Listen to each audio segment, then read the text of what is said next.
Welcome to Insomniac's Lore. Before we begin tonight's journey, I'm curious. Are you tucked beneath blankets in London, sipping afternoon tea in Sydney, or perhaps watching the sunrise in New York? Wherever you are in this vast world, please comment below. If you haven't already, please consider subscribing to Insomniac's Lore for more stories that keep you company in the quiet hours. Now, let us slip away to the cobblestone streets of 1890s Paris, where ink-stained fingers and rebellious hearts are about to collide. Camille Fournier's fingers were perpetually stained with ink. No amount of scrubbing could remove the stubborn marks that had become as much a part of her as her hazel eyes, or the unruly curl that always escaped her carefully pinned hair. The ink was her secret badge, hidden beneath gloves during the day while she tutored the Beaumont children in their opulent home near the Seine. At night, those same ink-stained fingers danced across pages by candlelight, weaving stories that no one but the mice in her modest Montmartre apartment had ever heard. "Camille, for heaven's sake, you've ruined another pair of gloves!" Madame Fournier's voice carried the weight of a woman who had buried a husband and most of her fortune in the same year. She stood in the doorway of their small apartment, holding the offending gloves between pinched fingers. "How do you expect to appear presentable to Henri when you look like a printer's apprentice?" Camille tucked her hands beneath the table. "I'm sure Henri cares more for my mind than my fingertips, maman." "A woman's mind is appreciated only after her appearance has opened the door," her mother replied with the practiced cadence of someone who had repeated the same lesson for years. "We cannot afford another pair. Do try to remember that your engagement is the only thing keeping this roof over our heads." As her mother retreated to prepare supper, Camille returned to the letter before her. Not her manuscript, but an invitation from Madame Beauchamp, the most influential literary salon hostess in Paris. It had arrived that morning addressed to Mademoiselle Camille Fournier, whose observations on Balzac have intrigued our circle. One of the Beaumont children must have mentioned her. Camille had often discussed literature with them, forgetting herself in those moments, speaking with the passion she hid from proper society. Now the invitation sat before her like a key to a forbidden door.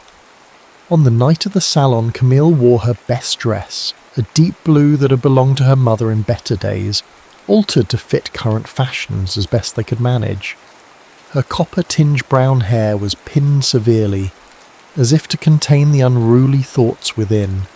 She tucked her perpetually stained fingers into white gloves that had been meticulously cleaned.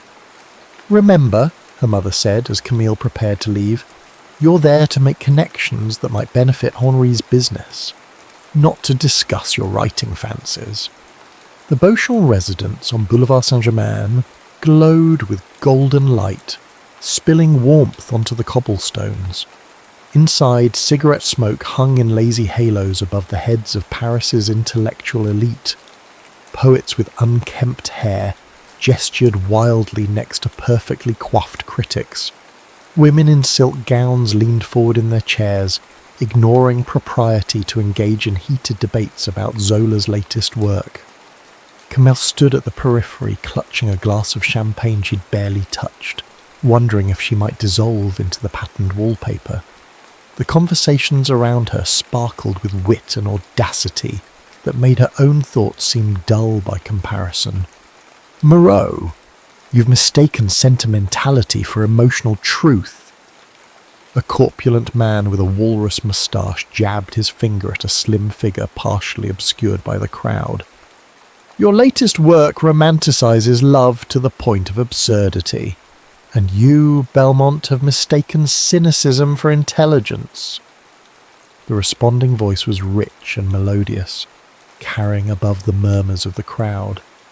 "Love is not merely a biological impulse or social contract, as your essays suggest. It's the only force powerful enough to make us create beyond ourselves." The crowd parted slightly, and Camille caught her first glimpse of Julien Moreau. He was leaning against a bookshelf, one arm gesturing expressively, while the other held a cigarette. His dark hair fell in waves over his forehead, and his eyes, even from a distance, seemed to burn with an intensity that made her breath catch. How convenient that you've built your reputation on writing about the very thing you treat so carelessly in life, Belmont sneered. How many hearts have you broken this month alone, Moreau? I break no hearts that aren't willing to be broken, Julian replied, with a lazy smile that didn't reach his eyes. At least I don't pretend that love can be dissected like a laboratory specimen. You speak of love as if it were separate from duty, Belmont countered. A childish fantasy that duty without love is slavery. The words escaped Camille's lips before she could catch them. Suddenly dozens of eyes turned toward her, including Julian's piercing gaze. A heartbeat of silence followed before Belmont huffed. And who might you be, mademoiselle? Camille's throat tightened, but something in Julian's curious expression gave her courage.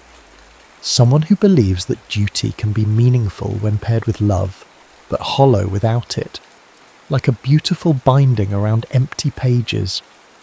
Julian's smile shifted, transforming from practiced charm to genuine intrigue. Well said, though I suspect Monsieur Belmont prefers his books judged solely by their covers. He raised his glass to Camille, and she felt as though she had been singled out by a spotlight.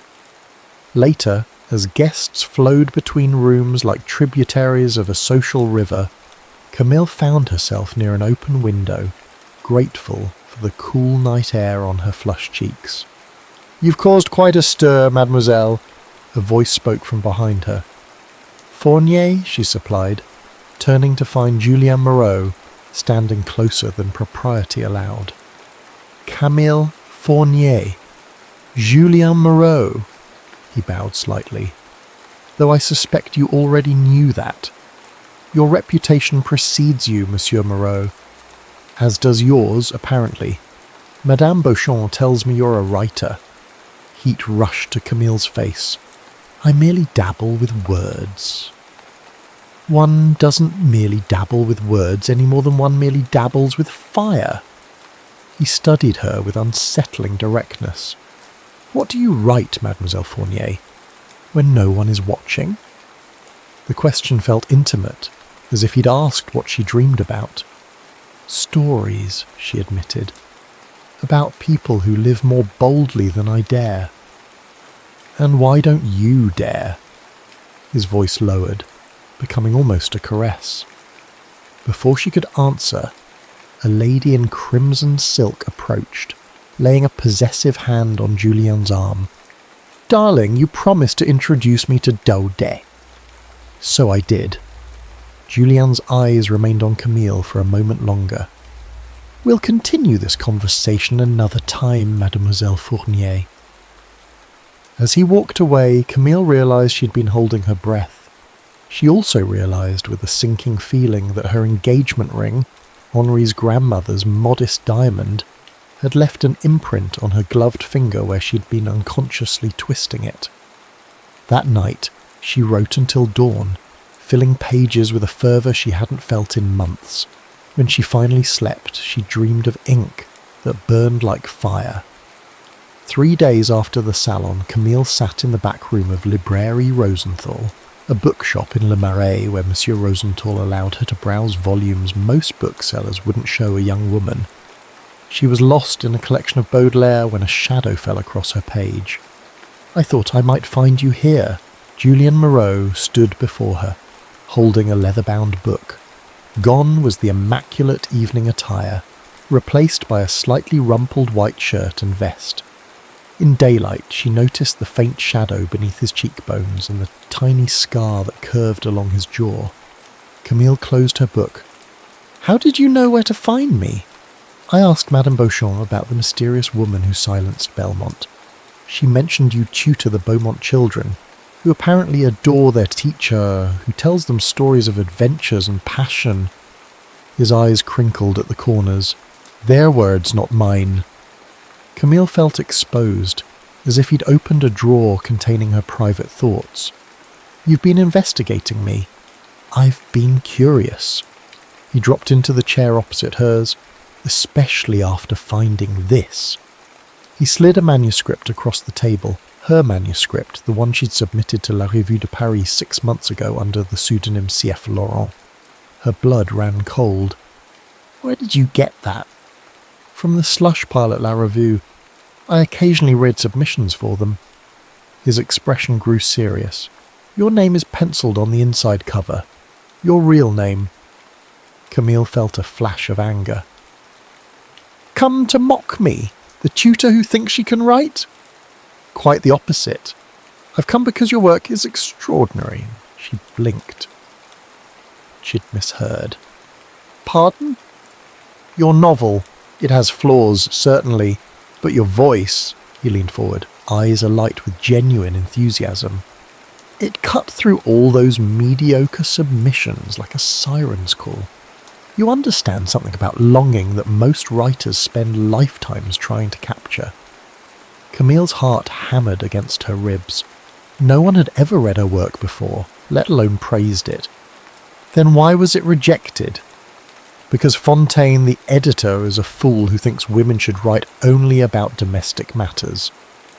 Julian's dismissive wave suggested he considered this the height of stupidity. He probably never read past the protagonist's contemplation of leaving her fiancé. She flinched at the parallel to her own situation. I should go. My students will survive an afternoon without Latin declensions.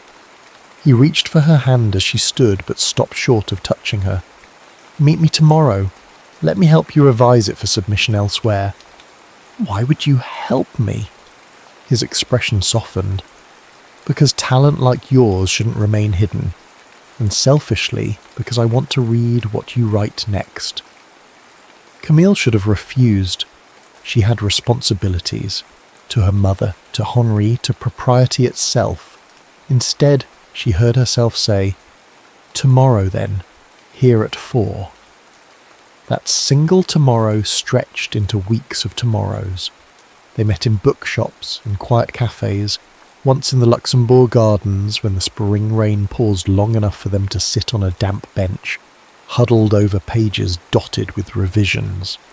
Julian was both a harsh critic and an ardent champion, challenging every cliché, celebrating every moment of brilliance. Your protagonist apologizes too much, he noted one afternoon at Café Procope. She's constantly sorry for existing. Perhaps because women are taught to occupy as little space as possible, Camille replied, stirring her coffee. Julian looked up sharply. Is that how you feel? That you should apologize for the space you occupy? The directness of his gaze made her uncomfortable. I simply meant, I know what you meant. He covered her hand with his, and this time he didn't pull away. Your words deserve space, Camille. They deserve to expand until they fill rooms and minds and hearts. The warmth of his hand sent a current through her that she felt in every extremity. This was dangerous, far more dangerous than discussing revolutionary ideas or reading forbidden books. This was the kind of danger that could collapse the careful structure of her life. Yet she couldn't bring herself to end their meetings. With Julien she felt awake for the first time. He argued with her, challenged her, made her defend positions she hadn't even realised she held. In his presence her mind seemed to work faster, her thoughts flowing with a clarity she'd never experienced. One evening, as twilight wrapped Paris in indigo shadows, they walked along the Seine. Street lamps cast golden pools on the cobblestones, and the air smelled of rain and chestnuts. You're quiet tonight, Julian observed, walking close enough that their shoulders occasionally brushed. I had dinner with Henri yesterday, Camille admitted. He's planning our future in Bordeaux, a house near his family's business, introductions to the right social circles, she trailed off, unable to convey the sensation of slowly drowning that had overcome her as Henri detailed their comfortable, predictable life. Julian was silent for several steps. And is that what you want? Bordeaux, social circles, a life mapped out like a train schedule? It's a generous offer. Henri is kind, stable. That's not what I asked. Julian stopped walking, turning to face her. What do you want, Camille? Not what you should want, or what would please your mother, or what makes practical sense. What makes your heart beat faster? The intensity of his question left her breathless. They stood close enough that she could see the flecks of gold in his dark eyes, close enough to notice how his breath quickened to match her own. I want... The words lodged in her throat. Saying them aloud would make them real, impossible to take back. I want to write stories that make people feel less alone. I want to walk the streets of cities I've only read about. I want to feel everything, even if it hurts. Her voice dropped to a whisper. I want to stop being afraid. Julian's hand came up to brush a strand of hair from her face, his fingers lingering against her cheek. What are you afraid of? He asked, his voice rough at the edges. This, she gestured between them. What's happening between us? I'm engaged, Julian. To a man you speak of with all the passion one reserves for discussing the weather. His thumb traced the line of her jaw. Tell me you feel nothing when we're together, and I'll walk away. Camille closed her eyes, trying to gather her resolve, but the warmth of his touch scattered her thoughts. I can't, she whispered. When his lips met hers, it wasn't the gentle kiss of a suitor. It was hungry, almost desperate, as if he'd been starving for the taste of her. Camille's hands clutched the front of his coat, torn between pushing him away and pulling him closer. The kiss deepened, and the world around them, the river, the city, propriety itself, seemed to dissolve. A passing carriage splashed through a puddle nearby, breaking the spell. Camille stepped back, hand pressed to her mouth, eyes wide with the realization of what she'd done. I have to go, she said, gathering her skirts and hurrying away before he could see the tears that threatened to spill down her cheeks. That night she sat at her desk but couldn't write. Instead, she stared at her manuscript, at the story of a woman torn between duty and desire, and wondered when she'd become her own character. The next morning Camille received a letter from Henri's mother, describing the house they would occupy in Bordeaux, a respectable brick home with a garden where Camille could grow roses and entertain Henri's business associates. The letter included a sketch of the parlour where Madame Duval wrote, "You may keep a small writing desk for correspondence, though I caution that a merchant's wife has little time for such leisurely pursuits." Camille traced her finger over the sketch, trying to imagine herself in that parlour, limited to writing thank you notes and dinner invitations. The thought felt like a hand around her throat. She avoided Julienne for a week, throwing herself into her tutoring and spending evenings with Henri, who interpreted her distraction as excitement about their future. He spoke of his father's shipping business, of contracts with vineyard owners, of the solid, predictable prosperity that awaited them. "You're a fortunate girl," her mother reminded her daily. "Many would envy your position." Camille nodded and smiled and twisted her engagement ring, wondering why fortune felt so much like a cage. On the 8th day, she found Julian waiting outside the Beaumont residence as she finished her lessons. "You're avoiding me," he said without preamble. He looked haggard, as if he hadn't slept well. "I've been to the bookshop, the cafe. I can't do this, Julian." She walked quickly, forcing him to keep pace. "Whatever's happening between us, it has to stop." "Just like that?" His voice held more hurt than anger. "We go back to being strangers? We were never anything else." The lie tasted bitter on her tongue. "A few weeks of literary discussions don't constitute—" "Don't!" He caught her arm, pulling her to a stop in the shadow of a chestnut tree. "Don't diminish what we have." "And what is that exactly?" Camille demanded, frustration breaking through her composure. "Stolen moments? Forbidden kisses? A scandal waiting to happen that would ruin my reputation and my mother's security?" Julian's expression hardened. "Comes down to security, just like every other—" "Don't you dare judge me," she hissed. "You, with your family fortune and literary connections, have never had to choose between passion and survival." Something flashed in his eyes. Pain, perhaps, or recognition. You think my life is without constraints? That I haven't paid for my so-called freedom? He ran a hand through his already dishevelled hair. My family fortune, as you call it, was cut off 3 years ago when I refused to join my father's law practice. Every franc I earn comes from my writing and editing. This revelation momentarily silenced her. She'd assumed, like everyone, that his bohemian lifestyle was underwritten by family wealth. I didn't know. You didn't ask. His voice softened. I'm not asking you to throw away security, Camille. I'm asking you not to throw away yourself. A carriage rattled by, spraying rainwater from a puddle. In the momentary space it created, Camille made a decision. I submitted my manuscript to Mercure de France, she said quietly. Under my own name, Julian's expression transformed from confusion to delight. Camille, that's wonderful! If they accept it, perhaps I could find a way to support myself and my mother. She bit her lip, afraid to voice the hope taking root within her. But if they don't, then we try elsewhere. His hand found hers, squeezing gently. Your words deserve to be read, regardless of what happens between us. For the first time, Camille allowed herself to imagine a future governed by her own choices. Not easy, perhaps not secure, but hers. She let Julien walk her to the omnibus, his presence beside her both terrifying and exhilarating. 2 days later, Henri arrived at her apartment with a jewellery box containing a strand of pearls, a gift from his mother. For you to wear at our engagement dinner next month, he explained, placing the cool beads around her neck. As he fastened the clasp, his hands lingering on her shoulders, Camille caught sight of their reflection in the small mirror above the mantel.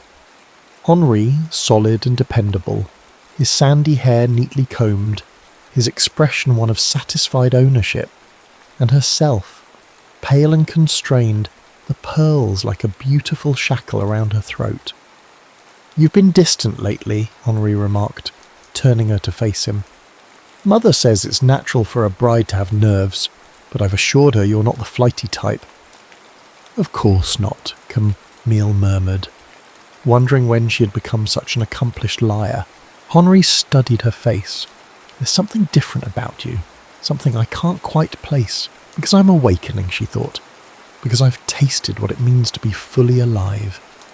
Aloud she said, I'm just tired. The Beaumont children are particularly energetic this spring. Henri nodded, accepting this explanation with the same unquestioning ease with which he accepted everything about her. He'd never asked about her writing, never wondered what she thought of Zola or Hugo, never suspected that beneath her agreeable exterior lay depths of passion and ambition. Was that her fault? Had she hidden herself so completely that even the man who claimed to love her had never actually seen her? The following afternoon a messenger delivered a letter from Mercure de France. Camille's hands trembled so violently that she tore the envelope opening it. Inside was a single page that began with regret. While your work shows promise, the subject matter is unsuitable for our publication. The moral ambiguity of your protagonist's choices, particularly regarding her betrayal of her fiancé, would send a troubling message to our readers. The rejection cut deeper than she'd anticipated. It wasn't just her work they'd dismissed, but her deepest truths, the complex, messy reality of a woman's heart divided. She found herself walking without direction, the rejection letter crumpled in her pocket, until she realised she'd arrived at Julian's building in the Latin Quarter. A light burned in his third-floor window. In that moment, standing on the rain-slicked street looking up at his window, Camille understood that she stood at a crossroads. To turn back meant safety, respectability, a life of quiet desperation. To go forward meant risk, uncertainty, but also the possibility of joy. With a deep breath, she entered the building and climbed the narrow stairs. Julien opened his door on the second knock, his expression shifting from irritation to surprise to concern as he registered Camille standing there. soaked from the spring rain she hadn't even noticed was falling. "They rejected it," she said without preamble, pushing past him into his apartment. It was a small space dominated by bookshelves and a desk buried under manuscripts and notebooks. A single bed occupied one corner, its sheets rumpled. Who rejected what? Julian closed the door, watching as she paced the worn carpet. Mercure de France. She pulled the crumpled letter from her pocket and thrust it at him. They called my protagonist morally ambiguous, said her choices would send a troubling message. Julian scanned the letter, his jaw tightening. Mercure has always been conservative. There are other publishers. It's not just about the rejection. Camille hugged herself, suddenly aware of the impropriety of being alone with him in his rooms. It's that they're right. I am betraying Henri. Every time I meet you, every time I imagine a different life, I'm betraying the man who's offered me nothing but stability and kindness. Julian set the letter on his desk. Is it betrayal to recognise that you want different things, that you've outgrown the future he offers? It's betrayal to kiss another man while wearing his ring, she countered, the memory of their kiss by the Seine still vivid enough to bring heat to her face. Then give him back his ring. Julian stepped closer, his voice low and intense. Tell him the truth, that you want more than the life he's offering. And then what? Camille challenged. I have no income of my own. My mother depends on me. Where would we live? How would we eat? On air and poetry. On my income. Until your writing sells. He reached for her hands, grasping them tightly. I have enough for a small apartment, for food. It wouldn't be the luxury Henri offers, but you're asking me to become dependent on you instead of him. She pulled her hands away. To trade one cage for another. Anger flashed in his eyes. Is that what you think this is? Another cage? Isn't it? You want me to leave everything familiar, to risk scandal and poverty, to gamble my future on feelings that might fade as quickly as they ignited. Our feelings aren't the problem, Camille. Your fear is... He ran a hand through his hair in frustration. You're so afraid of making the wrong choice that you'll accept a half-life instead of risking everything for a whole one. His words struck like physical blows. That's unfair. Is it? You've written a character brave enough to choose passion over security, yet you can't make that choice yourself. It's not the same. But even as she protested, Camille knew he'd identified the truth at the heart of her hesitation. Not duty or practicality, but terror of the unknown. Julian moved to the window, staring out at the rain. I never thought myself capable of the kind of love that endures, he said quietly. I've had affairs, yes. Passionate, consuming, but ultimately fleeting. Then I read your manuscript, and it was like finding pieces of my soul scattered across the pages. And when I met you... He turned back to her, his expression stripped of its usual confidence. You terrify me, Camille. The depth of what I feel for you terrifies me. But I'd rather live with that terror than pretend I can be satisfied with less. The raw honesty in his voice undid her. She crossed the room to him, closing the distance she'd been so careful to maintain. I'm afraid, she admitted, her voice barely above a whisper. Afraid of wanting too much, of failing, of disappointing everyone who depends on me. And what about disappointing yourself? He cupped her face in his hands. 40 years from now, looking back on your life, which choice would you regret more? The question hung between them, impossible to evade. In his eyes she saw not just desire, but a reflection of herself as she could be. Fierce, unapologetic, fully alive. When she kissed him this time, it wasn't with the startled confusion of their first embrace, but with deliberate choice.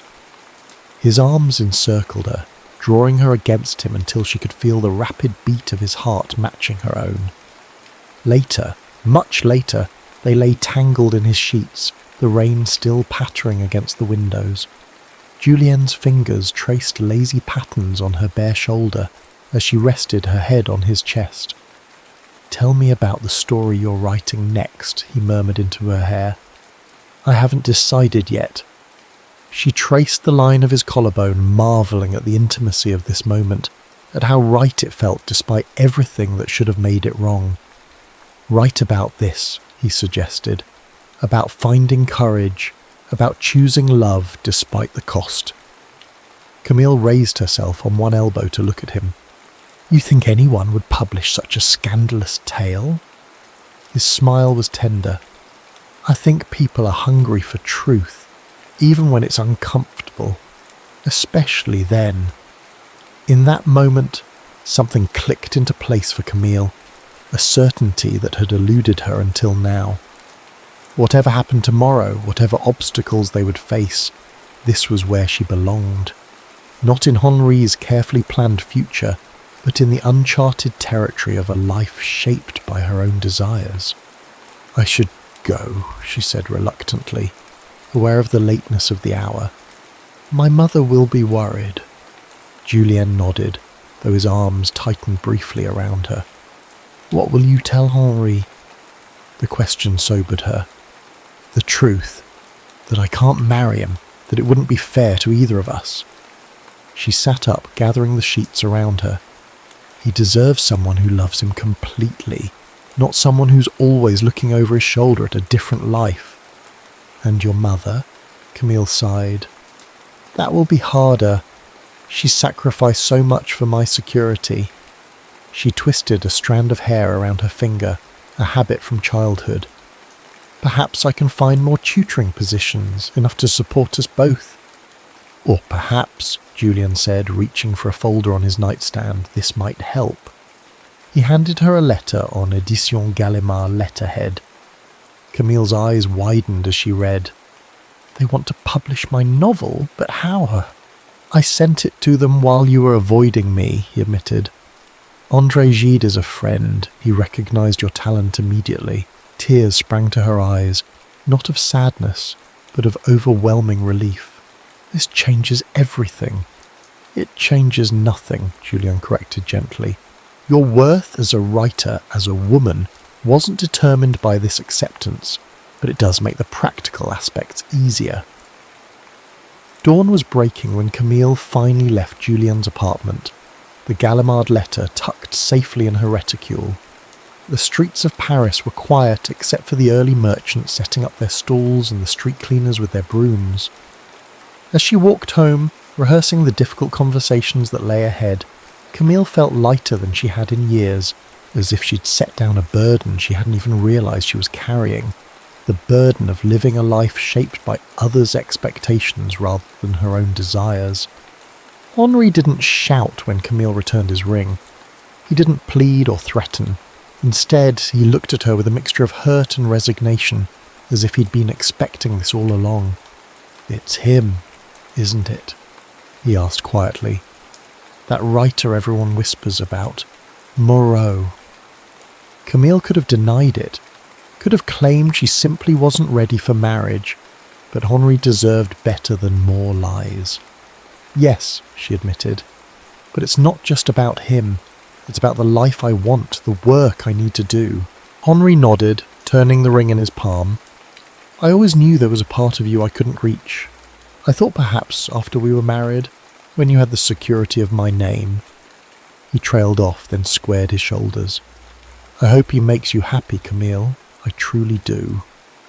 His dignity in the face of rejection made her guilt sharper. "You're a good man, Henri. You'll find someone who loves you as you deserve to be loved." "Perhaps," he pocketed the ring. "Or perhaps I'll become one of those confirmed bachelors who dotes on his nieces and nephews and never quite recovers from his first heartbreak." He attempted a smile that didn't reach his eyes. "Rather romantic, don't you think?" After he left, Camille sat alone in the small parlour, wondering if she'd made an irreparable mistake. The silence of the apartment pressed in on her, broken only when her mother returned from the market. Madame Fournier took one look at her daughter's face and set down her basket. "What have you done?" Camille had prepared a careful explanation about the book deal, about financial independence, about following her heart, but in the face of her mother's dismay, the words scattered. "I can't marry Henri," she said simply. "I've returned his ring." Her mother sank into a chair, one hand pressed to her heart. "Have you lost your mind? What will become of us?" Wordlessly, Camille handed her the letter from Gallimard. Her mother's hands shook as she read it, her expression shifting from despair to confusion. "A novel? You've written a novel?" She looked up at Camille as if seeing her for the first time. "When? How?" "At night, mostly, after you went to bed." Camille knelt beside her mother's chair. "Maman, I know this isn't the future you imagined for me, but it's the one I need to pursue. The advance alone will support us for a year. And if it sells well, if..." Her mother clutched the letter. "Our future balanced on an if. And what about this Moreau person? The neighbours have been whispering about you two for weeks." Camille hadn't expected that. "What have they been saying?" "That you've been seen with him in cafes, walking by the river. That he looks at you the way a man shouldn't look at a respectable engaged woman." Her mother's gaze was sharp. "Is he the reason you've thrown away your security?" "He's part of it," Camille acknowledged. "But the larger part is that I can't live the life Henri offered, not and remain true to myself." Madame Fournier's laugh was brittle. "Truth to oneself is a luxury, Camille. One I had hoped you'd never have to learn." The week that followed was one of strained silences and careful negotiations. Camille increased her tutoring hours, brought home the advance check from Gallimard, and began the revisions her editor requested. Her mother moved through the apartment like a ghost, grieving the future she'd counted on. Julien kept his distance, understanding that Camille needed time to rebuild her relationship with her mother. He sent notes, sometimes just a line of poetry, sometimes pages of encouragement about her revisions, but did not intrude upon her fragile new reality. Then came the morning when Camille found her mother at the kitchen table, surrounded by old letters and photographs. Her father's pocket watch lay open beside them. "He believed in impossible things too," Madame Fournier said without looking up. "Your father, he was going to write the great French novel, change the literary landscape forever." She touched the watch gently. "When he died, all he left were fragments and debts." Camille sat across from her mother. "I didn't know that about Papa. Why would you? I wanted to protect you from the pain of shattered dreams." Her mother's eyes softened with memories. "He had such talent, such vision. But talent isn't always enough in this world. Is that why you pushed me towards security? Why you never encouraged my writing? I saw too much of him in you, the same fire, the same stubbornness." Madame Fournier reached across the table to touch Camille's ink-stained fingers. "I was afraid for you, afraid you'd suffer as he did, as I did watching him." For the first time, Camille saw her mother not as an obstacle to her dreams, but as a woman who had loved and lost, and feared losing again. "I might fail," she admitted. "My book might disappear without a trace. But I have to try, Maman. I have to know." Her mother was quiet for a long moment. "Your father would be proud of you," she said finally. "He always said the world needed more honest words, even when they're painful to hear."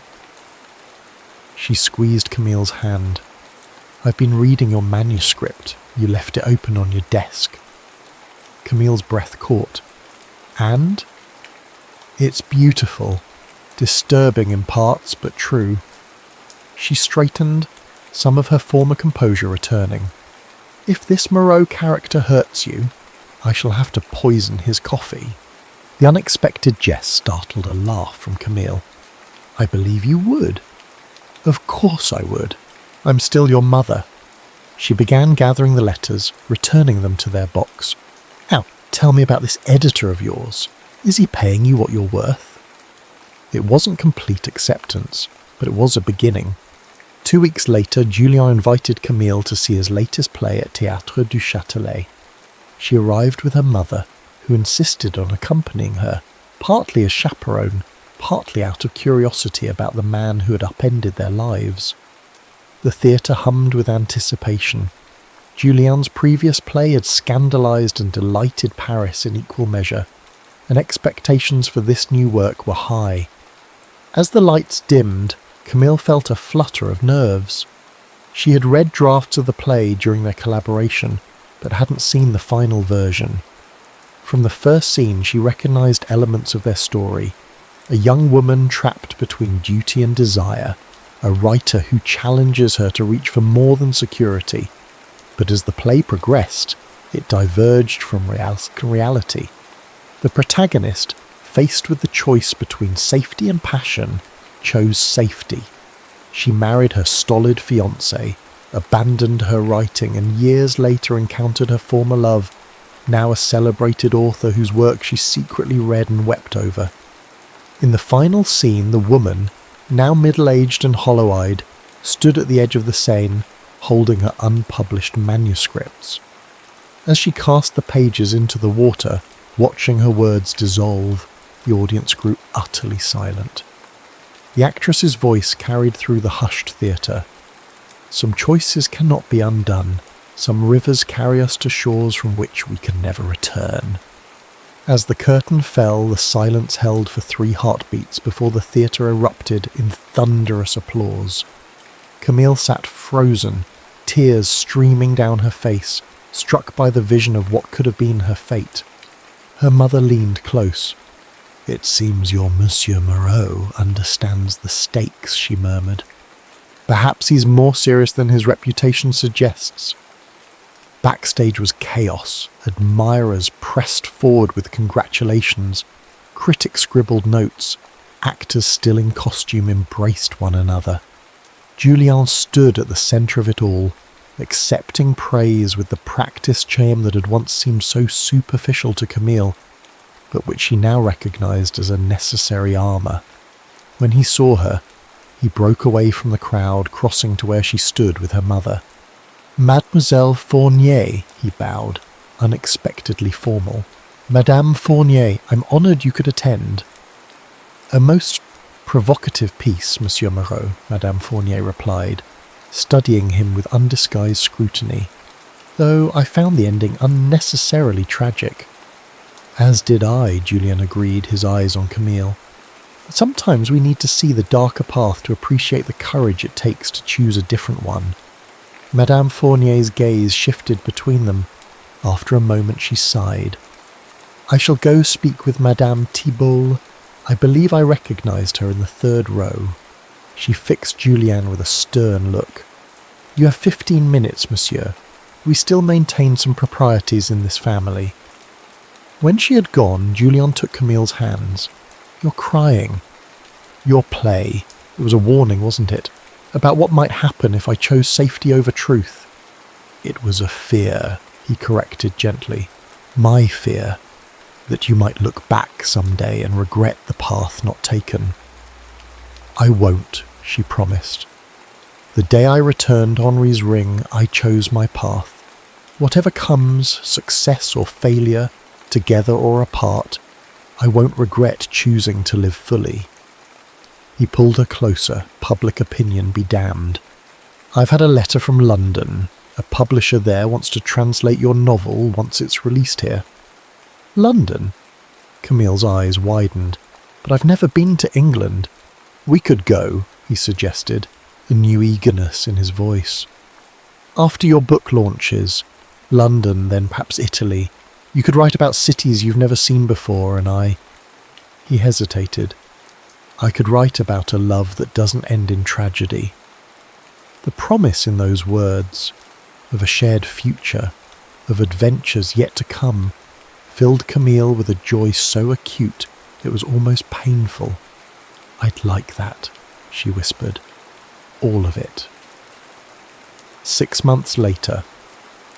The bookshop on Rue de Rivoli was crowded with people clutching copies of Libéré by Camille Fournier.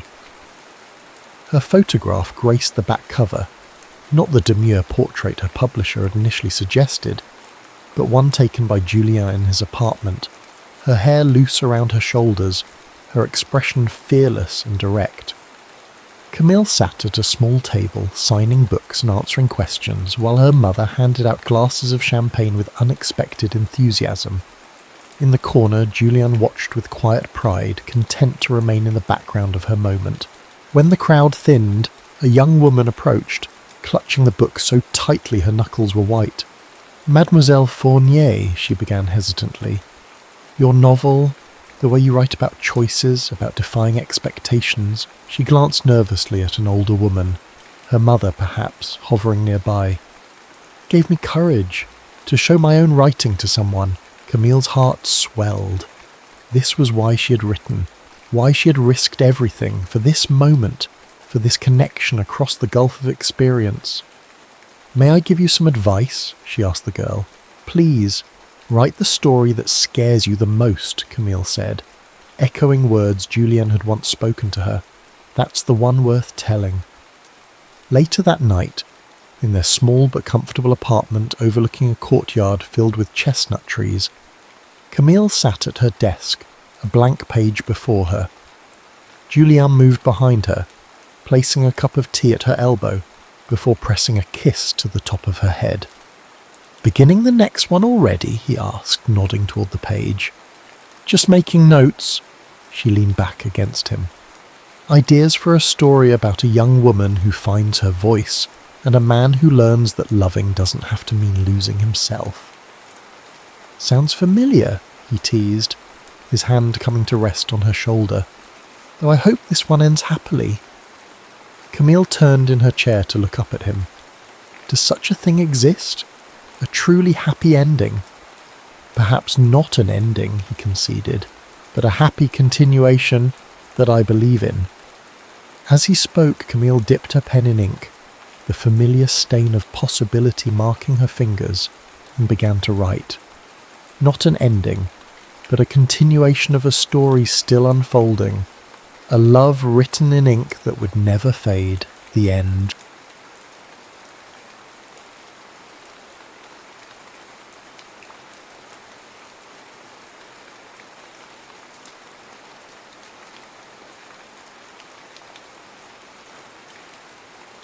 Sienna Marchesi never stayed in one place long enough for dust to settle on her camera lenses. At 32, she had photographed monsoon rains in Mumbai, northern lights in Iceland, and dawn breaking over Machu Picchu. What she hadn't captured was a reason to stay anywhere. "Perfect, just perfect," she murmured, adjusting her aperture as golden light bathed the Napa Valley vineyard. September in wine country meant harvest season, when the vines hung heavy with fruit and the air smelled of soil and possibility. She'd been hired to document the vineyard's transition through seasons for their new marketing campaign. 3 days into the assignment, she already knew these would be portfolio-worthy shots. The way sunlight filtered through the leaves created natural spotlights on the purple-black Grenache grapes. As Sienna crouched between rows of vines, a movement caught her eye through the viewfinder. A tall figure stood at the end of the row, silhouetted against the sunset.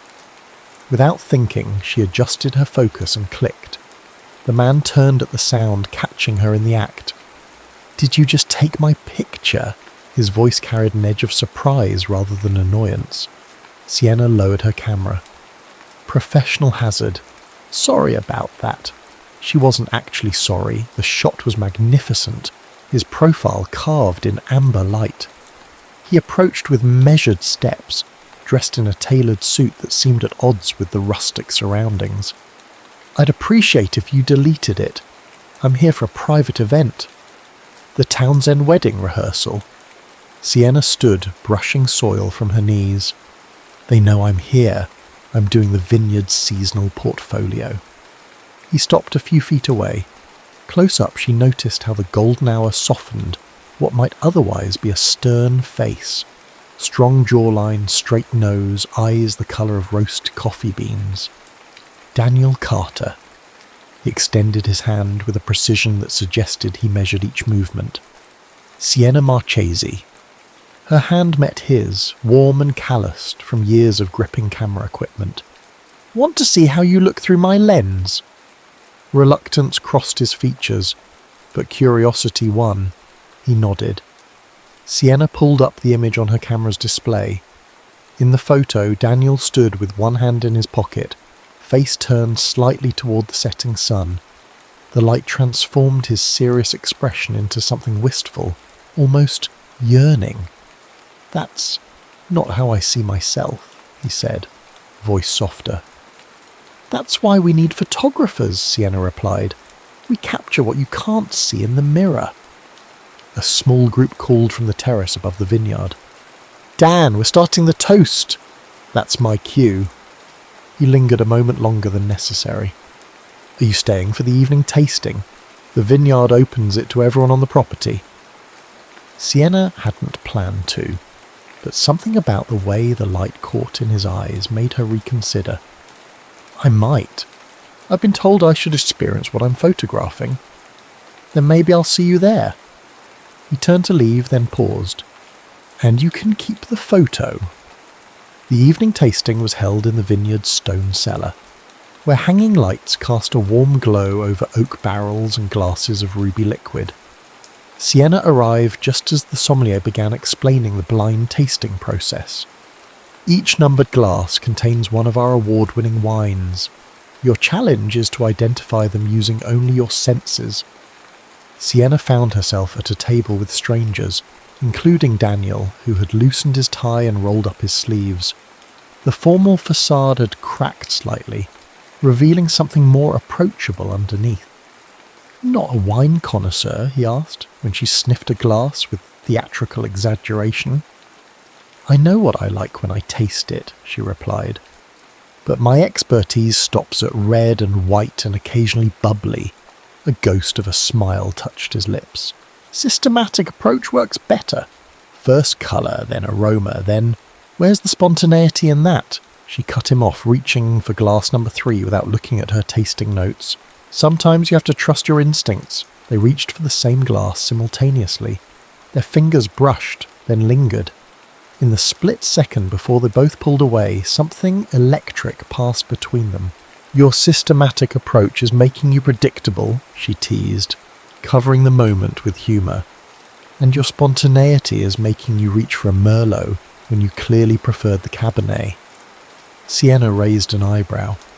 "You've been watching what I drink?" "I notice details," he said simply.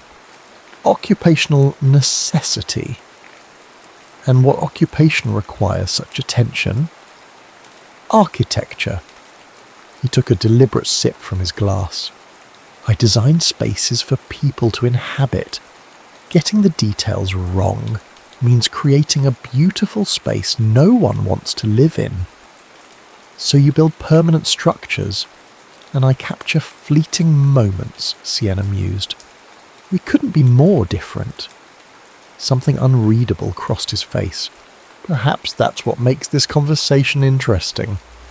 As the evening progressed, they drifted away from the group, finding a quiet corner where vineyard maps hung on stone walls.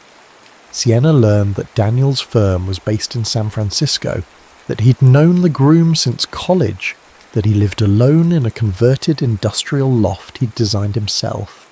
In turn, she told him about growing up in a family of academics who couldn't understand her need to wander, about the time she'd been stranded on a Greek island during a ferry strike, about the photo that had launched her career, a simple shot of her grandmother's hands kneading bread. "So what brings a wandering spirit to Napa?" he asked as they shared a final glass of wine. "Seems too settled for someone like you." "A job's a job," she answered automatically, then reconsidered. "Honestly, I needed to slow down. I've been chasing light across continents for a decade.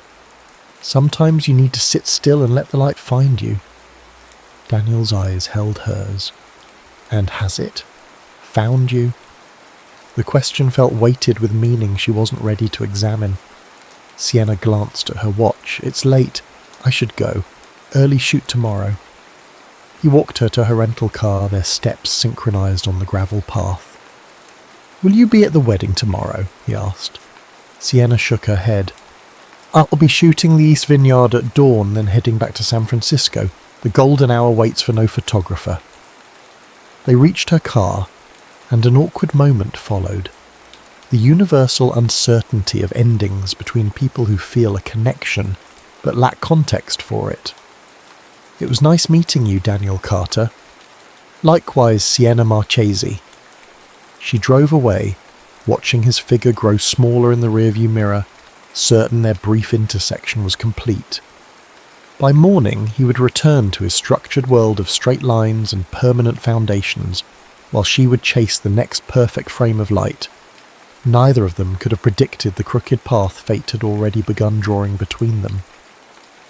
3 weeks later, Sienna stood in the empty canvas gallery in San Francisco's art district, directing the hanging of her latest exhibition, Transience, a collection of moments captured in golden hour light around the world.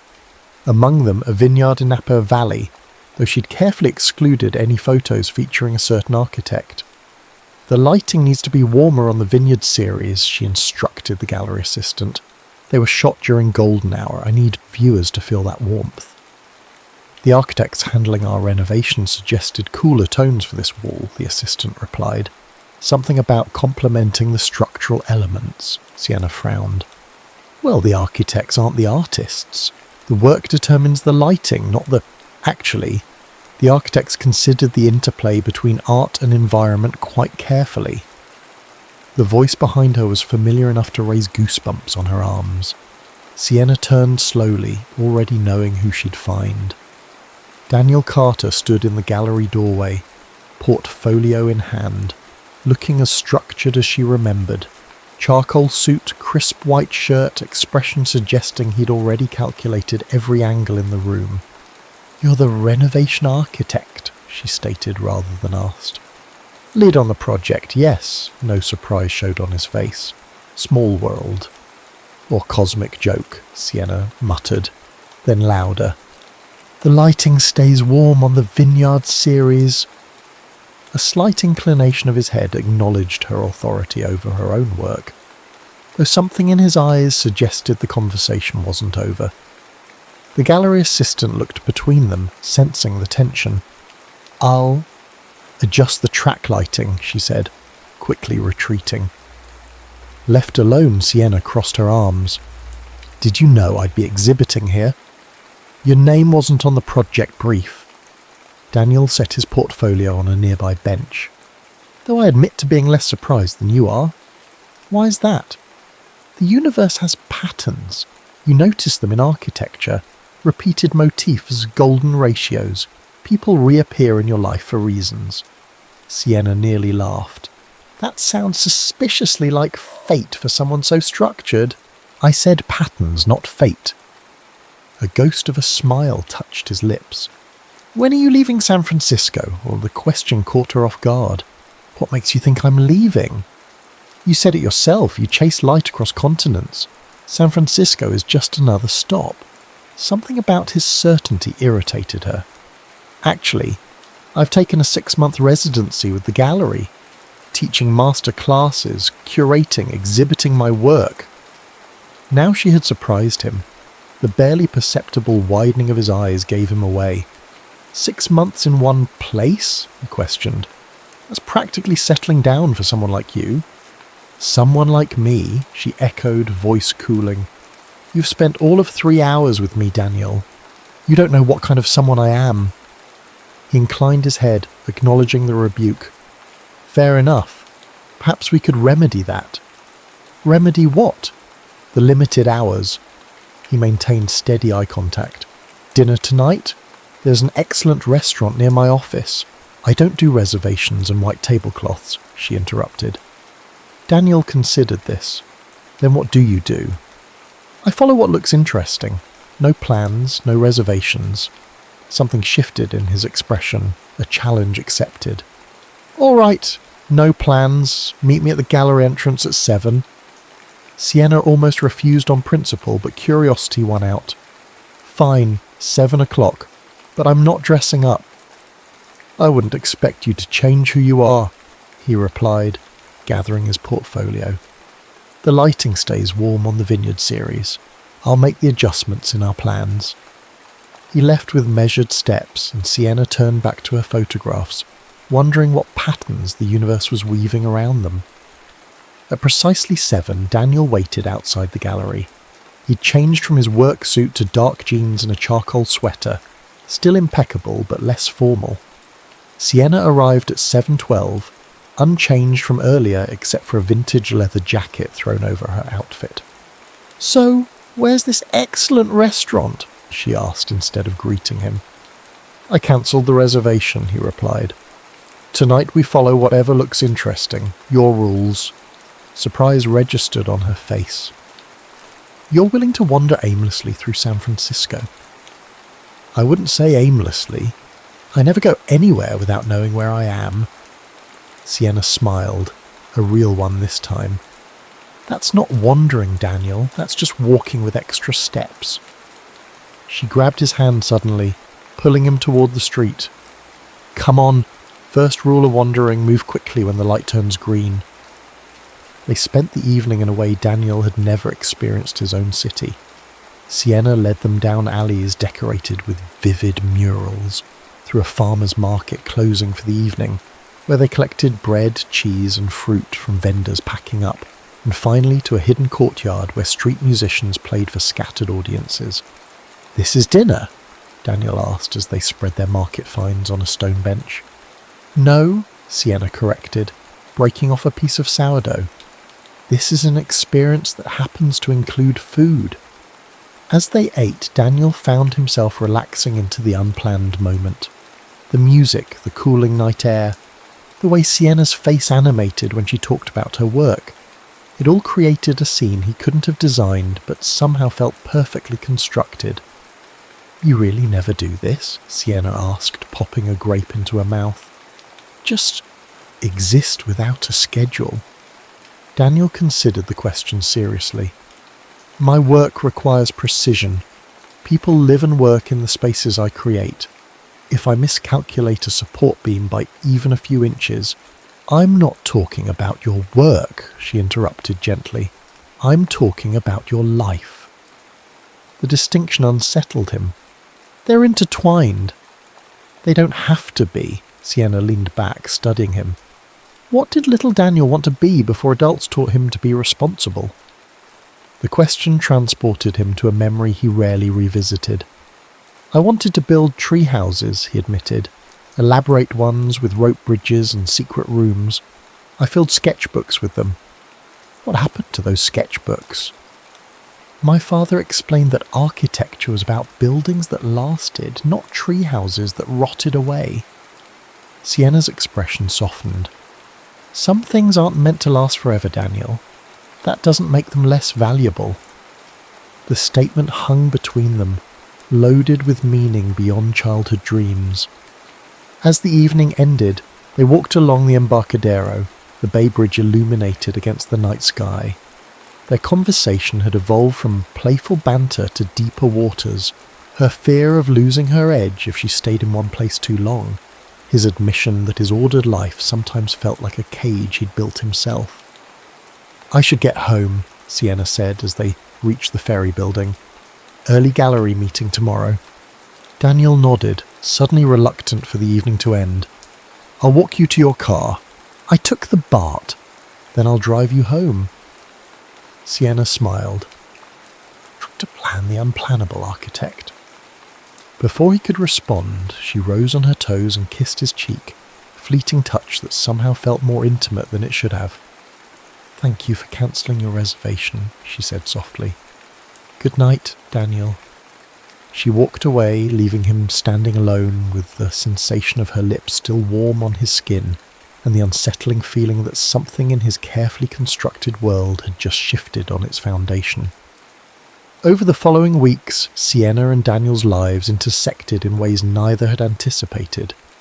His firm's work on the gallery renovation meant regular site visits. Her residency meant she couldn't simply disappear when emotions grew complicated. They established an unspoken routine. He would arrive for project meetings. She would pretend not to notice until he found a reason to approach her. They would exchange barbed banter that thinly veiled a growing attraction, then part ways until circumstance brought them together again. On a foggy Tuesday morning, Daniel arrived at the gallery to find Sienna alone, reorganising her exhibition. "The contractors aren't here yet," she said without looking up from her task. "I know, I'm early." He set down his briefcase. "Need help?" Sienna glanced at him, noting his immaculate suit. "You'll get dusty." "I have other suits." The simple statement, so at odds with his careful nature, made her pause. "Well, if you insist. Hold this level while I adjust the frame." They worked in companionable silence, her artistic eye complementing his technical precision. When the last photograph hung perfectly, they stepped back to admire their work. "Why'd you rearrange them?" Daniel asked. The narrative wasn't flowing right. A collection tells a story. The order matters. Daniel studied the photographs. "What story are these telling?" Sienna hesitated, suddenly vulnerable. That beauty exists in impermanence, that something doesn't need to last forever to matter. Their eyes met, and the subtext hung heavy between them. "Have dinner with me again," Daniel Sibyl said, breaking the moment. "Somewhere real this time." "Define real." "My place. I'll cook." Sienna raised an eyebrow. "You cook?" "Architecture is just chemistry and physics with aesthetic considerations. So is cooking." She laughed, the sound echoing in the empty gallery. "All right, architect, show me your chemistry and physics." That evening, Sienna arrived at Daniel's loft in the renovated warehouse district. The space was exactly as she'd imagined. Minimalist but warm, with exposed brick, steel beams and large windows overlooking the city. What surprised her were the photographs hanging on his walls. Black and white landscapes, architectural details from around the world, all perfectly composed. "These are good," she said, examining them closely. "Who's the photographer?" "I am." Daniel handed her a glass of wine. "Another hobby my father thought impractical." Sienna turned to him, re-evaluating everything she thought she knew about Daniel Carter. "You're full of surprises." "I prefer to think I'm more complex than my suit suggests." Dinner was simple but perfect. Handmade pasta with heirloom tomatoes, fresh herbs from his rooftop garden, bread still warm from the oven. They ate at his balcony table as lights blinked on across the city and fog rolled in from the bay. "Why architecture?" Sienna asked as they finished the wine. "If you love photography too?" Daniel considered his answer carefully. "I believe in creating spaces that last.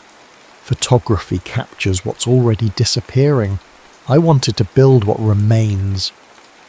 "There's nobility in capturing the fleeting," Sienna countered, "in reminding people to appreciate what won't endure." "Is that why you never stay in one place? Because you don't believe anything endures?" The question hit a nerve Sienna hadn't known was exposed. "I stay in motion because that's where I find truth. The moment you settle, you start building illusions of permanence." "And what's wrong with permanence?" Daniel's voice remained gentle despite the challenge in his words. "Nothing, if it's honest. But most permanence is a comforting lie we tell ourselves." Daniel set down his glass. "Is that what you think I'm doing? Lying to myself?"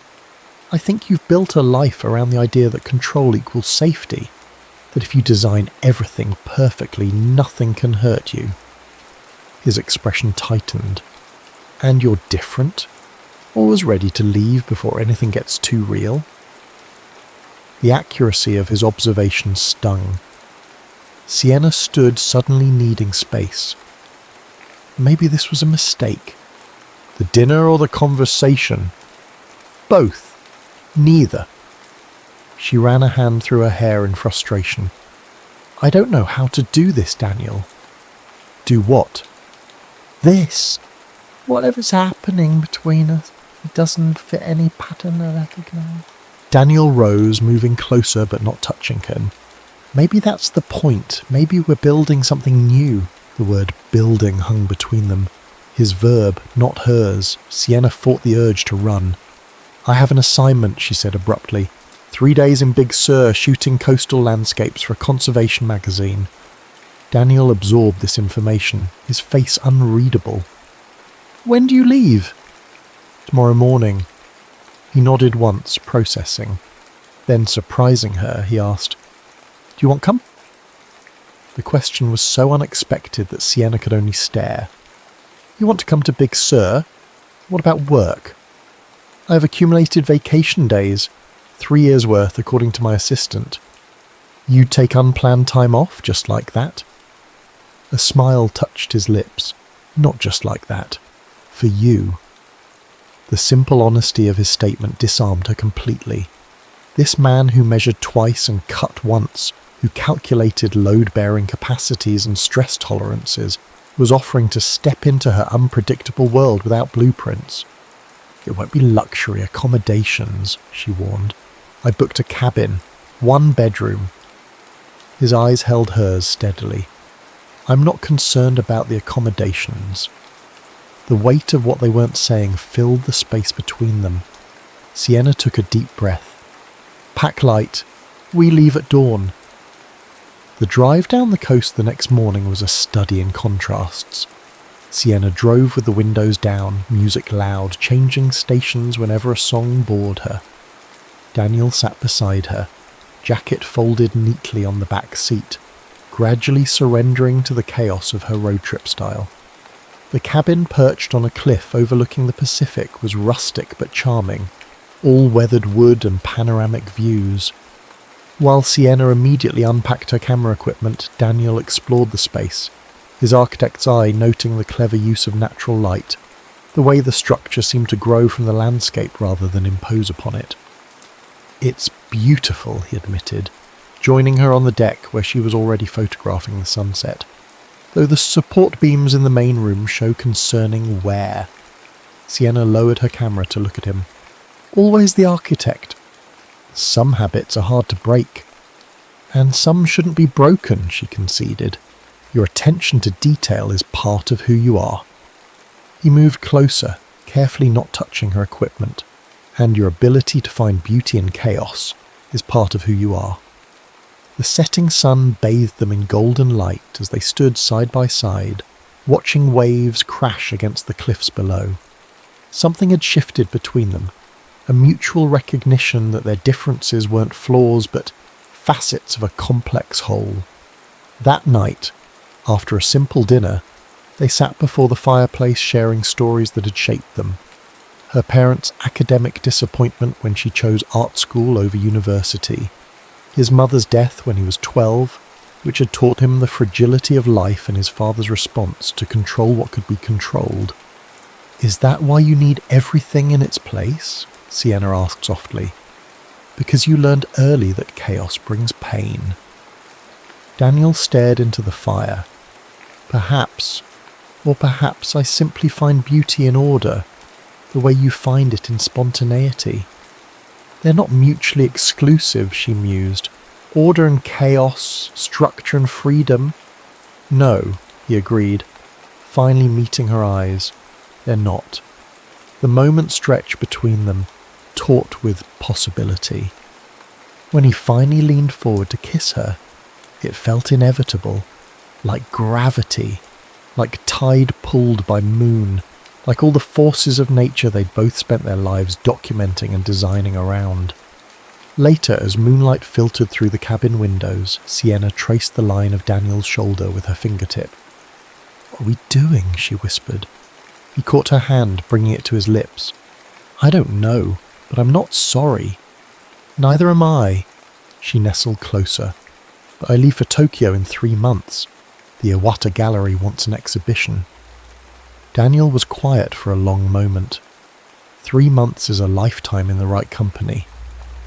The statement was so unlike him, so unburdened by plans and calculations, that Sienna felt something crack open inside her chest. Who are you, Daniel Carter? He smiled in the darkness, someone who's learning that foundations can be strong without being rigid. The following weeks unfolded like a dream sequence. Daniel's ordered world blending with Sienna's spontaneity to create something neither had experienced before. She taught him to shoot in manual mode with her spare camera.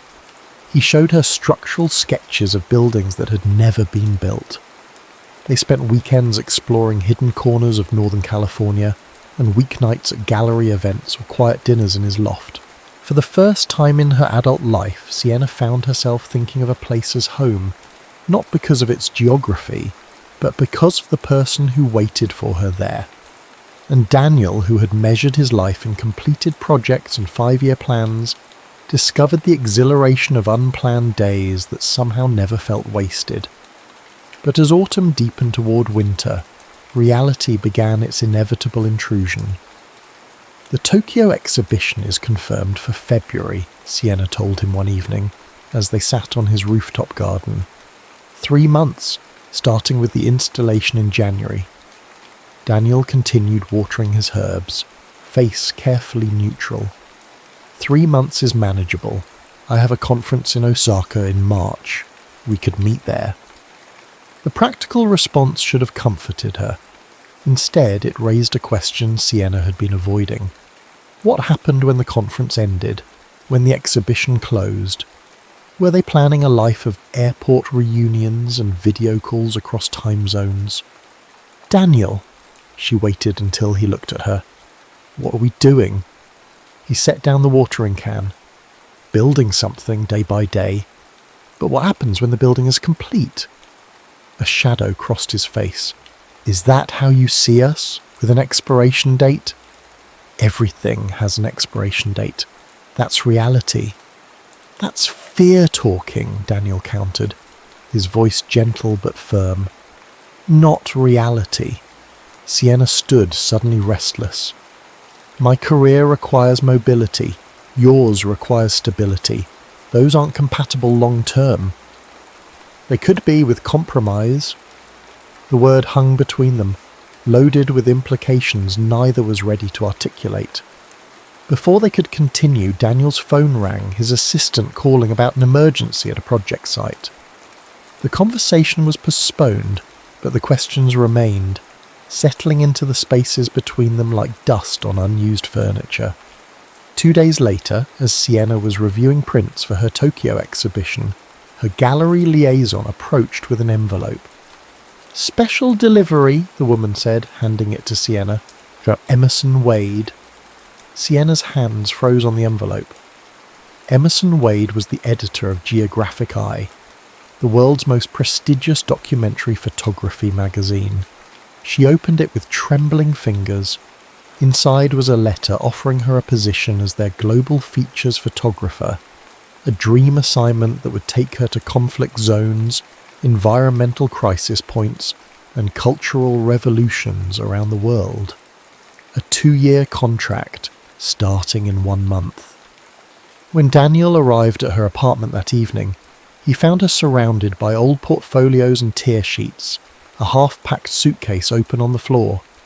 What's happening? He asked, taking in the scene. Wordlessly, Sienna handed him the letter. He read it carefully, his expression unchanging. 2 years, he finally said, returning the letter. Congratulations, this is what you've worked for. Yes. Her voice sounded hollow even to her own ears. When would you leave? December 15th.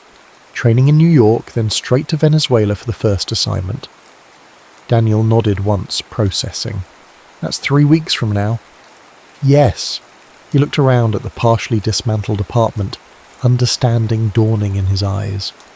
You've already decided to take it. It wasn't a question, but Sienna answered anyway. It's Geographic Eye, Daniel. It's everything I've worked towards since I picked up a camera. I understand. His voice was steady, but something had gone still in his face. What can I do to help? The question undid her completely. Not argument, not emotional appeal, just simple support, even as she prepared to leave him behind. Daniel, she moved toward him, but he took a small step back.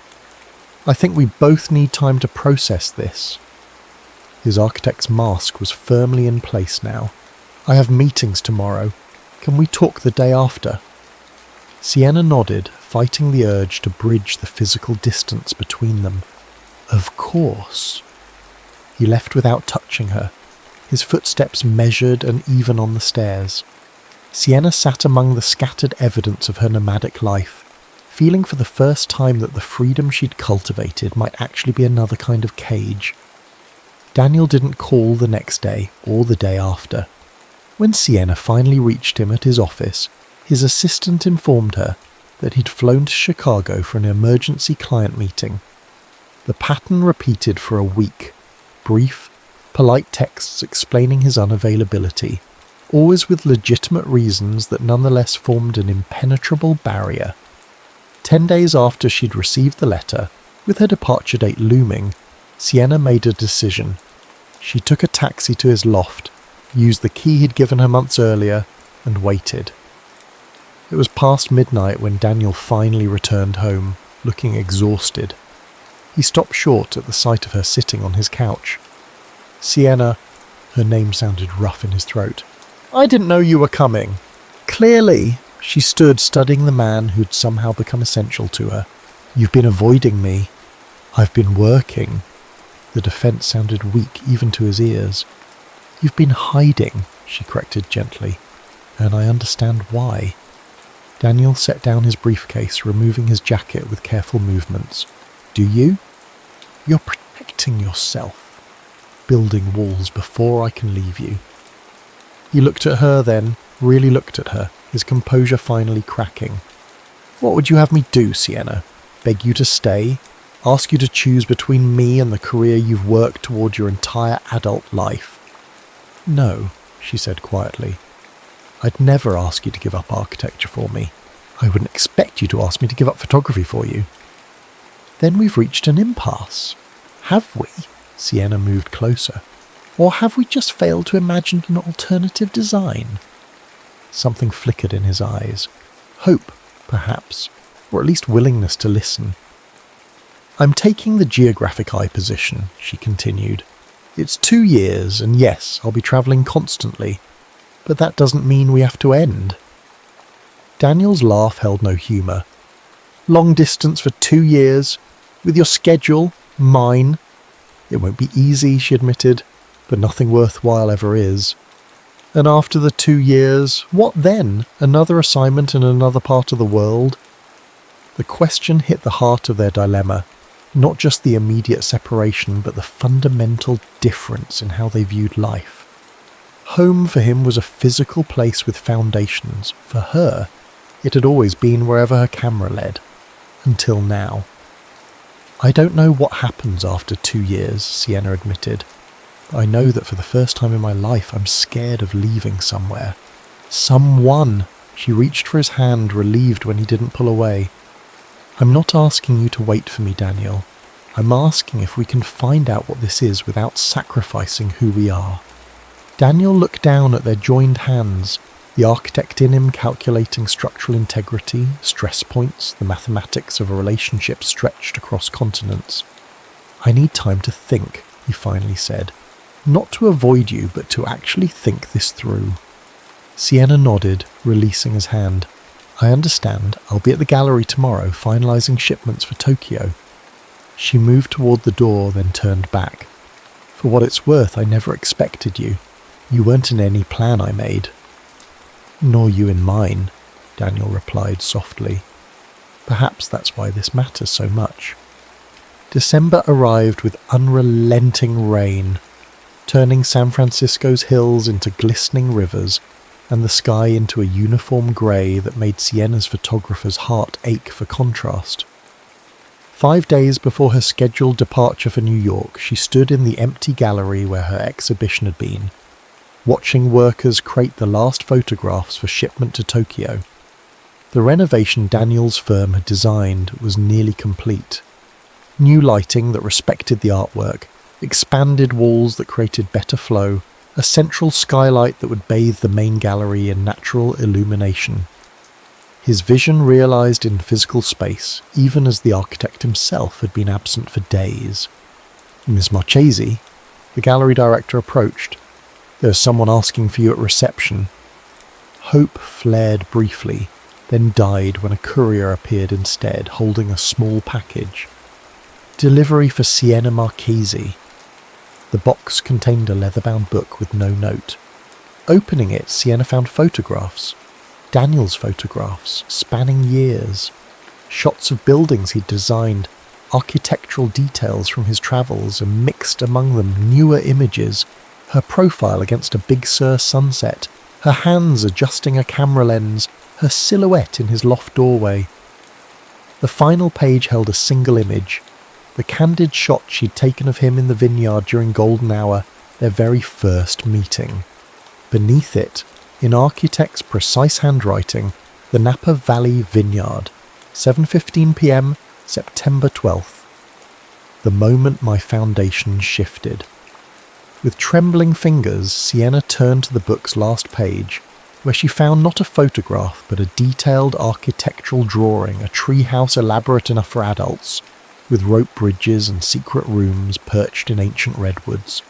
In the corner, GPS coordinates she recognised. Big Sur. Her phone rang. Daniel's name appeared on the screen. "You built it," she said instead of "hello," her voice barely steady.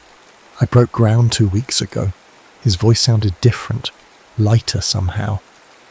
"It won't be finished for months, but the foundation is solid." "Daniel, let me finish." A deep breath. "I've taken a sabbatical from the firm, 1 year, possibly 2. I'll oversee current projects remotely, consult on new ones as needed." Siena sank onto a nearby bench, mind racing. "What are you saying?" "I'm saying I've arranged my life to be more portable. I'll never be as free as you, but I don't need to be anchored to one city anymore. Technology makes it possible to design from anywhere. And the treehouse? A compromise, something permanent but inherently connected to nature. Somewhere we could return to between your assignments." Tears blurred her vision. "You hate travel, you hate unpredictability." "I don't hate it," he corrected gently. "I just never saw its value until you. I'm not suggesting I follow you everywhere. You need your space, your freedom. But maybe we meet in the middle. 2 weeks in Venezuela, then a month in Big Sur. 3 weeks in Ukraine, then time together in Paris." The proposal was so unexpected, so unlike the rigid man she'd met in the vineyard, that Siena couldn't immediately respond. "Where are you?" she finally managed. "Look up." Siena raised her eyes to the gallery's entrance. Daniel stood in the doorway, phone still at his ear, watching her with an expression of such vulnerable hope that it stole her breath. "I can't ask you to change your entire life for me," she said, both into the phone and to the man now walking toward her. "You didn't ask," I offered. He stopped a few feet away, lowering his phone. "I've spent my life building structures that will outlast me, believing that was the only kind of permanence that mattered. You showed me there's permanence in fleeting moments too, if they're captured properly." He closed the distance between them, taking her hands. "I don't want to be the reason you stay, Siena. I want to be the reason you always have somewhere to return to." "And if it doesn't work," she whispered, "if the distance is too much, then we'll have tried something extraordinary." His thumbs traced circles on her palms. "I'm an architect. I understand that sometimes the most beautiful structures require the biggest risks." Siena looked into the eyes of this man who had reconstructed his entire worldview to accommodate her within it, and felt something settle in her chest. Not the weight of commitment, but the lightness of possibility. "When do we start?" she asked. His smile was like the first time she'd photographed him, illuminated by golden light, revealing the person behind the careful facade. "We already have." 3 months later, Siena stood in a downpour outside a small cafe in Caracas, photographing children dancing in puddles after 6 weeks of drought. Her satellite phone buzzed with a message, a photograph of the treehouse now with walls and windows surrounded by towering redwoods. The caption read, "Home takes shape, as do I." She sent back an image she'd captured that morning, dawn breaking over the mountains, the first rays of sun turning raindrops into suspended gold. Beauty in transition, like us. That night, as she uploaded her day's work, Sienna opened the leather portfolio Daniel had given her. Behind the photographs, she found a sheet of his precise architectural graph paper where he'd written, "Conventional wisdom says a building cannot be both rooted and mobile, both structured and free. Conventional wisdom has not met us. We are building something unprecedented, a love that neither constrains nor abandons. You chase light across continents. I create spaces that hold it. Together, we've designed something that honours both. See you in the golden hour." Sienna touched the words, feeling the indentations his pen had made on the paper. Then she reached for her camera and photographed the note in the warm light of her temporary home, capturing the moment when she finally understood that love wasn't about staying or leaving. It was about finding someone who made every place feel like exactly where you were meant to be. 6 different cities, 4 continents, and countless photographs later, Sienna returned to the Napa Valley vineyard where it had all begun. Daniel waited among the vines, just as he had that first evening, except now he welcomed her with the ease of someone who understood that her wandering always led back to him. As the sun dipped toward the horizon, bathing everything in amber light, he handed her a small wooden box crafted from the same redwood as their treehouse. "What's this?" she asked, turning it in her hands. "Open it and see." Inside lay a simple gold band, designed to nest against her camera equipment without snagging. "This isn't about keeping you in one place," Daniel said before she could speak. "It's about acknowledging that wherever we are, together or apart, we're building this connection that defies conventional architecture." Sienna looked from the ring to the man offering it, this person who had learned to find beauty in impermanence just as she had learned to value foundations. "Ask me," she whispered. Daniel took the ring, his architect's hand steady, even as his voice wavered. "Sienna Marchesi, will you marry me, not to change who we are, but to celebrate what we've become together?" She nodded, words momentarily beyond her. As he slipped the ring onto her finger, the golden hour light caught the metal, sending prisms dancing across their skin. "Perfect timing," she finally said. Daniel smiled, understanding completely. "I've learned from the best." Later, as they walked through the vineyard where they'd first met, Sienna raised her camera to capture his profile against the sunset. The structured man who had learned to embrace uncertainty, the architect who had redesigned his life to include spontaneity alongside precision. What will we tell people when they ask how we make it work, she wondered, reviewing the image on her screen. Daniel considered the question with his characteristic thoughtfulness. That love isn't about choosing between roots and wings. It's about finding someone who gives you both. As the last light of day painted the sky in impossible colours, Sienna and Daniel stood between vineyard rows where they'd once been strangers. Now they were something else entirely. Two people who had discovered that the most enduring structures are sometimes built in the most fleeting moments, captured forever in the golden hour light.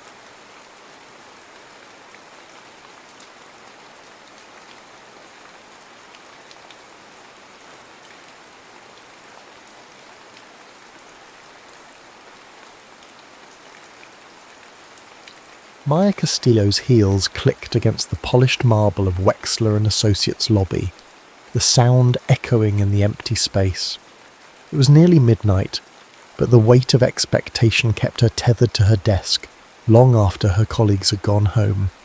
36 hours until the Donovan presentation, her chance to prove she deserved the associate partnership that had eluded attorneys twice her age. The fluorescent lights flickered overhead as she gathered her files, her reflection fragmented in the glass walls surrounding her. At 27, she had sacrificed everything for this career. Relationships, sleep, even the small pleasures that made life bearable. But it would be worth it. It had to be.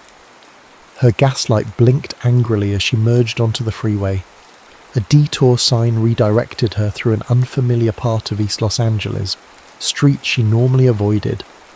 Maya gripped the steering wheel tighter, anxiety crawling up her spine as she pulled into the only gas station for miles. The place was a relic from another era. Neon signs buzzing with electrical imperfections, concrete stained with decades of motor oil. As she stepped out of her pristine BMW, Maya felt immediately out of place in her tailored suit and $100 blouse. "You lost?" The voice came from behind her. Maya turned to find a man leaning against a matte black Dodge Challenger, arms crossed over his chest. He wore faded jeans and a white t-shirt that did little to conceal the intricate tattoos winding up his forearms. His dark hair was pulled back in a messy knot, and there was a smudge of grease across his jawline. "I'm perfectly fine, thank you," she replied curtly, turning back to the pump. "Your gas cap is on the other side," he said, amusement lacing his voice. Maya closed her eyes, exhaling slowly before pulling back into her car and repositioning it. When she stepped out again, the man was still watching her, the ghost of a smile playing on his lips. "Rough day?" he asked. "Rough life," she muttered, immediately regretting the uncharacteristic honesty. "I'm Ronan," he offered, extending a hand that bore the calluses and tiny scars of someone who worked with machinery. "Maya," she replied, briefly taking his hand, surprised by the warmth that travelled up her arm at the contact. The relative quiet was suddenly shattered by the arrival of 3 heavily modified cars, their engines reverberating through the night air. The drivers, 2 men and a woman, nodded at Ronan with a familiarity that spoke of shared history. "Tonight's the night, Hayes," called one of them, a lanky man with a sleeve of neon-coloured tattoos. "King's putting up 10 grand, you in or you scared?" Maya watched as something shifted in Ronan's expression, a flash of intensity that transformed his casual demeanour into something electric. "Wouldn't miss it," Ronan replied, his voice carrying an undercurrent of tension. He turned to Maya. "You ever see a real street race?" "Not the Hollywood version, the real thing." "No, and I don't plan to," she answered, replacing the gas cap and reaching for her receipt. "Some of us have responsibilities." Ronan laughed, the sound unexpectedly rich. "And some of us have lives. When was the last time you felt something genuine, Maya? Not planned, not calculated, just real."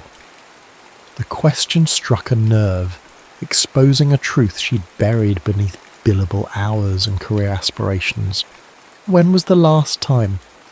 "That's what I thought," Ronan said, reading her silence. "One night, one race. What's the worst that could happen? I could witness an illegal activity, be disbarred and throw away 7 years of education," she countered. "Or you could remember what it feels like to be alive."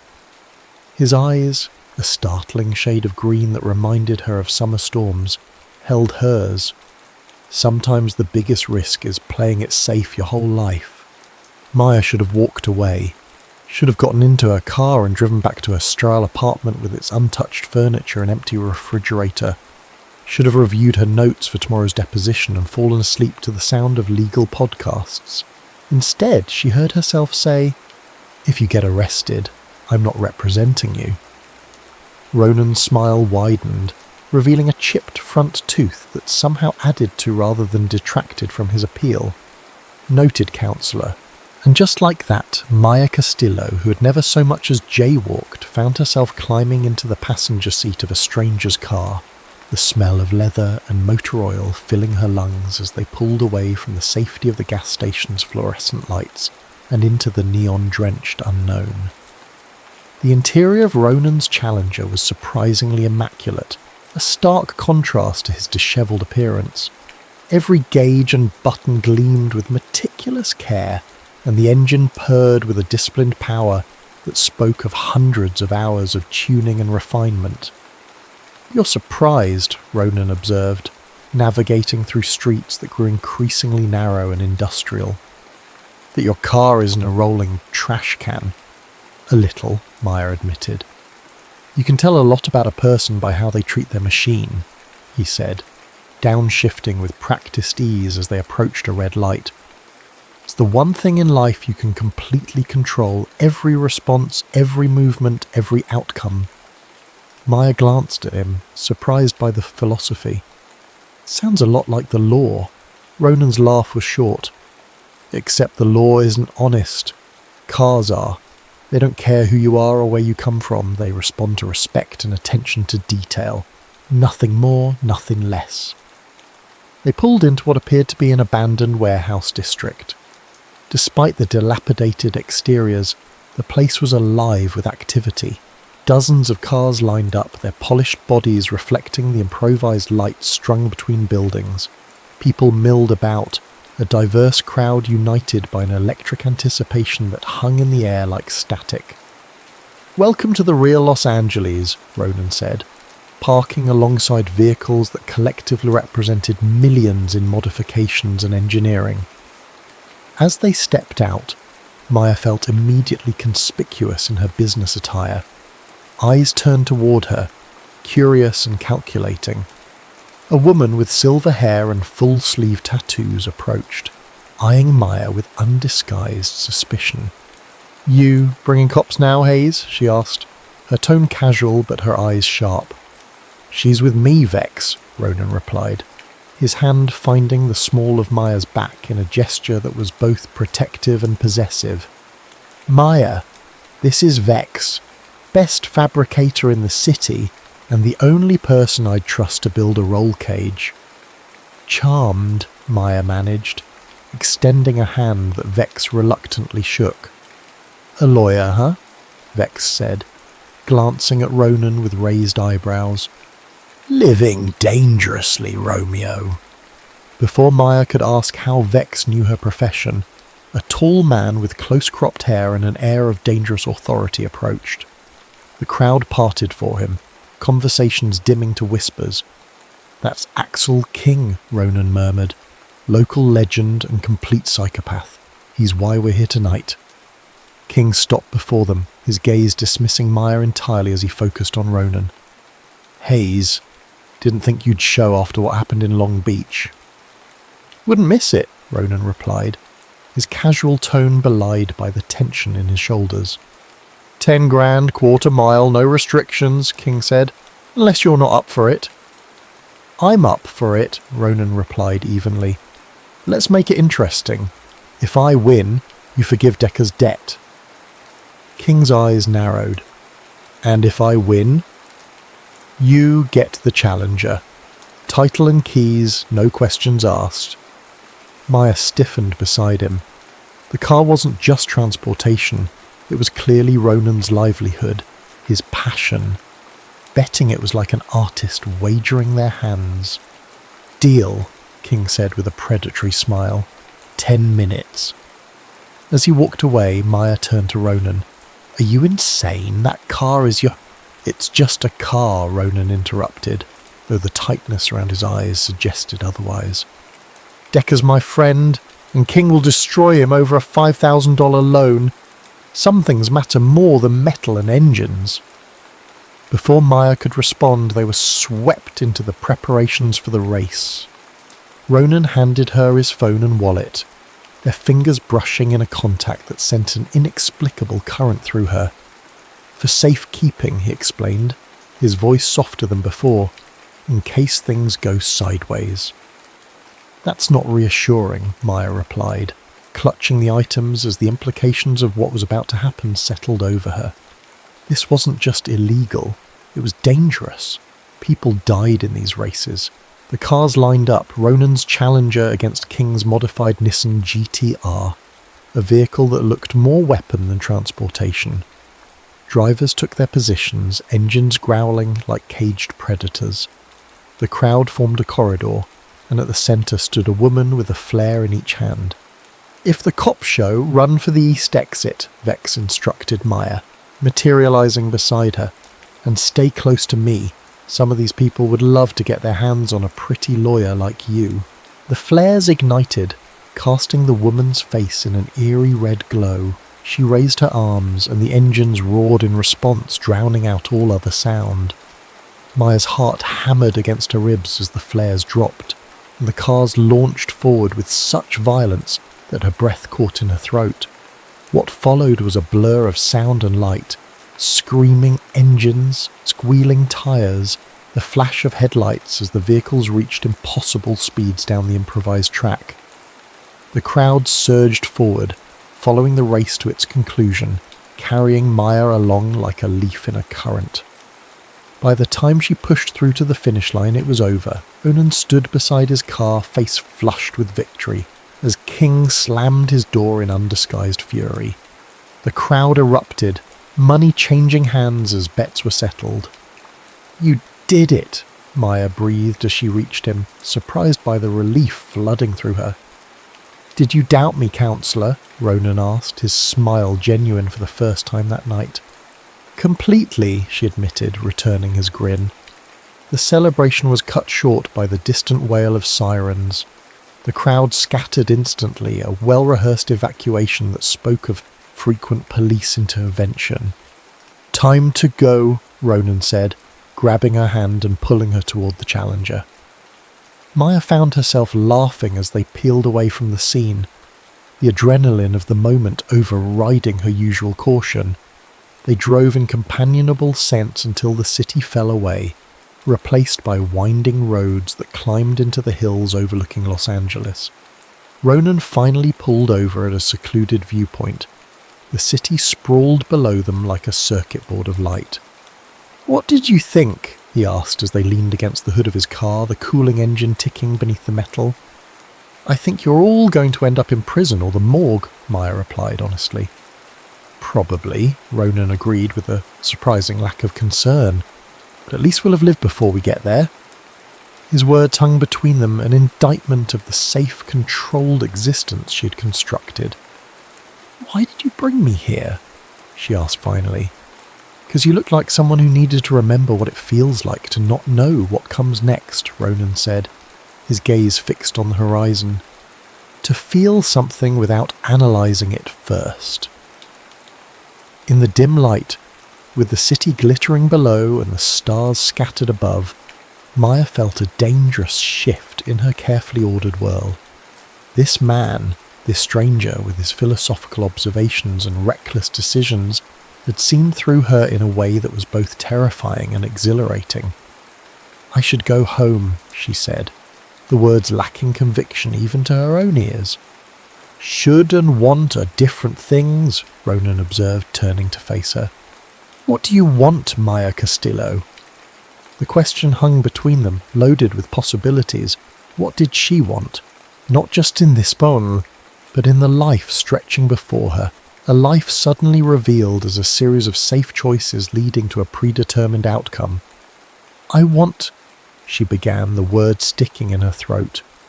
"I want to feel like this isn't a mistake." Ronan's smile was slow, understanding. The best things in life usually start as mistakes. When he kissed her, it wasn't gentle or hesitant. It was like the race, fast, intense, full of risk and reward. Maya found herself responding with an abandon that should have frightened her, her hands tangling in his hair as the night air cooled her heated skin.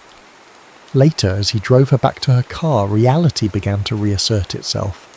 This had been an aberration, a momentary escape from the pressures of her real life. Nothing more. "This was," she started as they pulled up beside her BMW.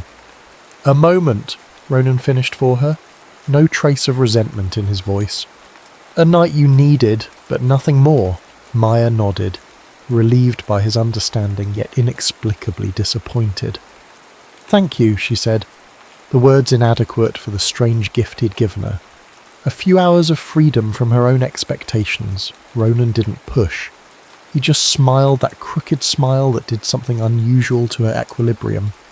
"I'll see you around, lawyer." As Maya drove home, the taste of him still on her lips, she told herself it was over. An impulsive decision never to be repeated. By tomorrow it would feel like a dream, hazy and distant. But as she crawled into bed, the horizon already lightening with dawn, she knew with a certainty that terrified her. Nothing would ever be the same again. 3 days passed in a blur of depositions and client meetings. Maya moved through them with mechanical precision, her mind occasionally drifting to the memory of engine roars and a chipped-tooth smile. By the 4th day, she had almost convinced herself it had been a stress-induced hallucination. "Earth to Maya," said Jerome, her paralegal, waving a hand before her face. "The Mitchell files? You asked for them an hour ago." "Right, sorry," Maya said, accepting the stack of documents. "Late night." "All your nights are late," Jerome observed, perching on the edge of her desk. "But you're usually laser-focused. What gives?" "Nothing," Maya replied too quickly. "Just the Donovan presentation. It's a big opportunity." Jerome studied her with the perceptive eye of someone who had worked alongside her for 3 years. "This isn't about work. You've got that look." "What look?" "The I did something I'm not supposed to talk about look. Last time I saw it was when Gabriella from accounting installed dating apps on your phone at the Christmas party." Maya's phone chimed with a notification, cutting short her denial. An unknown number had sent a simple message. Same time, same place me. Her heart performed an acrobatic manoeuvre that had nothing to do with arrhythmia. How had he gotten her number? Then she remembered. Her contact information was on the business cards in her wallet. He must have taken one when she wasn't looking. "That's definitely not a work message," Jerome noted, observing the colour rising in her cheeks. "Who's R?" "No one," Maya insisted, tucking her phone away. "A potential client." "Uh-huh," Jerome said, clearly unconvinced. "Well, your potential client just made you blush for the first time since I've known you. Might be worth exploring that retainer." After he left, Maya stared at the message. The responsible thing would be to delete it, forget it ever happened, focus on the partnership that was finally within reach. Instead, she found herself typing, "Can't tonight, working late." The response came almost immediately. "Work will still be there tomorrow. Freedom has an expiration date." Maya smiled despite herself. "Are you always this philosophical? Only when trying to convince beautiful lawyers to make bad decisions." She shouldn't respond, shouldn't encourage whatever this was, and yet she typed, "The Bartlett Gala. Tomorrow night. I need a +1 who can behave for a few hours." There was a longer pause before his reply. "Behaving isn't my specialty, but I can make an exception. Address?" Maya sent her apartment details before she could reconsider, already wondering if she'd lost her mind. Bringing a street racer to a gala filled with judges, prosecutors and law firm partners was career suicide. And yet the thought of seeing Ronan again, of introducing this chaotic element into her structured world, sent a thrill through her that she couldn't ignore. The next evening, Maya scrutinized her reflection with unusual care. The black dress was conservative enough for the professional setting, but fell in a way that accentuated curves usually hidden beneath tailored suits. Her dark hair cascaded past her shoulders instead of being pulled into its usual severe knot. At precisely 7, her doorbell rang. Maya took a steadying breath before opening it, prepared for the leather jacket and messy bun. What she found instead left her momentarily speechless. Ronan stood before her in a perfectly tailored charcoal suit, his hair neatly styled, face clean-shaven. The only hints of his usual self were the tattoos peeking from beneath his cuffs and the mischievous glint in his eyes. "You look surprised again," he noted, his gaze travelling over her with an appreciation that made her skin warm. "I was expecting more grease," Maya admitted, stepping aside to let him enter. "I clean up when the occasion demands it," Ronan replied, handing her a small box. "For you." Inside was a corsage of deep blue orchids that complemented her dress perfectly. "How did you—" "I may have bribed your doorman for details," he admitted, without a trace of remorse. "He was very helpful once I convinced him I wasn't a stalker." "Just a criminal," Maya said lightly. allowing him to slip the corsage onto her wrist. Alleged criminal, Ronan corrected, his fingers lingering on the inside of her wrist where her pulse betrayed her composure. No convictions yet. The drive to the gala was filled with a tension that had nothing to do with the upcoming social navigation and everything to do with the man beside her. Maya found herself stealing glances at his profile, trying to reconcile this polished version with the grease-smudged mechanic from the gas station. "How do you know how to tie a Windsor knot?" she asked finally. Ronan smiled, keeping his eyes on the road. "My father insisted all his sons learn. Said you never know when you'll need to look respectable." "And your father is deceased," Ronan replied, the word clipped. "Heart attack 6 years ago. My mother remarried and moved to Switzerland." "I'm sorry," Maya said, sensing the complex emotions beneath the simple statement. "Don't be. We weren't close," Ronan said, his tone lightening as they pulled up to the hotel. "So, what's my cover story? Ex-convict turned paralegal? Professional escort, long-lost cousin twice removed." "How about we stick as close to the truth as possible?" Maya suggested. "You're a mechanical engineer I met recently." "Boring but plausible," Ronan agreed as the valet opened her door. "I'll try not to mention the illegal racing and near arrests." The Bartlett Gala was held in the grand ballroom of the Alexandria Hotel, a space dripping with old-world elegance. Crystal chandeliers cast prismatic light over marble floors, and the state's legal elite mingled in expensive formal wear, their laughter carrying the practiced cadence of people accustomed to performative social interactions. "Impressive crowd," Ronan murmured, as they accepted champagne flutes from a passing waiter.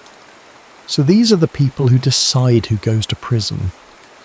"Some of them," Maya confirmed, already scanning the room for her colleagues.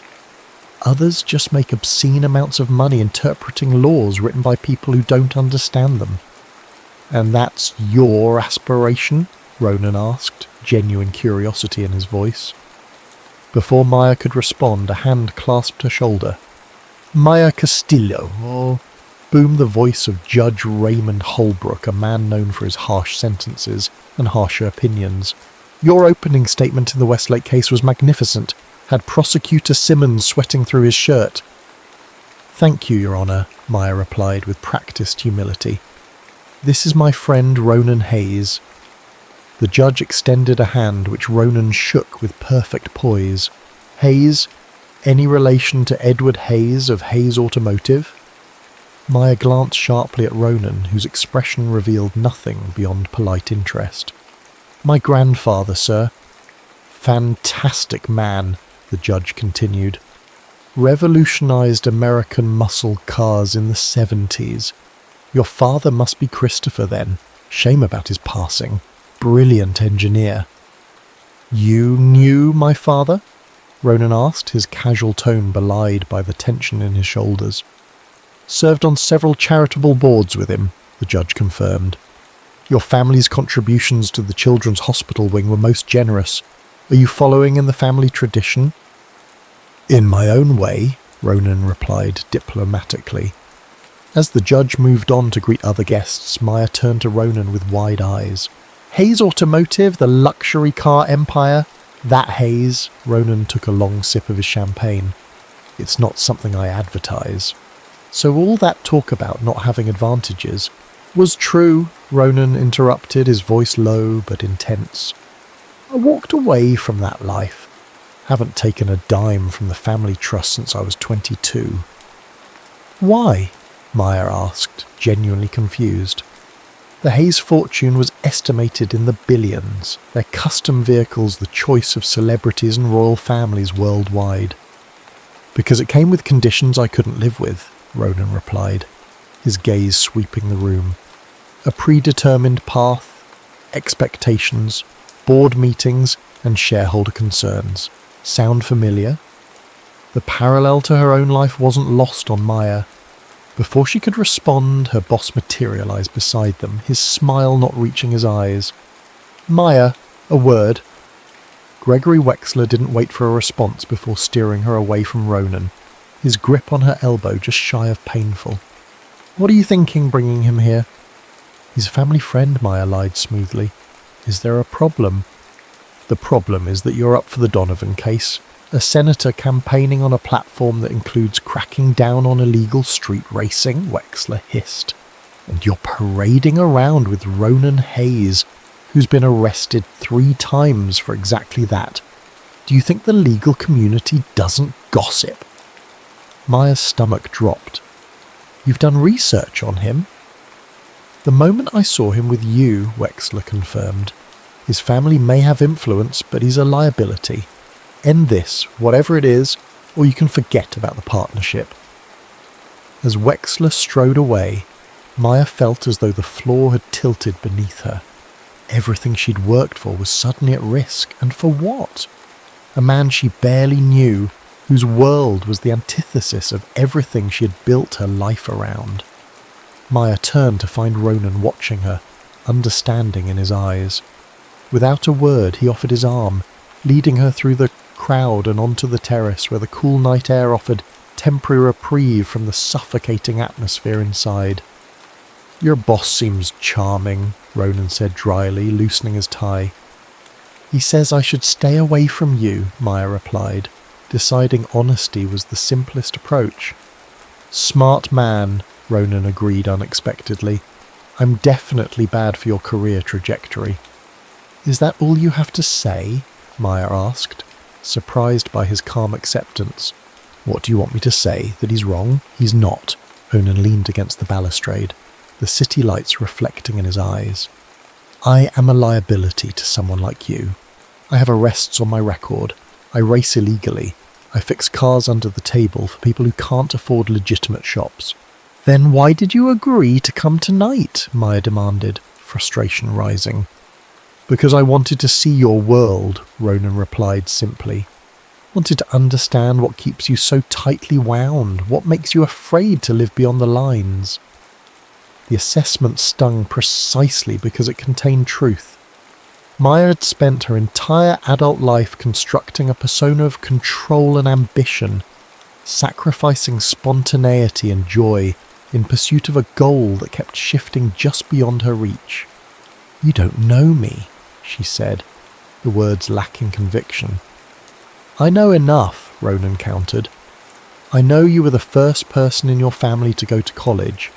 I know you worked through law school and graduated with honours despite holding down 2 jobs. I know you haven't taken a vacation in 3 years because you're afraid someone will take your place while you're gone." Maya stared at him. "How could you possibly—" "I have a cousin who works in admissions at UCLA Law," Ronan explained with a shrug. "And Google exists. You're not the only one who can do research." "So we've been investigating each other," Maya said, unsure whether to be flattered or disturbed. "I was curious about the woman who got into my car despite every instinct telling her not to," Ronan admitted.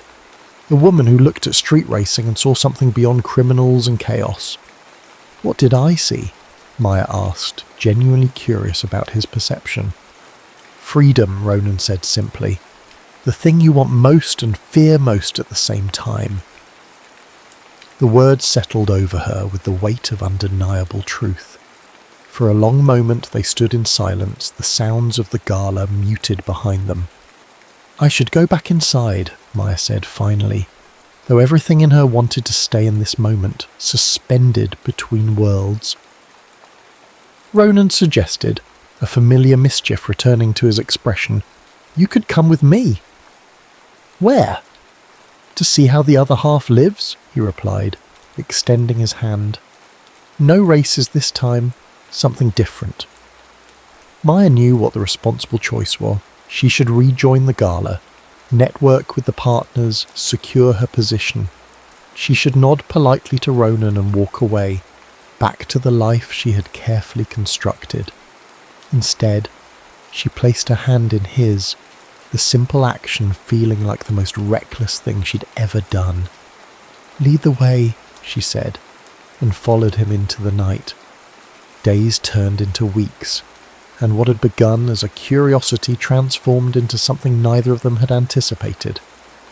Maya found herself living a double life, meticulous lawyer by day, adventurous companion by night. Ronan introduced her to a Los Angeles she'd never known existed. Underground art shows in abandoned warehouses, midnight motorcycle rides along the coast, impromptu gatherings of mechanics and racers where the conversation flowed as freely as the beer. In return, Maya opened his eyes to her world, the intricate dance of legal strategy, the satisfaction of constructing an airtight argument, the rush of victory in a courtroom battle. "It's not so different from racing," she explained one night as they sat on the hood of his car overlooking the city. "It's all about anticipating your opponent's next move, finding the gap in their defense, pushing the limits of what's possible within the rules." "Except there are actual rules," Ronan pointed out, his thumb tracing circles on the inside of her wrist. "Rules can be reinterpreted," Maya replied with a sly smile. "That's what makes it interesting." Their relationship existed in stolen moments, late-night drives, early morning breakfasts in diners where no one would recognize either of them, weekends spent in the garage where Ronan worked, Maya perched on a stool with legal briefs spread before her while he transformed machines from broken to beautiful. "Hand me the 10 Mosen Mao," Ronan requested one Saturday, his voice muffled from beneath a vintage Mustang. Maya selected the correct socket wrench from the organised tray, no longer needing to ask which was which. After weeks of observing him work, she had absorbed the basics of automotive repair through a combination of curiosity and her natural aptitude for detailed information. "You're getting good at this," Ronan observed as he emerged, a streak of oil across his forehead. "I have an excellent teacher," Maya replied, wiping away the smudge with her thumb, "though I'm not sure amateur mechanic will look impressive on my resume." "Depends on the job you're applying for," Ronan said, pulling her against him, despite her token protests about his dirty clothes. When he kissed her, Maya still felt the same electric current that had shocked her that first night, a sensation that hadn't diminished with familiarity, but had instead deepened into something more profound and more terrifying. "I need to get back," she murmured against his lips. "The Donovan brief is due Monday." Ronan released her with a reluctant sigh. "The Donovan case, still fighting the good fight against dangerous street racers like me." It was a point of tension between them, the fact that Maya's biggest career opportunity involved working with a senator whose pet project was eliminating the very subculture that had given Ronan purpose and community. "It's just a case," Maya insisted, though they both knew it was more than that. It was the culmination of years of sacrifice, the validation she had sought since entering law school. "Keep telling yourself that," Ronan said, turning back to the Mustang. "One day, you might believe it." They parted with the unspoken understanding that hung between them like an approaching storm. This couldn't last. Their worlds, briefly intertwined, were pulling them in opposite directions. The crisis came sooner than either expected. 3 days later, Maya sat in Wexler's office, fighting to maintain her professional composure as he delivered the news. "Senator Donovan was impressed with your preliminary strategy," Wexler said, sliding a folder across his desk. "He wants to take it a step further. Not just legislation, but actual prosecutions, high-profile cases to set precedents." Maya opened the folder to find surveillance photos, police reports, and a list of names. Her blood froze when she saw Ronan's among them, along with several people she'd met through him. Vex, Decker, others who had cautiously accepted her into their circle. "We have informants who've provided details on upcoming races," Wexler continued, oblivious to her distress. "The senator wants coordinated raids, arrests that will make the evening news. Show the public he's serious about cleaning up the streets." "These are just kids mostly," Maya heard herself say. "Working-class people blowing off steam. There are actual criminals out there." "These are actual criminals," Wexler interrupted, his expression hardening. People die in these races, Maya. Innocent bystanders. This isn't victimless. She couldn't argue with that. She'd seen the risks firsthand, had felt the adrenaline rush that came from pushing machines and bodies to their limits, had witnessed the allure that drew people back again and again, despite the dangers. "The raids happen this weekend," Wexler said, closing the subject. "I expect you'll be there to observe, take notes for the cases you'll be building." Maya nodded mechanically, her mind racing faster than any car she'd seen. The moment she left the office, she pulled out her phone, typing a warning to Ronan. Her finger hovered over send, ethics warring with emotion. Sending this message would be a direct violation of her professional obligations, potentially ending her legal career before it truly began. Before she could decide, a text from Ronan appeared. "Big race tonight. King's final offer. 50k. Can't say no." Maya's heart sank. The location listed in the raid documents was the same industrial district where she'd first watched Ronan race. King would be there, the primary target on the senator's list. She tried calling, but the call went straight to voicemail. Ronan was already preparing, already committed to a race that could end with him in handcuffs, or worse. Maya made her decision. She deleted the warning message and instead typed, "Need to see you. Important. Where are you?" His response came an hour later. "Garage. Final tuning. Come by." The garage was a hive of activity when Maya arrived. Ronan's crew, a mix of professional mechanics and amateur enthusiasts, swarmed around the Challenger, making minute adjustments to a vehicle that had been transformed from merely exceptional to something approaching perfection. "Maya," Ronan greeted her with surprise, wiping his hands on a rag. "Didn't expect you till later. We're kind of in the middle of something." "I can see that," she replied, taking in the focused intensity of the preparations. "Can we talk privately?" Ronan led her to the small office at the back of the garage, closing the door on the mechanical symphony outside. "What's going on?" he asked, his expression shifting from focused to concerned as he took in her tense posture. "You can't race tonight," Maya said, the words tumbling out before she could frame them more diplomatically. Ronan's eyebrows rose. "That's not your decision to make." "There's going to be a raid," she said, lowering her voice despite the closed door. "Police, federal agents, news cameras, the works. Senator Donovan is making his big move, and you're all walking into a trap." Understanding dawned on Ronan's face, followed quickly by suspicion. "And you know this how?" Maya hesitated, the weight of her professional oath pressing against her conscience. "I can't tell you that." "Can't or won't," Ronan challenged, stepping closer. "You're working on the Donovan case, the case specifically targeting people like me, and now you're warning me about a raid that hasn't been publicly announced." "I'm trying to protect you," Maya insisted, "by betraying your client, breaking attorney-client privilege." Ronan shook his head. "That's not you, Maya. You don't cross those lines." "Things change," she said quietly. "People change." Ronan studied her face, his expression softening. "You're risking everything by telling me this." "I know." "Why?"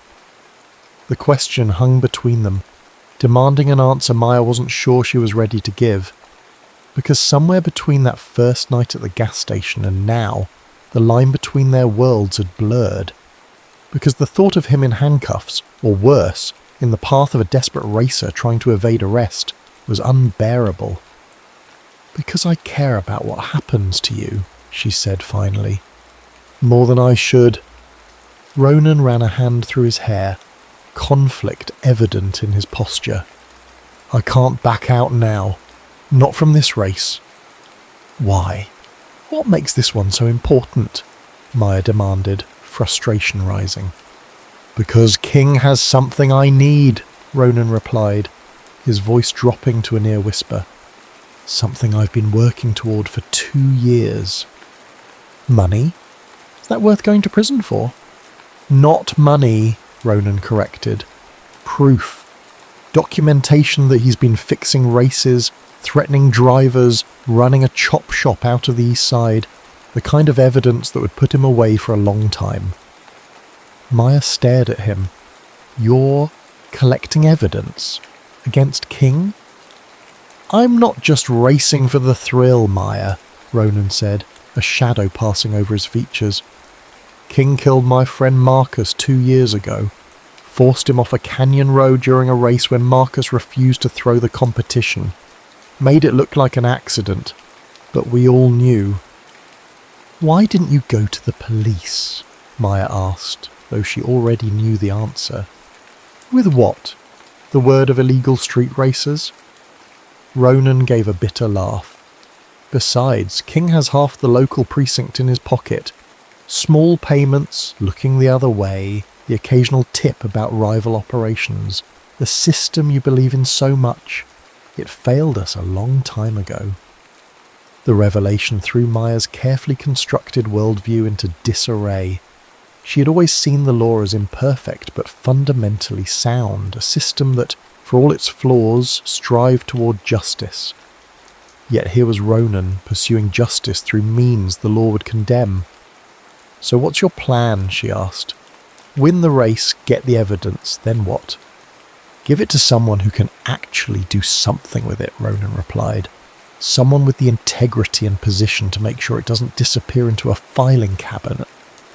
The implication was clear. He had been planning to give it to her, had been watching her, evaluating her, from the moment they met. Is that why you approached me that night? Maya asked, the possibility sending a cold ripple through her. Was I just convenient? No, Ronan said firmly, reaching for her hand.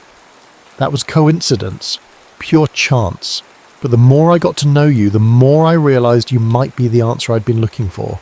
Someone inside the system who still believes in what it's supposed to stand for. Maya withdrew her hand, a tangle of emotions too complex to unravel in the moment. You should have told me. Would you have believed me? Would you have even listened before you knew me? Ronan challenged. Or would you have dismissed me as just another criminal with a grudge? He was right. And they both knew it. The Maya of 3 months ago would have directed him to file a police report and walked away, secure in her belief that the system would handle it.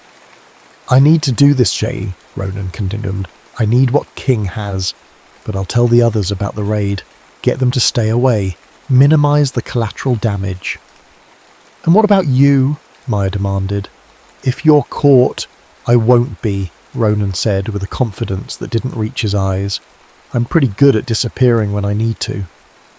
The unspoken implication hung in the air. If he ran, she wouldn't see him again. This fragile connection they'd built would be severed, sacrificed to the divergent paths they'd chosen long before they met. Don't do this, Maya pleaded, one final attempt. Ronan's response was to brush his lips against hers, the gesture both tender and resigned.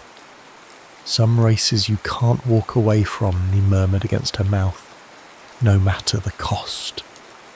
As Maya left the garage, the bright afternoon sun incongruous with the darkness gathering in her chest, she realised she had reached a crossroads of her own.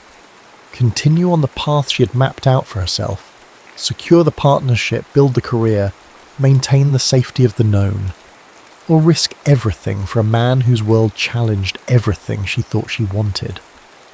By the time night fell, she had made her decision. The industrial complex pulsed with energy, the atmosphere electric with anticipation. Unlike the chaotic gatherings Maya had witnessed before, this event had an organised precision that spoke of high stakes and serious money. Security patrolled the perimeter, and the crowd was smaller, more exclusive, serious players only. Maya moved through them with borrowed confidence, the leather jacket Vex had lent her serving as both disguise and armour. Her hair was pulled back in a tight braid, face partially obscured by the baseball cap pulled low over her eyes. It wouldn't stand up to close scrutiny, but in the shadowy environment, it was enough to avoid immediate recognition. She spotted Ronan near his car, surrounded by his crew. The Challenger gleamed beneath the improvised lights, a predator ready to pounce. Ronan himself was transformed. Gone was the philosophical mechanic, replaced by a focused competitor whose entire being seemed honed to a single purpose. Maya kept her distance, knowing her presence would only distract him.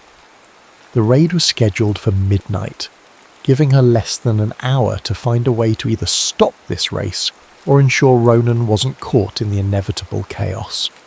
"You're either very brave or very stupid," came a voice from behind her. Maya turned to find Vex, leaning against a stack of pallets, arms crossed over her chest. "Possibly both," Maya admitted. "He said you'd come, despite the risk," Vex said, her tone neutral. "Said you couldn't help yourself any more than he could." "Did he also tell you about the raid?" Maya asked, keeping her voice low. Vex nodded. Word spread. Most of the usual crowd stayed away. The only ones here are King's people and those with too much on the line to walk away. "Like Ronan." "Like Ronan," Vex agreed, her gaze drifting to where he stood, though his reasons are better than most. A commotion near the starting line caught their attention. King had arrived, flanked by the men whose posture and alertness suggested more than casual racing enthusiasm. The crowd parted for him, a combination of respect and fear creating a path to where Ronan waited. "Haze," King's voice carried across the space, the single word laden with history and antagonism. "Last chance to back out." "Not a chance," Ronan replied, his tone deceptively casual. "Unless you're having second thoughts." King's laugh was cold. "About taking your car? Never. It'll look good in my collection." "If you win," Ronan countered. "I always win," King said, his confidence absolute. "One way or another." The implied threat hung in the air as they moved toward their respective vehicles. Maya felt a chill that had nothing to do with the night air. "He's going to try something," she murmured. "Always does," Vex confirmed grimly, but Ronan's ready for it. He's been preparing for this moment for 2 years. As the drivers took their positions, Maya checked her watch. 30 minutes until the raid. Not enough time for the race to conclude and everyone to disperse. The trap was perfectly timed. The race format was simple but brutal. 3 laps around the industrial complex, through narrow alleys and around tight corners, a test of skill as much as speed. No rules beyond reaching the finish line first. As the signal was given and the cars launched forward with a violent surge of power, Maya realised she had never actually seen Ronan drive at his full capability. What she witnessed now was a revelation, a preternatural connection between man and machine, reflexes that seemed to anticipate rather than react, decisions made at speeds that defied human limitations. For the first lap, the cars remained close, neither driver willing to show their full hand too early. By the second lap, Ronan had gained a slight advantage, his car taking corners with a precision that spoke of countless hours of practice and preparation. It was during the final lap that King made his move. As they approached a particularly narrow section, his car swerved deliberately into Ronan's path, metal screaming against metal as the Challenger was forced toward a concrete barrier. Maya's heart stopped as Ronan's car fishtailed, tyres struggling for purchase on the uneven surface. For a moment, disaster seemed inevitable. Then, with a manoeuvre that defied physics, Ronan regained control, dropping back to avoid another collision. King's victory seemed assured as they entered the final stretch, his car pulling ahead with the advantage gained through his dangerous tactics. The finish line approached, the crowd's energy building to a crescendo. What happened next occurred so quickly that Maya would later struggle to piece it together. Ronan's car suddenly surged forward with impossible speed, drawing even with King's. As they approached the final turn, King once again swerved toward him, but this time Ronan was ready. His car dropped back just enough for King's manoeuvre to miss, causing King's vehicle to momentarily lose traction. It was all the opening Ronan needed. He slipped past on the inside line, crossing the finish seconds before King, whose car skidded to a stop amid a cloud of burning rubber and frustrated rage. The crowd erupted, money changing hands as the unexpected outcome was confirmed. Maya found herself moving forward without conscious decision, drawn toward Ronan as he emerged from his car, face flushed with victory. Their eyes met across the churning crowd, a moment of connection amid the chaos. Then King was there, his face contorted with fury as he confronted Ronan. "You cheated!" he spat, shoving Ronan hard enough to make him step back. "No way that piece of junk outran my car without illegal mods." "Maybe you're just not as good as you think you are," Ronan replied evenly, though Maya could see the tension in his posture. "I won fair. Time to pay up." "Like hell," King growled, signalling to the men who had accompanied him. They moved forward, surrounding Ronan in a tightening circle. Maya pushed through the crowd, fear propelling her toward the confrontation. This was escalating beyond a simple racing dispute. "We had a deal, King," Ronan said, his voice carrying over the murmurs of the gathered spectators. "The evidence for the race. I won. Hand it over." King's laugh was ugly. "Evidence? You think I'm stupid enough to bring incriminating material to a race? You'll get nothing from me except maybe a lesson in respect." One of King's men reached for something beneath his jacket, but before the situation could deteriorate further, a new sound cut through the night. Sirens, approaching fast from multiple directions. "Cops!" someone shouted, and the crowd scattered like mercury, bodies flowing toward pre-planned escape routes. Maya locked eyes with Ronan across the dispersing crowd, panic rising as she saw King's men closing in despite the approaching police. This wasn't just about escaping arrest. King had no intention of letting Ronan leave. "Ronan!" she called, fighting against the tide of fleeing bodies. He saw her, nodded once in acknowledgement, then turned to face King, who had drawn a knife from his boot. "Tonight ends this," King snarled, lunging forward. What followed was a blur of motion as Ronan dodged the attack, his movements fluid and practiced. But he was outnumbered, and as King's men joined the assault, Maya knew he couldn't last long. Without conscious thought, she found herself running towards the conflict, adrenaline overwhelming caution. She grabbed a discarded wrench from nearby, the heavy tool fitting naturally into her grip as she swung it in a wide arc, connecting with the arm of one of King's men as he reached for Ronan. The man howled in pain, stumbling back. Maya positioned herself beside Ronan, the wrench raised in warning. "This isn't your fight, counselor," Ronan said, his breathing laboured, a thin line of blood tracing his jawline. "Clearly it is," Maya replied, not taking her eyes off their attackers. King's laugh was incredulous. "A lawyer? Really, Hayes? You brought a lawyer to a knife fight?" The momentary distraction was all Ronan needed. He lunged forward, his fist connecting with King's jaw with a sickening crack. King stumbled, the knife clattering to the concrete. The wail of sirens was deafening now, blue and red lights washing over the scene as police vehicles converged on the complex. In the chaos, King's men retreated, dragging their dazed leader with them.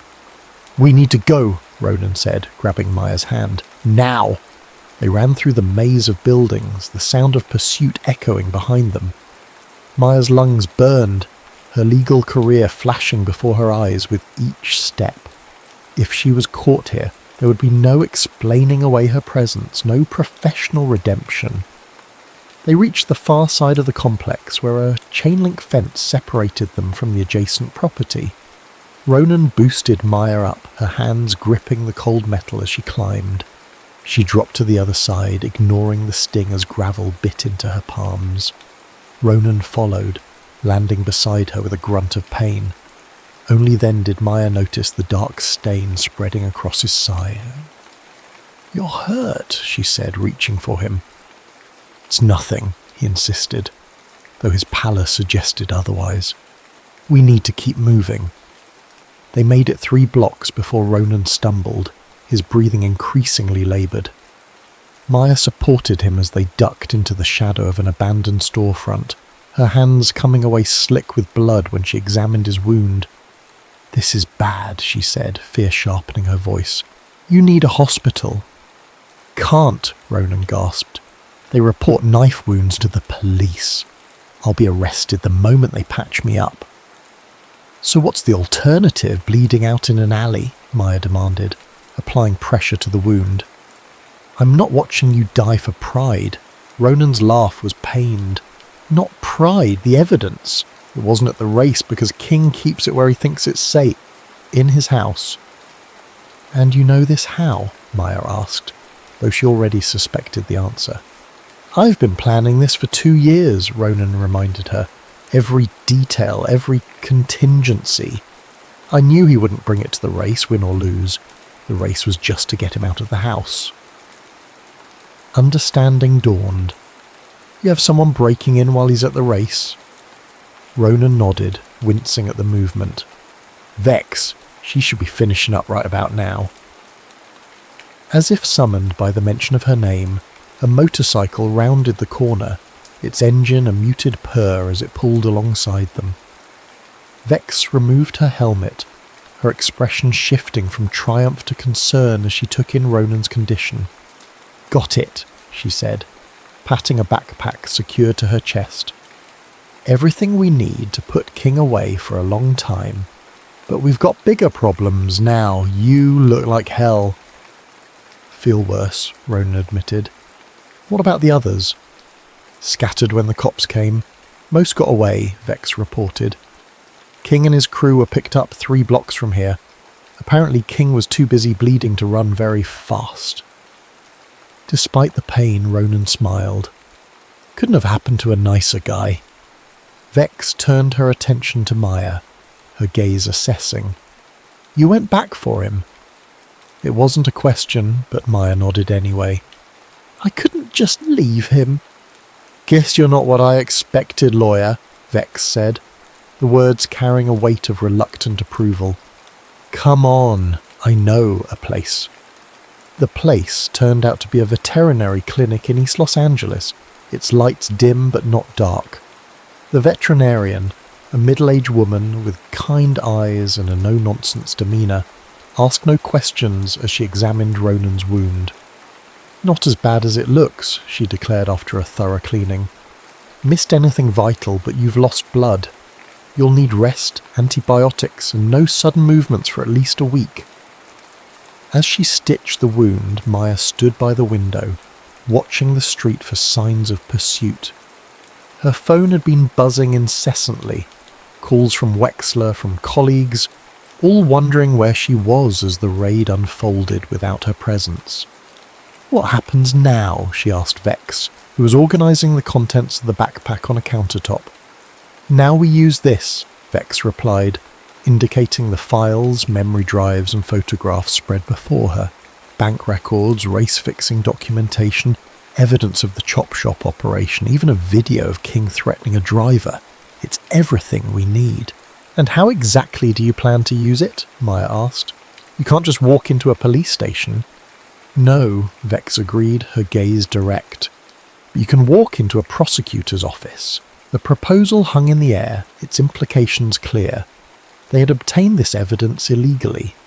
Using it meant implicating herself in that illegality. It could end her career, her future, everything she had worked for.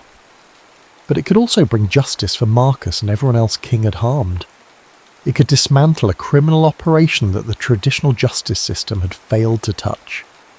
"I need to think," Maya said, stepping outside for air that didn't smell of antiseptic and hard choices. The night was cool, stars visible despite the city's light pollution. Maya leaned against the brick wall, closing her eyes as she tried to centre herself amid the chaos of the past hours. The door opened behind her, and Ronan emerged, moving carefully but steadier than before. "You should be resting," Maya said without opening her eyes. "Never been good at following doctor's orders," Ronan replied, easing himself against the wall beside her. "Or any orders, really." They stood in silence for a moment, the events of the night settling between them like sediment. "I'm sorry," Ronan said finally, "for putting you in this position, for risking your career, your future." "I put myself here," Maya corrected him. "Every step was my choice." "Still," Ronan insisted, "this isn't what I wanted for either of us." Maya turned to look at him, really look at him, illuminated by the distant streetlight. Despite the wound, despite the exhaustion etched into his features, there was something unbreakable in his posture, a core of purpose that had drawn her to him from the beginning. "What did you want?" she asked softly. Ronan's smile was tinged with melancholy. "Justice for Marcus. Closure.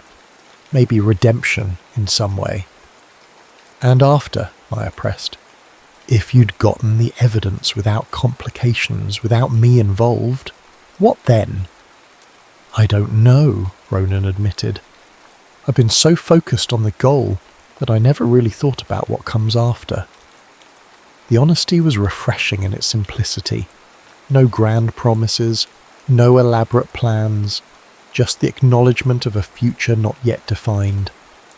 "That makes two of us," Maya said. "I've spent my entire adult life on a predetermined path. Every decision, every sacrifice, all aimed at a specific outcome.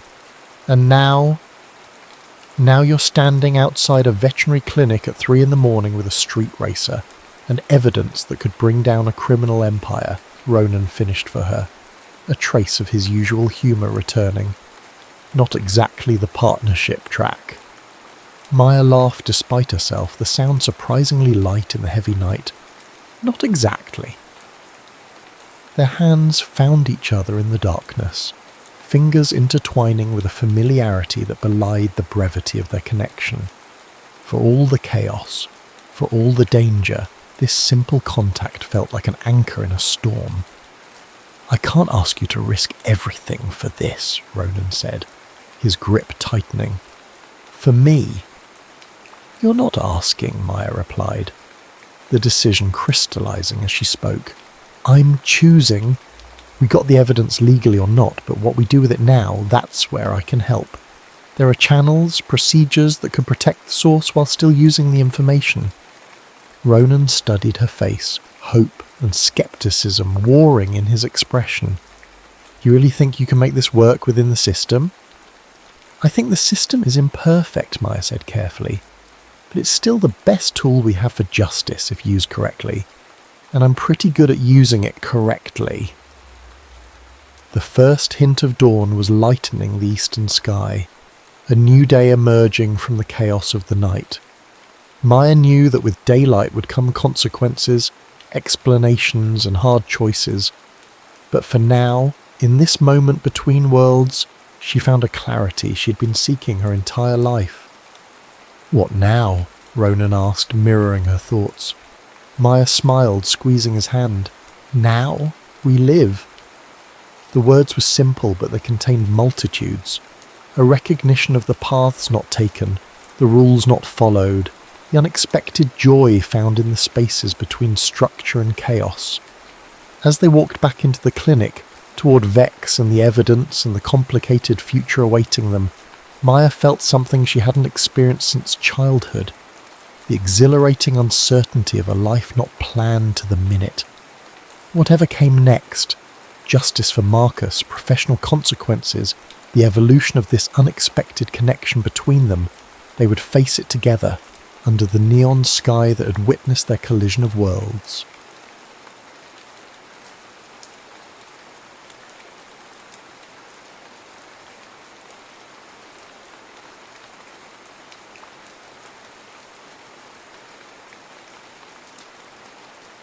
Hollow Creek smelled of rain and wood smoke, a scent Ellie hadn't realised she'd carried in the deeper chambers of her memory until she crossed the town line.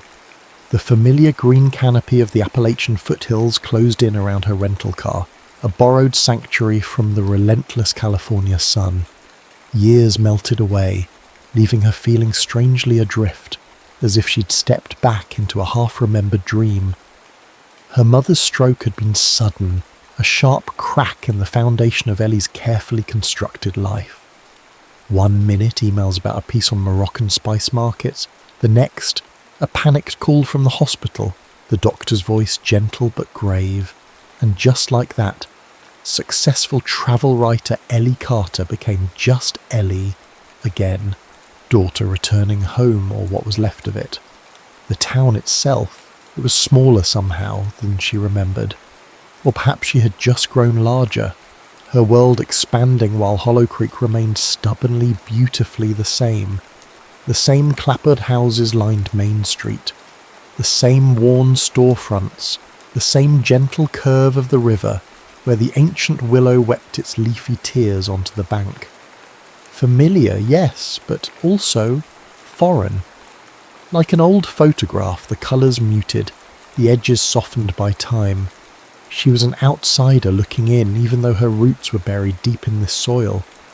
The old Victorian house, her childhood home, sat on Sycamore Lane, its paint peeling like sunburnt skin, the porch swing hanging lopsidedly, a silent testament to neglect.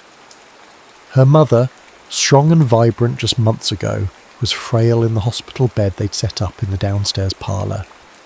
The silence in the house was heavy, punctuated only by the rhythmic beeping of medical equipment and her mother's shallow breaths.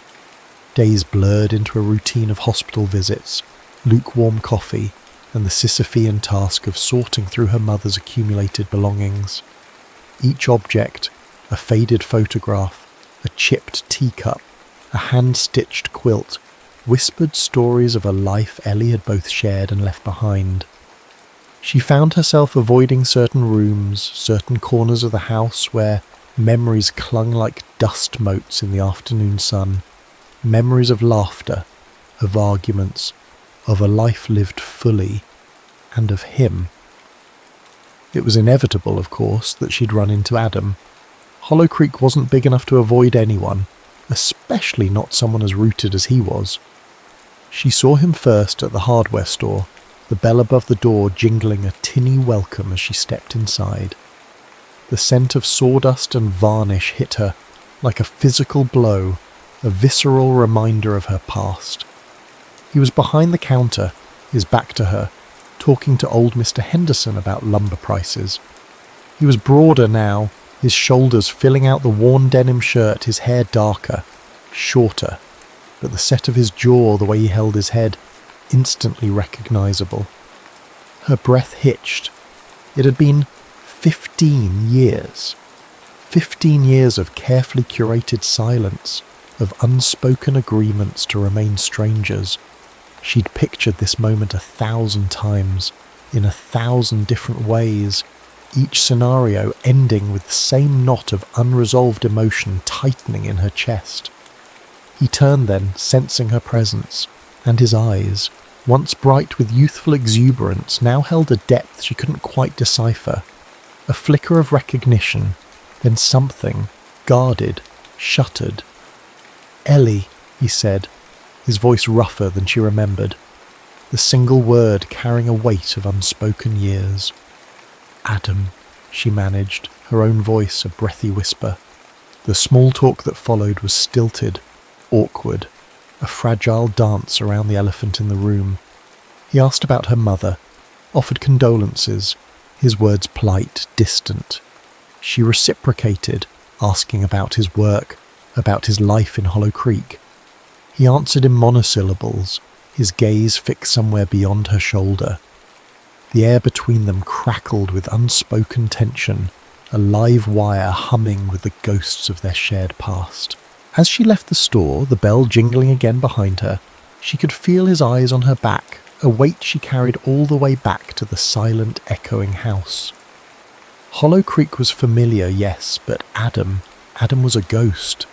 A beautiful, painful ghost, haunting the edges of her return, and she knew, with a certainty that chilled her to the bone, that her carefully constructed plans for a short visit were about to unravel, just like everything else in her life seemed to be.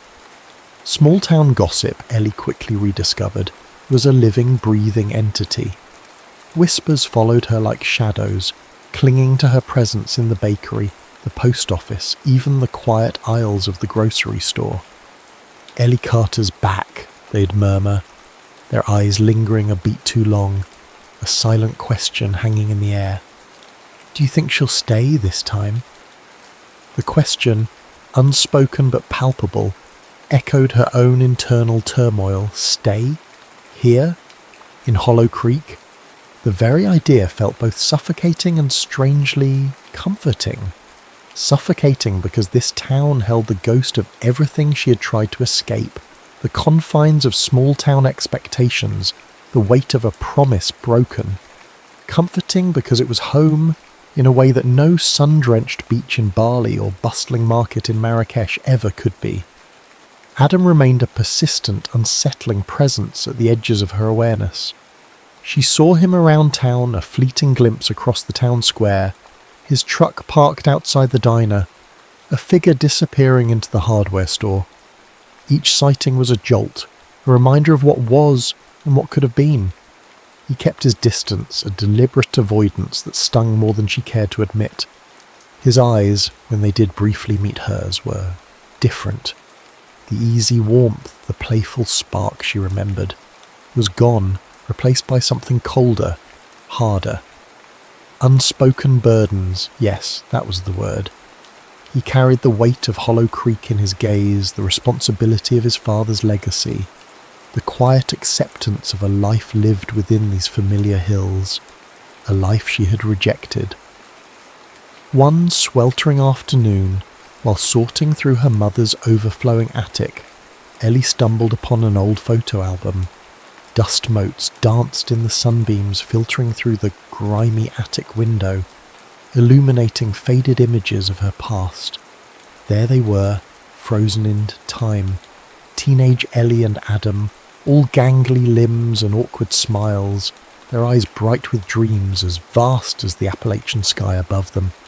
Hiking trails, summer festivals, stolen kisses beneath the willow tree, their laughter echoing in the faded photographs. They were vibrant, hopeful, together. A pang of something akin to grief twisted in her chest. They had been so sure, so certain of their forever, carved their names into that willow tree, a childish vow etched into living wood. Ellie plus Adam, forever. Forever had lasted a summer. The silence of the attic was broken by a floorboard creaking downstairs. Her mother's nurse, Mrs. Gable, calling up to her. Ellie snapped the photo album shut, bearing it back in the box, as if hiding the ghosts of her past. She descended the creaking stairs, leaving the faded images behind, but the ache in her heart lingered, a dull throb of regret and unanswered questions. Later that week, her mother, in a moment of surprising lucidity, announced she wanted the house renovated. "That porch swing needs fixing," she'd murmured, her voice weak but firm, her gaze fixed on some distant memory. "And the kitchen needs updating." And of course, inevitably, predictably, her mother hired Adam. Small towns, Ellie thought wryly, were nothing if not circles. The phone call came from Mrs. Gable. "Mr. Sullivan will be by tomorrow to take a look," she'd said, her voice matter-of-fact. Ellie's stomach clenched. Forced interactions, awkward conversations, unfinished business brought brutally, unavoidably into the present. It was exactly what she didn't want. And yet, a small perverse part of her, a stubborn ember of curiosity, flickered to life. Confrontation, however painful, was perhaps a form of closure. Or maybe, just maybe, a chance to finally understand the ghost that haunted Hollow Creek, the ghost of first love that still whispered her name on the wind. Adam arrived the next morning, his truck rumbling to a stop in the driveway, a sound that resonated deep in Ellie's bones, a sound that screamed home. He walked up to the porch, tools hanging from his worn leather belt, his eyes meeting hers for the first time without the forced politeness of the hardware store. There was a flicker of something there, anger, maybe, or resentment, quickly masked behind a wall of professional detachment, Mrs. Carter asked me to take a look at the house, he said, his voice clipped, businesslike. No Ellie this time, just a cool, impersonal distance. Right, she replied, matching his tone, her own voice sharper than intended. The porch swing and the kitchen. He nodded curtly, his gaze sweeping over the house, taking in the peeling paint, the overgrown garden, the general air of faded grandeur. Needs work, he stated unnecessarily. No kidding, Ellie retorted, crossing her arms, a defensive posture she hadn't even realised she'd adopted. They circled each other warily, like two animals sizing each other up after a long separation. The tension between them was thick, palpable, fueled by years of unspoken words, of unresolved hurt. It wasn't just awkwardness, it was something deeper, something raw and exposed. As Adam began to assess the porch swing, running a calloused hand along the weathered wood, Ellie couldn't resist. So, she began, her voice deceptively casual, still in Hollow Creek? He straightened, his back to her, his shoulders stiffening. Where else would I be? He replied, his tone flat. The question, loaded with unspoken accusation, hung in the air between them. Where else would I be? Implying, of course, where else would you be if you hadn't left? Last time I checked, Ellie shot back, unable to resist the bait. Hollow Creek wasn't the centre of the universe. He turned then, his eyes locking with hers, and the carefully constructed mask of detachment finally cracked. No, it's not, he said, his voice low, dangerous. But it's home. Some of us actually understand the meaning of the word. The accusation hit her like a physical blow. Abandonment. That's what he thought. That's what he'd always thought. And maybe, a small insidious voice whispered in her own mind, maybe he was right.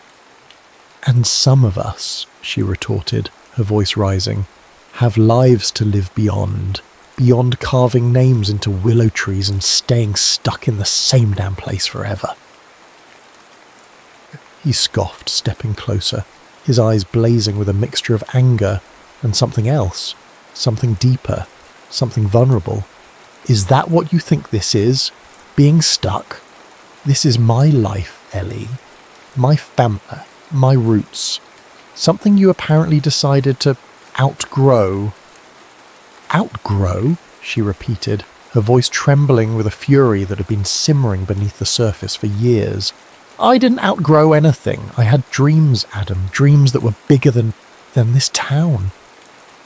And I wasn't part of those dreams, he challenged, his voice tight with pain. You made it pretty clear you weren't leaving, she stammered, the old hurt rising to the surface, choking her. After your dad. His face hardened, his expression closing off completely. The vulnerability vanished, replaced by a cold, impenetrable wall. Don't, he warned, his voice low and dangerous again. Don't you dare bring him into this.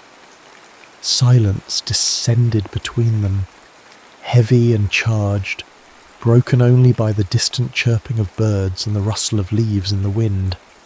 They stood there, locked in a silent battle, the years melting away, leaving them raw, exposed, the teenage wounds reopened, bleeding anew.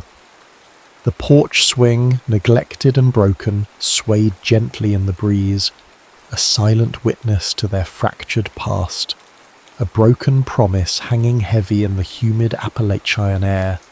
The renovation, Ellie realised with a sinking heart, was going to be more complicated and far more painful than she could have ever imagined. Hollow Creek's summer festival, a tradition older than the willow tree itself, loomed on the horizon, casting its festive shadow over the simmering tensions between Ellie and Adam. The entire town, it seemed, was buzzing with preparations, banners being hung, stalls being erected in the town square, the air thick with the scent of frying food and anticipation. Even Ellie, despite her carefully constructed outsider status, found herself caught in the festival's irresistible gravitational pull. Mrs. Gable, with the quiet efficiency of a seasoned general, volunteered Ellie to help with the charity auction, a cornerstone of the festival's fundraising efforts.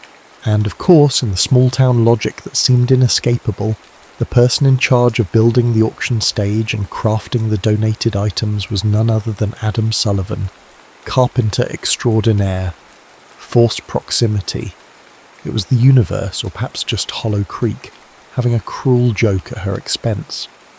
They were thrown together amid sawdust and half-finished birdhouses, surrounded by well-meaning but intensely curious townsfolk, their every interaction dissected and analysed by the ever-present gossip mill. Their initial interactions were predictably awkward, strained silences punctuated by curt instructions and minimal eye contact. Ellie found herself cataloguing donated items, crocheted blankets, jars of homemade jam, antique furniture, her mind a million miles away, replaying their tense porch conversation, the weight of his accusations, the sting of her own defensiveness. Adam, meanwhile, hammered and sawed with a furious intensity, the rhythmic pounding echoing the frantic beat of her own heart. Slowly, grudgingly, a fragile truce began to form, born out of necessity and the shared task at hand. They started to communicate, initially about auction logistics, table placement, item descriptions, donation sheets, the conversation strictly professional, devoid of any personal inflection. But even in these mundane exchanges, Ellie caught glimpses of the Adam she remembered. A dry wit surfacing in a sarcastic comment about a particularly hideous knitted gnome, a flash of easy charm when he charmed a donation out of a reluctant Mrs. Henderson. One afternoon, while they were wrestling with a particularly unwieldy banner, their hands brushed. A fleeting accidental contact, but it sent a jolt of unexpected electricity through Ellie. She snatched her hand back as if burned, her cheeks flushing crimson. Adam too seemed affected, his usual guarded expression momentarily faltering, a flicker of something unreadable in his eyes.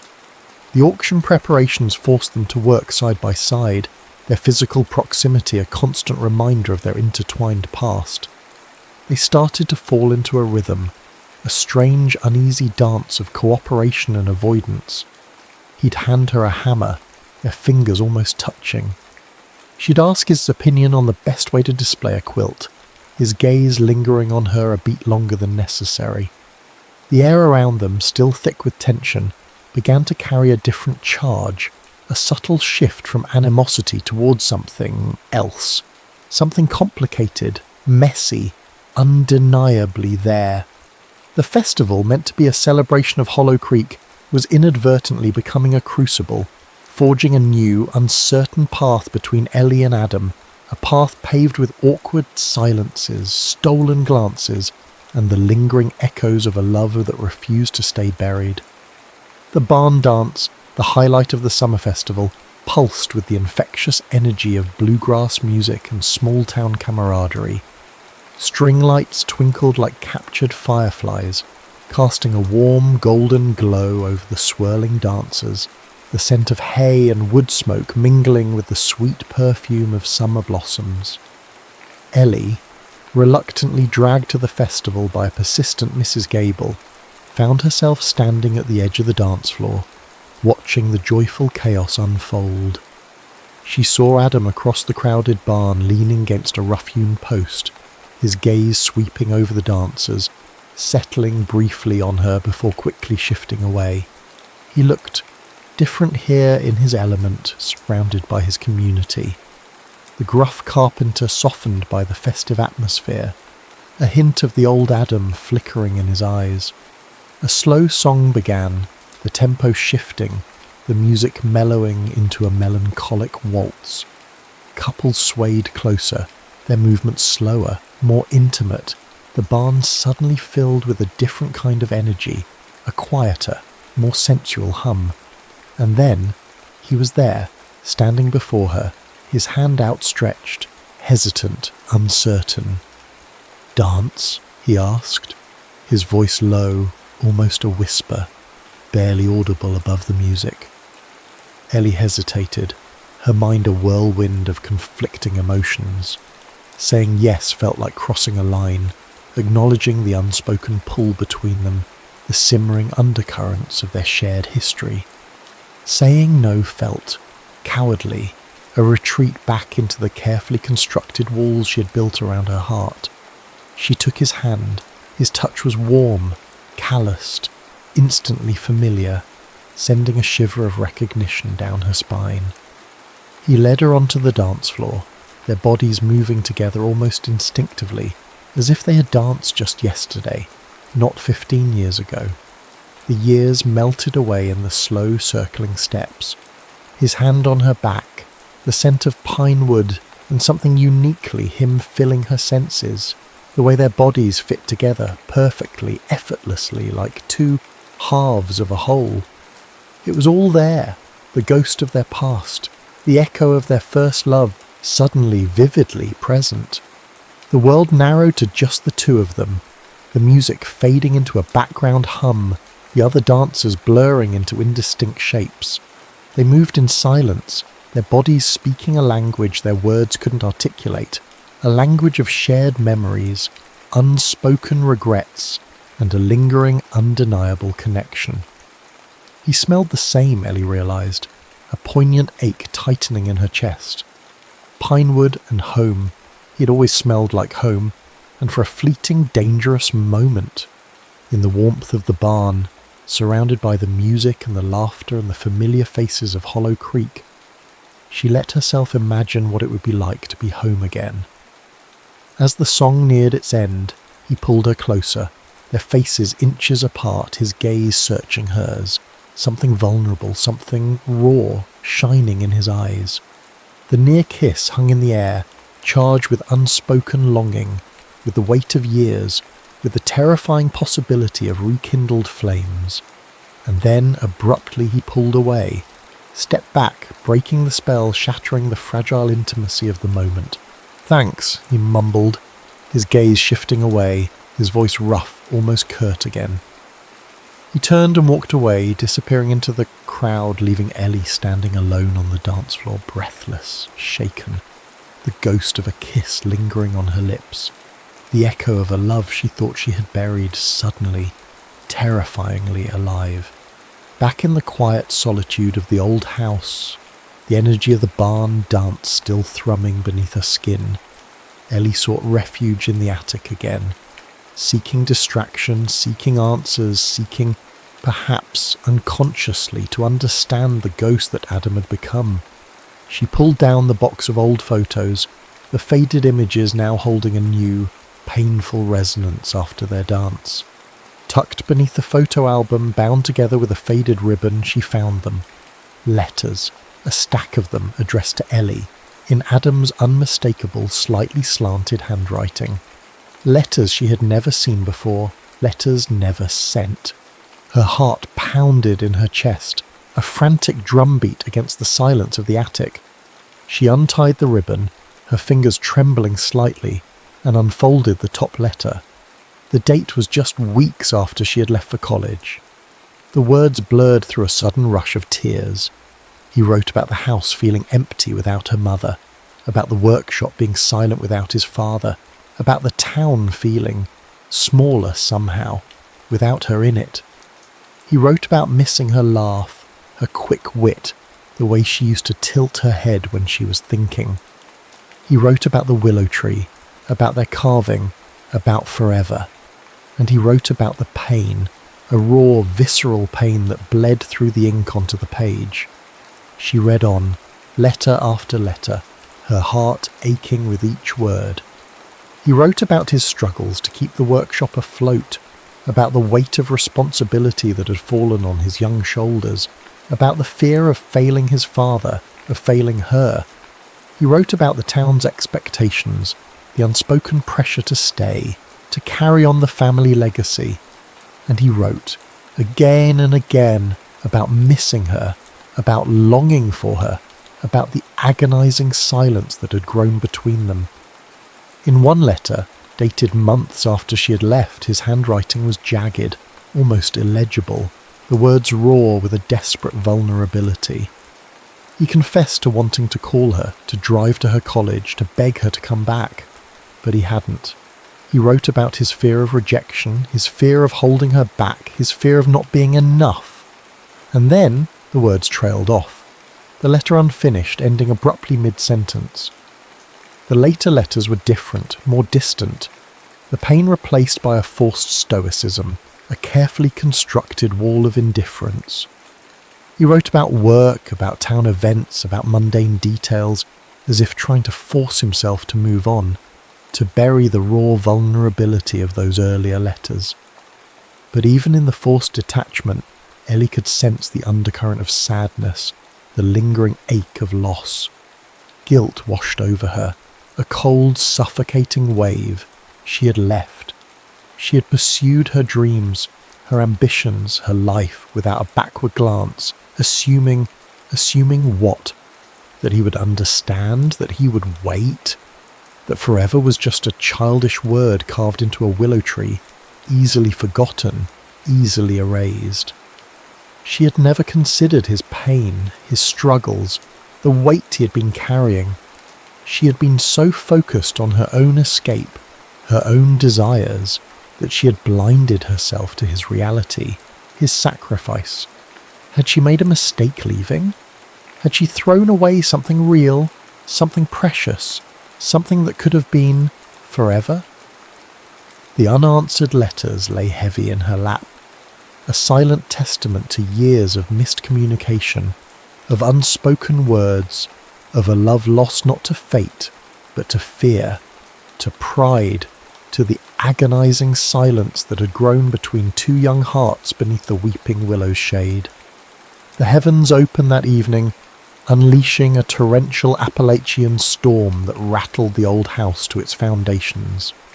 Power flickered and died, plunging the house into darkness, the only light source the flickering flames of candles casting dancing shadows across the walls.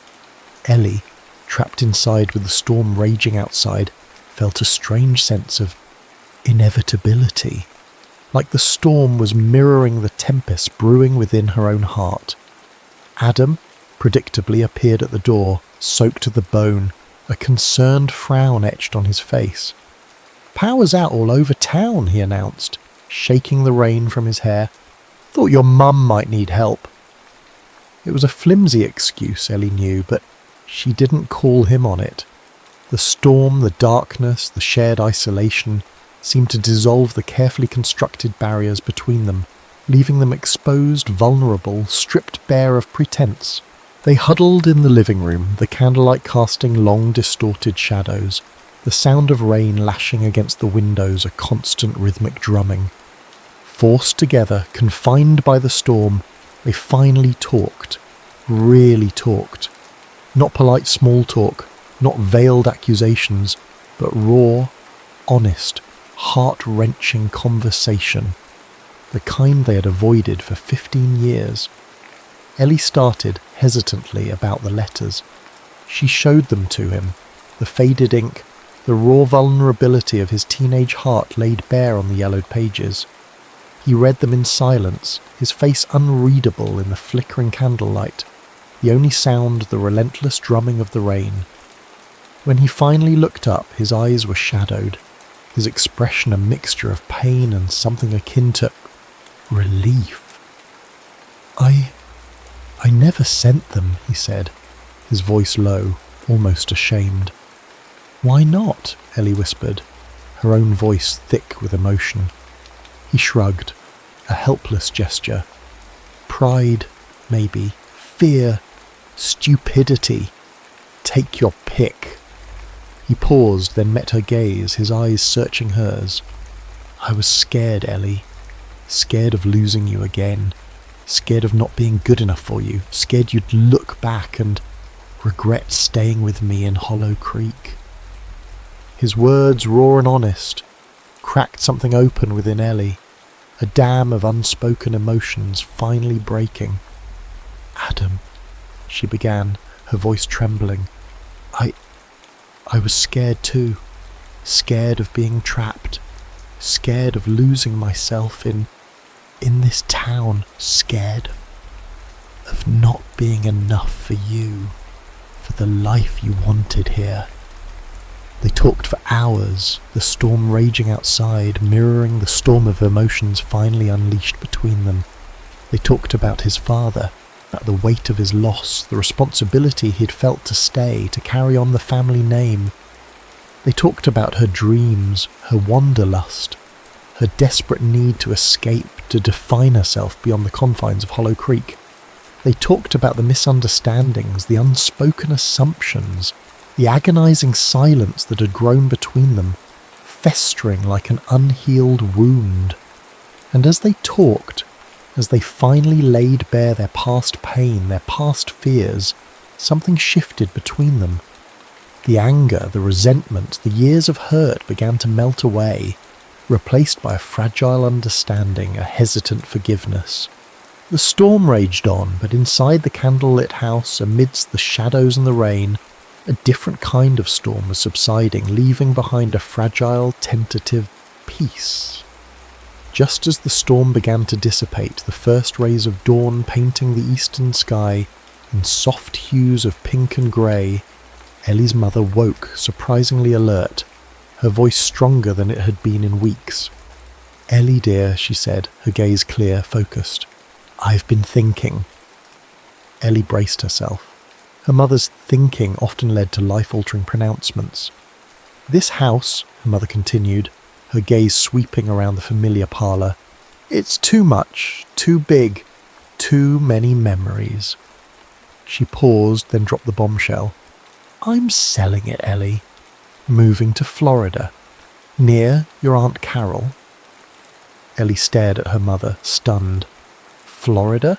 Selling the house? The house that held generations of Carter history, the house that was practically a character in their family saga. Her mother smiled, a small wistful smile. "Time for a change, dear. Time for sunshine and less stairs." The implications of her mother's words crashed down on Ellie with brutal force. Selling the house meant leaving Hollow Creek again, this time for good. Her mother would be gone, the house would be gone.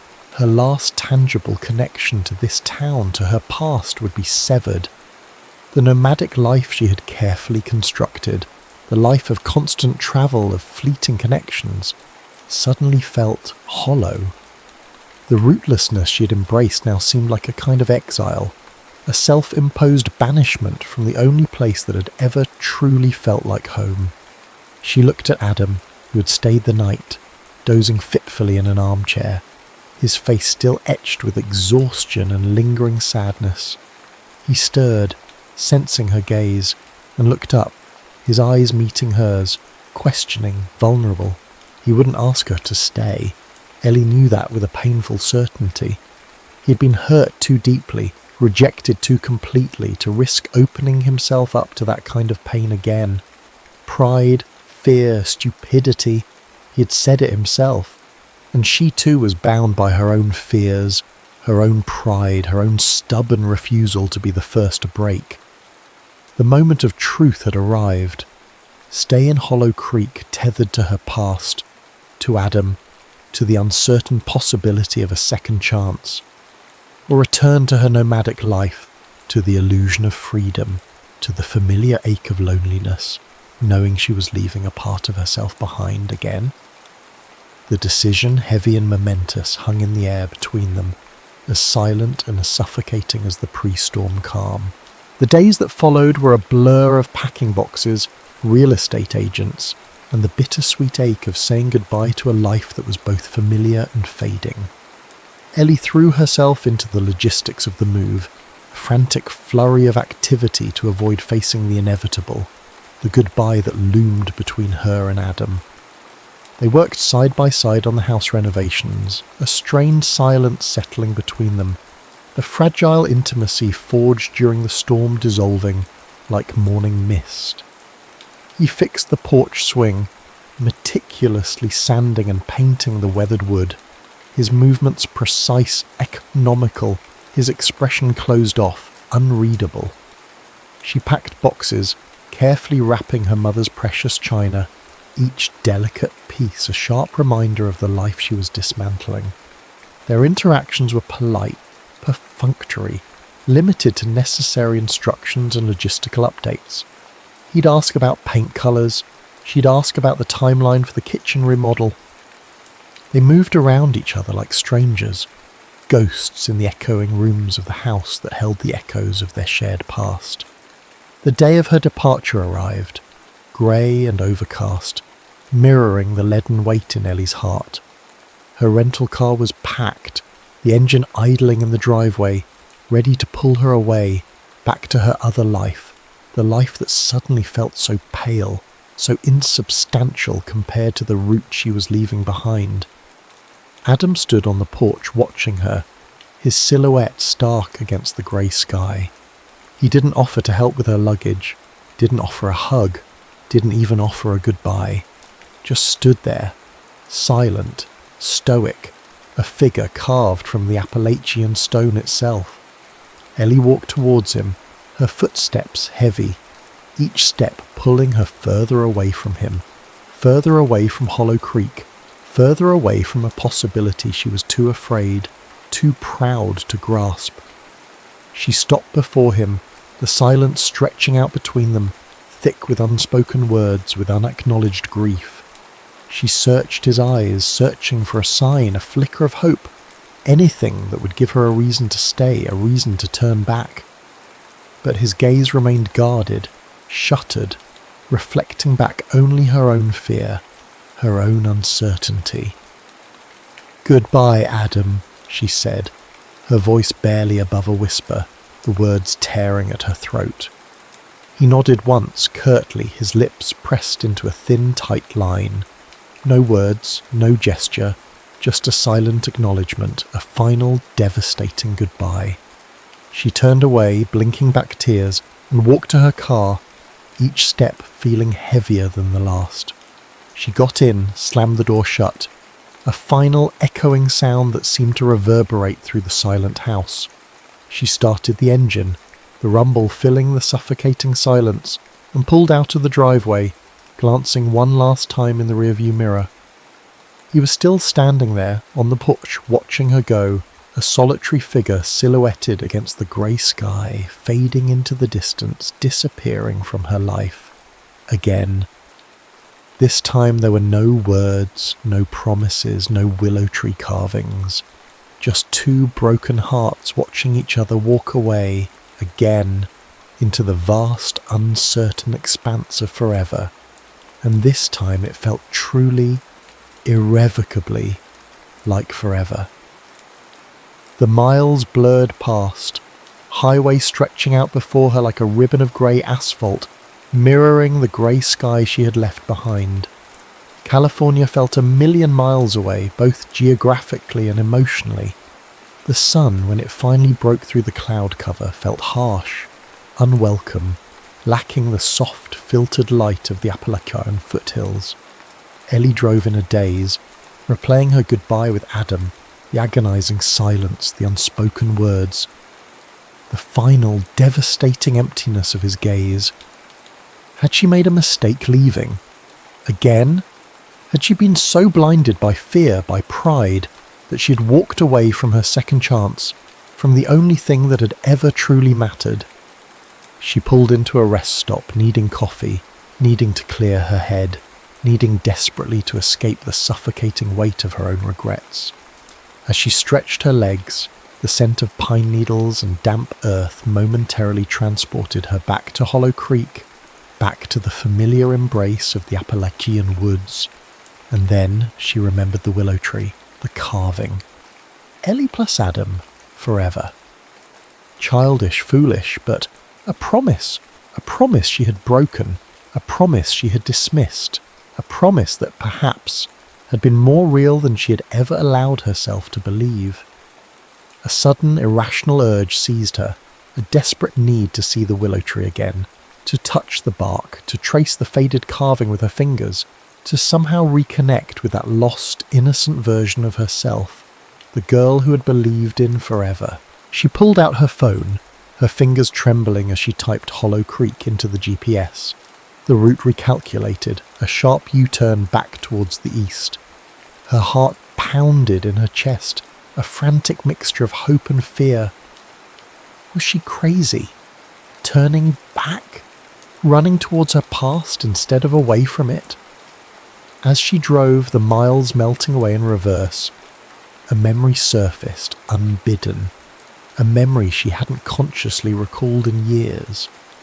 The summer they'd carved their names into the willow, Adam had shown her something else he had carved there, hidden beneath a tangle of weeping branches, a smaller, newer carving, barely visible.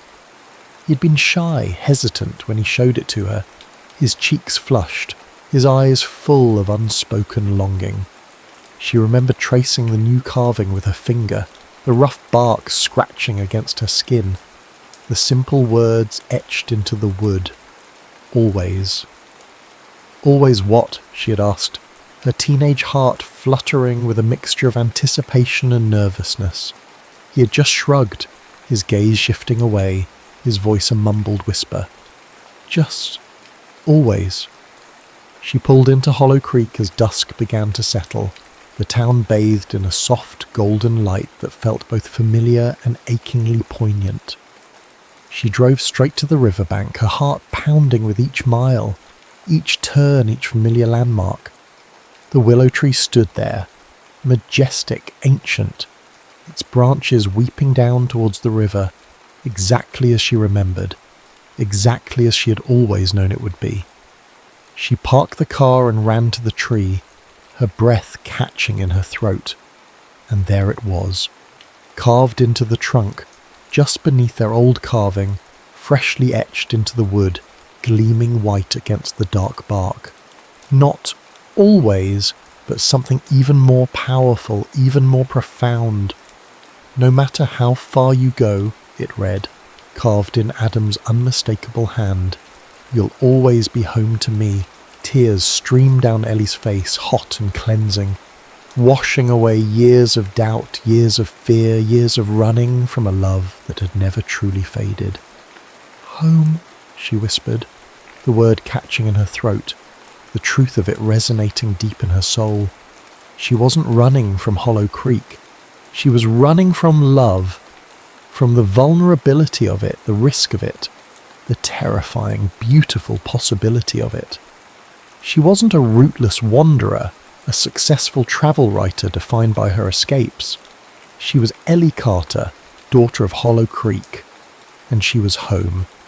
She had always been home, even when she was 1,000 miles away. A fierce determination surged through her, a sense of clarity she hadn't felt in years. She wasn't leaving, not this time, not without fighting for what she truly wanted, for the love that had been waiting for her patiently, faithfully, beneath the willow shade. She turned and ran back to her car, her heart pounding with a newfound hope, a reckless, exhilarating leap of faith. She drove straight to Adam's workshop, the familiar scent of sawdust and pine wood pulling her closer, faster like a moth drawn to a flame. The workshop was dimly lit, the only light spilling out from under the closed door. She hesitated for a moment, her hand hovering over the doorknob, a tremor of fear, a flicker of doubt, momentarily halting her resolve. What if she was wrong? What if the carving was just a fleeting moment of sentimentality, a whisper in the wind, not a true invitation?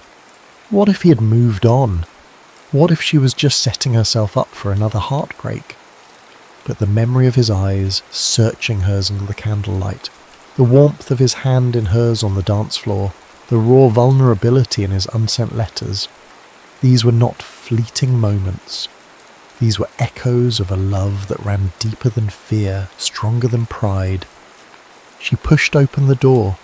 The workshop was quiet, filled with the familiar scent of wood and varnish, the air thick with dust motes dancing in the single shaft of light from a workbench lamp. Adam was there, hunched over a piece of wood, his back to her, his shoulders slumped with weariness. "Adam?" she said, her voice a soft whisper in the stillness. He straightened, turning slowly, his eyes widening in surprise, then narrowing, suspicion flickering across his face. "Ellie, what are you doing here?" "Here." She walked towards him, her heart laid bare, vulnerable, her voice trembling but firm. "I saw the carving," she said, her gaze locking with his, unwavering. "Beneath the willow. You'll always be home to me." He stared at her, his expression unreadable, his eyes searching hers, probing, questioning. He asked, his voice guarded, hesitant. "And I don't want to leave," she said, the words tumbling out in a rush, a confession years overdue. "Not if staying means being home with you." Tears welled in her eyes again, but this time they were tears of hope, tears of surrender, tears of coming home. "I love you, Adam," she whispered, the words finally free. "I never stopped loving you."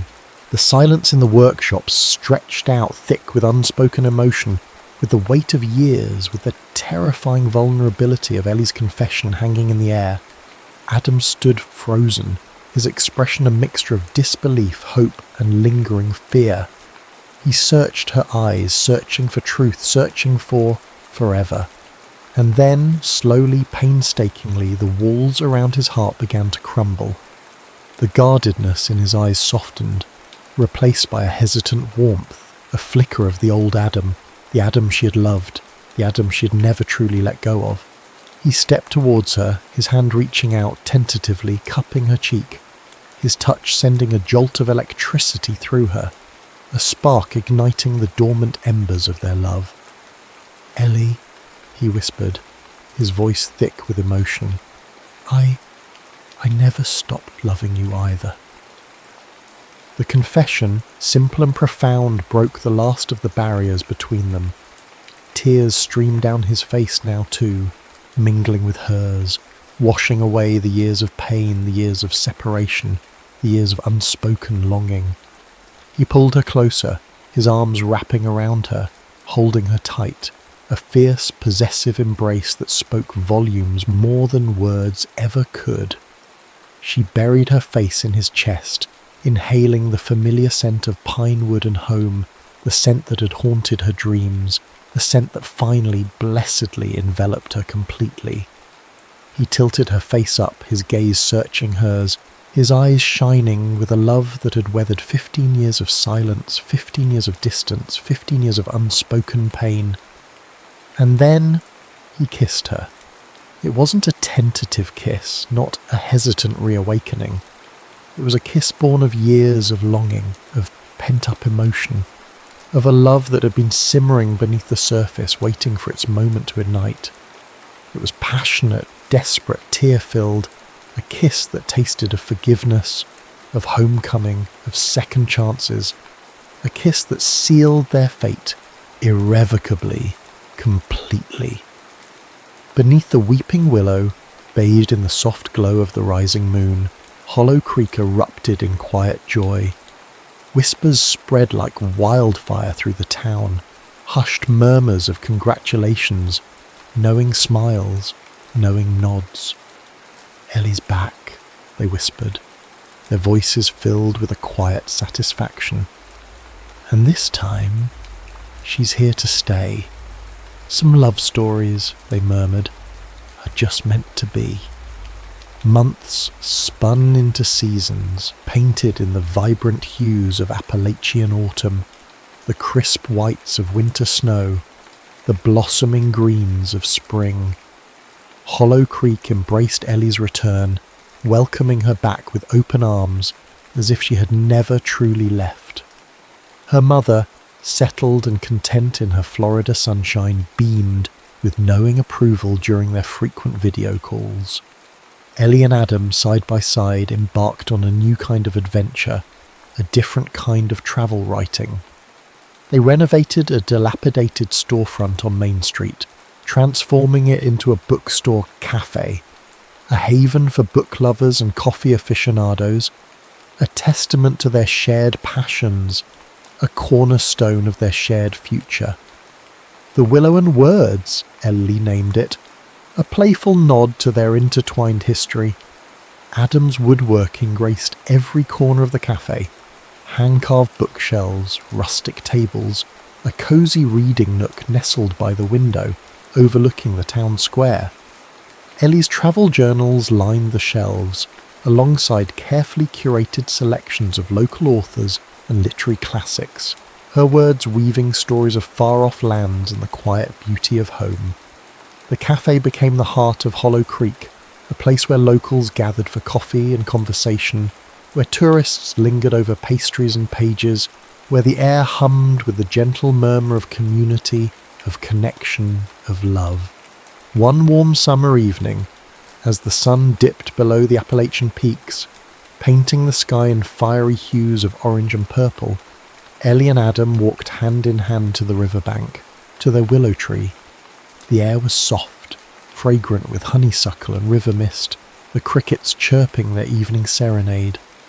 They stood before the ancient willow, tracing the faded carvings, the echoes of their teenage promises, the testament to their enduring love. Adam pulled out his pocket knife, the familiar click echoing in the quiet evening air. He looked at Ellie, his eyes shining with a love that was no longer tentative, no longer fearful, but strong, confident forever. Together they carved a new message into the willow beneath their initials, beneath their childhood vow, a simple, profound promise etched into the living wood, a testament to their second chance, to their enduring love, to their homecoming, always.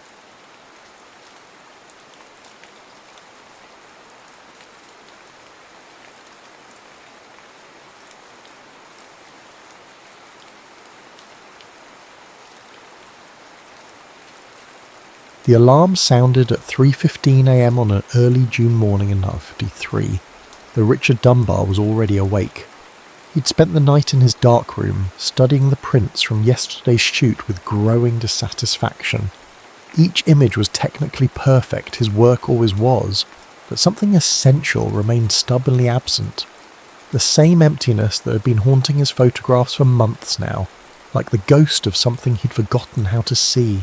He silenced the alarm and began his pre-dawn ritual. The Graflex View camera, his constant companion for 15 years, was already packed alongside 4 film holders, each containing 2 sheets of Kodak Tri-X.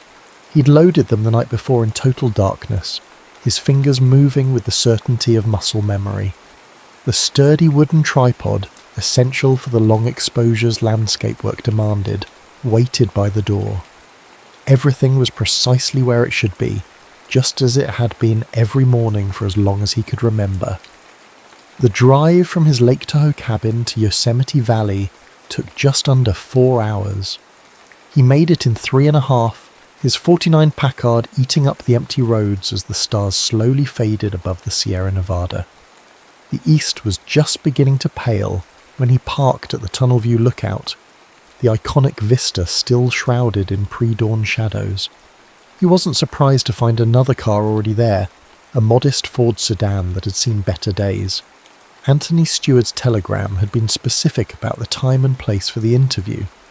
What did surprise him was the figure silhouetted against the granite walls. A woman, working by flashlight, a large format camera already mounted on a tripod. Richard watched her for a moment, noting her methodical movements as she checked her composition through the ground glass. She wore trousers and a man's work shirt with the sleeves rolled up, practical choices that would raise eyebrows in San Francisco but made perfect sense here in the wilderness. Her dark hair was tied back severely, and a light meter hung around her neck rather than a camera, another telling detail. This was no Sunday photographer. "You're early, Miss Stocks," he called out, lifting his own equipment from the car. She turned, startled but composed. "Mr. Dunbar, I hope to capture the valley before our meeting. I didn't mean to intrude on your location. Tunnel View hardly belongs to me," he approached, studying her setup with professional interest. A Deardorff 8x10, not the obvious choice for a young photographer just starting out. The camera alone cost more than most people made in 3 months. Though I'm curious why you chose this spot. It's been photographed to death. By better photographers than me, she agreed readily. That's why I'm here. I wanted to understand how the masters saw it before trying to find my own vision. She stepped back from her camera. Would you like to see my composition? He hesitated. The eastern sky was brightening rapidly, and he had his own shot to set up. But professional curiosity won out. He bent to study her ground glass. The composition was unexpected. Instead of the classic wide shot capturing the entire valley, she'd focused tighter, using a fallen branch in the foreground to frame El Capitan.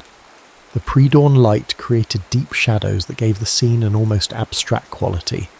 It wasn't technically perfect. The exposure would be tricky with such contrast, but there was something compelling about it.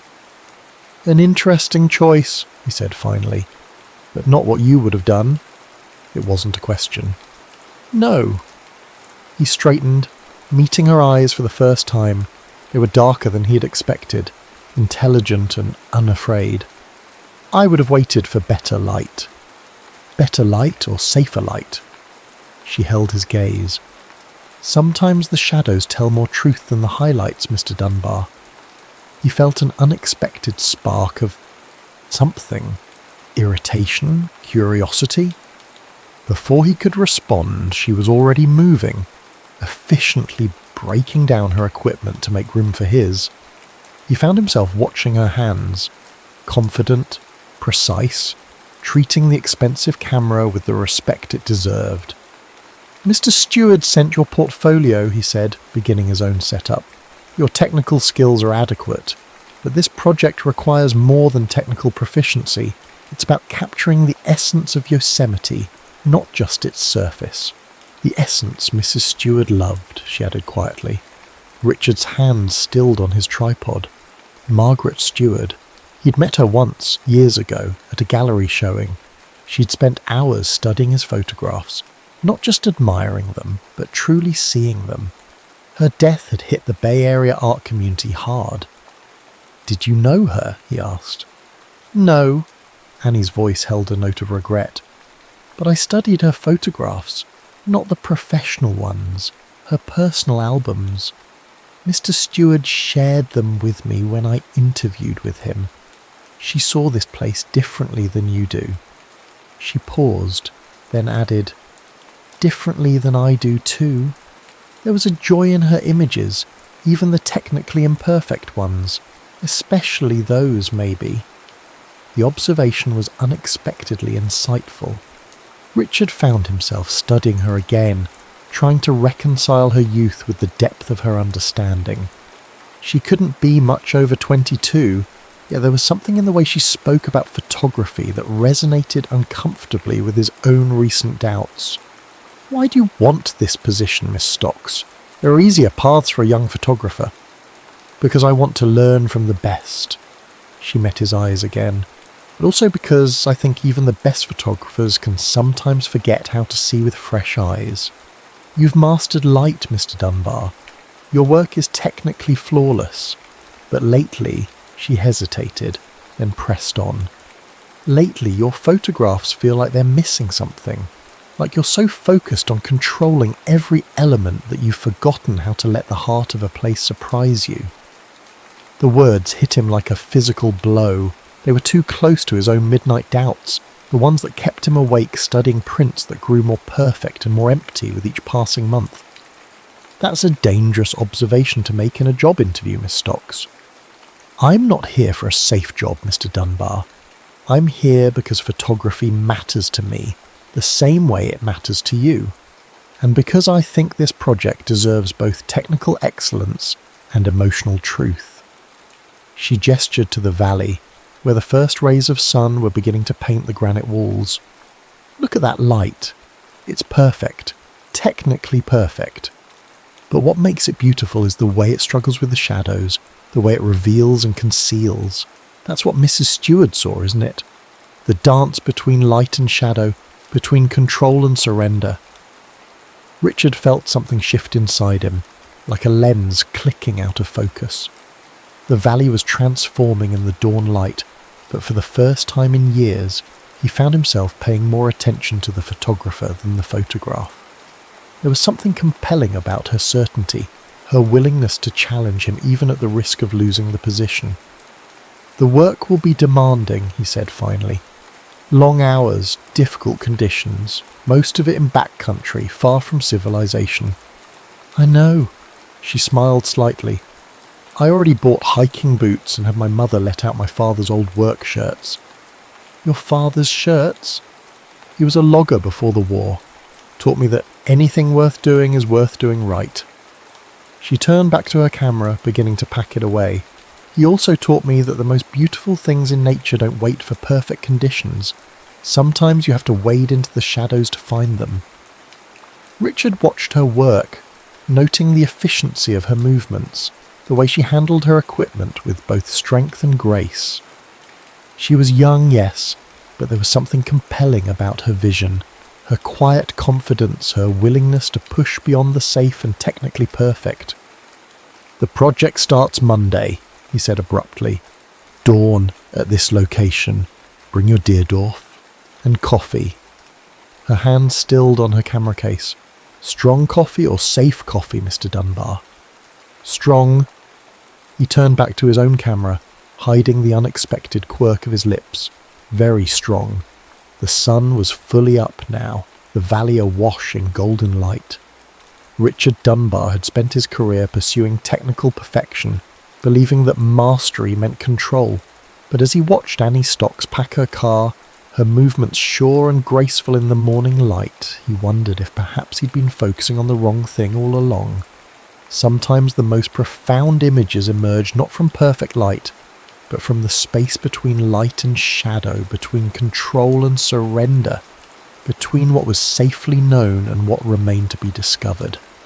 The project ahead would test them both, not just their photographic skills, but their understanding of what it meant to truly see.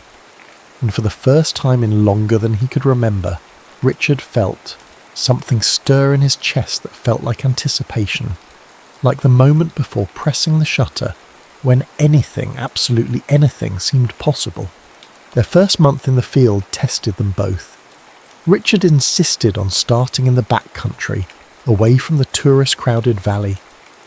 "Mrs. Stewart loved the hidden places," he explained, studying their topographical maps by lantern light. "The spots most people never see." Annie traced their planned route with her finger. 3 weeks without resupply, that's ambitious. Having second thoughts? "No," she met his eyes across the map. "Just calculating how much film we can reasonably carry." He found himself studying her in the flickering light. She'd already proven herself more capable than he'd expected. Her technical skills were solid, but more importantly, she approached each challenge with quiet determination. When their first campsite flooded in an unexpected storm, she'd helped him move their equipment to higher ground without complaint, working through the night to keep their film dry. "We'll each take 6 film holders," he decided. 12 shots per day maximum. That's not much for what we're trying to capture. It'll force us to be deliberate. Every exposure has to matter." She nodded, understanding. In the warm glow of the lantern, her face held a softness he hadn't noticed before. Like Mrs. Stewart's personal albums, some of her best shots were the ones she waited days to take. Richard looked away, uncomfortable with how often he found himself watching her. She had a habit of making observations that cut too close to the truth. The backcountry changed them both. Days began before dawn and ended long after sunset. They developed a rhythm, working in companionable silence as they scouted locations, set up shots, packed and unpacked their heavy equipment. Richard found himself increasingly relying on her eye for composition, though he was reluctant to admit it. One evening, as they waited for the light to shift over a high alpine lake, Annie surprised him by asking about his early work. "I've seen your prints from the 30s, she said, adjusting her tripod. "They're different from what you do now. Less technically accomplished. More alive." She glanced at him. "What changed?" Richard stared at the lake, remembering. I had a shot published in Life magazine, 1939. A sunset over the Grand Canyon. Beautiful light, perfect composition. The kind of photograph that makes a career, and he paused. 2 weeks later, I got a letter from a reader. She said she could feel the wind in that image, taste the desert air. Said it made her cry. That's remarkable. It terrified me. The admission surprised him, but in the gathering dusk it felt safe to speak truth. The idea that something I created could affect someone that deeply. I started focusing on technical perfection instead. You can't be hurt by something if you keep it at arm's length. Annie was quiet for a long moment. That's a lonely way to live. Photography is lonely work. It doesn't have to be. She turned to face him fully. Look at what we've captured this past month. Your technical precision, my instinct for emotional resonance. Together we're creating something neither of us could achieve alone. She was right, though he wasn't ready to acknowledge it. The prints they'd developed at their last resupply stop had a depth he hadn't achieved in years. There was something about the way she pushed him to see differently, to wait an extra moment before pressing the shutter, to consider not just the light but the feeling of a place. The light's changing, he said, instead of answering, but as they worked to capture the sunset, he found himself hyper-aware of her presence beside him, of the graceful efficiency of her movements, of how her quiet passion for photography matched his own. The storm caught them 3 days' hike from civilization. They'd been tracking a particular quality of light through the high country, following Mrs. Steward's journals. She wrote about a moment just after sunrise, Annie had explained, reading by flashlight in their camp, when the light hits the granite walls like liquid gold. Now, huddled in a shallow cave as lightning split the sky, that golden light seemed impossibly distant. Their equipment was safe. They'd managed to protect the cameras and film, but they were soaked through and the temperature was dropping rapidly. We need to get warm, Richard said, assessing their situation. There's dry wood at the back of the cave. I'll start a fire. Annie nodded, her teeth chattering. I'll check the film holders. If any moisture got in. The film can wait. He caught her arm as she turned toward their equipment. You're freezing. She looked up at him, startled by the contact. Water dripped from her hair running down her neck, and without thinking, he brushed it away with his thumb. The touch felt electric, intimate in a way that had nothing to do with photography. Richard! Thunder crashed overhead, making them both jump. The moment broke. He turned away quickly, focusing on gathering wood, trying to ignore the lingering warmth of her skin against his fingers. The fire, when he got it started, cast dancing shadows on the cave walls. They sat close together for warmth, their wet clothes slowly steaming in the heat. Richard was acutely aware of their isolation, of how improper their situation would appear to the outside world. But here in the wilderness, social conventions seemed as distant as the storm-hidden stars. Tell me about your first camera, he said, kneading cut to break the charged silence. Annie smiled, the firelight catching the angles of her face. A brownie Hawkeye. I saved for months to buy it. My father thought I was crazy. That kind of money could have bought a new dress, shoes, all the things a proper young lady needed. She poked the fire with a stick. And the first time I developed a print, watched the image appear in the chemicals, I knew I'd never be satisfied with being proper. And now you're here, sleeping rough, in the wilderness with a virtual stranger. You're not a stranger. She looked at him then, her eyes reflecting the flames. Not anymore. He forced himself to look away. Get some rest. We'll need to move at first light, try to make up lost time. But sleep proved elusive. As the storm raged outside, Richard found himself remembering the feel of her skin under his fingers, the way she'd looked at him in the firelight. It was dangerous territory. They had a job to do, a commitment to Mrs. Steward's memory. He couldn't afford to let personal feelings complicate their working relationship. And yet, as he listened to Annie's breathing even out in sleep, he couldn't deny that something had shifted between them. Like a photograph slowly developing, revealing depths and shadows he hadn't expected to find. The incident at Mirror Lake changed everything. They'd been working since dawn trying to capture the perfect reflection of Half Dome in the still water. Richard had insisted on using the 8x10 Deerdorf for its superior detail, despite the challenge of manoeuvring the heavy camera in the muddy shoreline. "The composition needs something," Annie said, studying the ground glasses. "It's technically perfect, but what?" There was an edge to his voice. They'd been at this spot for hours, and frustration was setting in. "It feels empty. Like we're so focused on the reflection that we've forgotten what we're really trying to capture." "And what exactly are we trying to capture, Miss Stocks?" He fell back on formality when annoyed, and immediately regretted it when he saw the hurt flash across her face. "The way Mrs. Stewart saw this place." Annie's voice was quiet but firm. "Not just as a perfect mirror, but as a living thing. Here." She stepped closer, reaching past him to adjust the camera angle slightly. "If we include that fallen log, the way the morning mist is rising around it."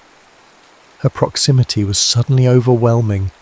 He could smell the rosewater scent she somehow maintained even in the wilderness, could feel the warmth of her body next to his. Without thinking, he turned his head toward her, and for a moment they were inches apart, sharing the same breath. Annie went very still. "Richard!" The crack of a branch breaking made them both jump. A young deer had wandered into the frame, stopping to drink at the lake's edge.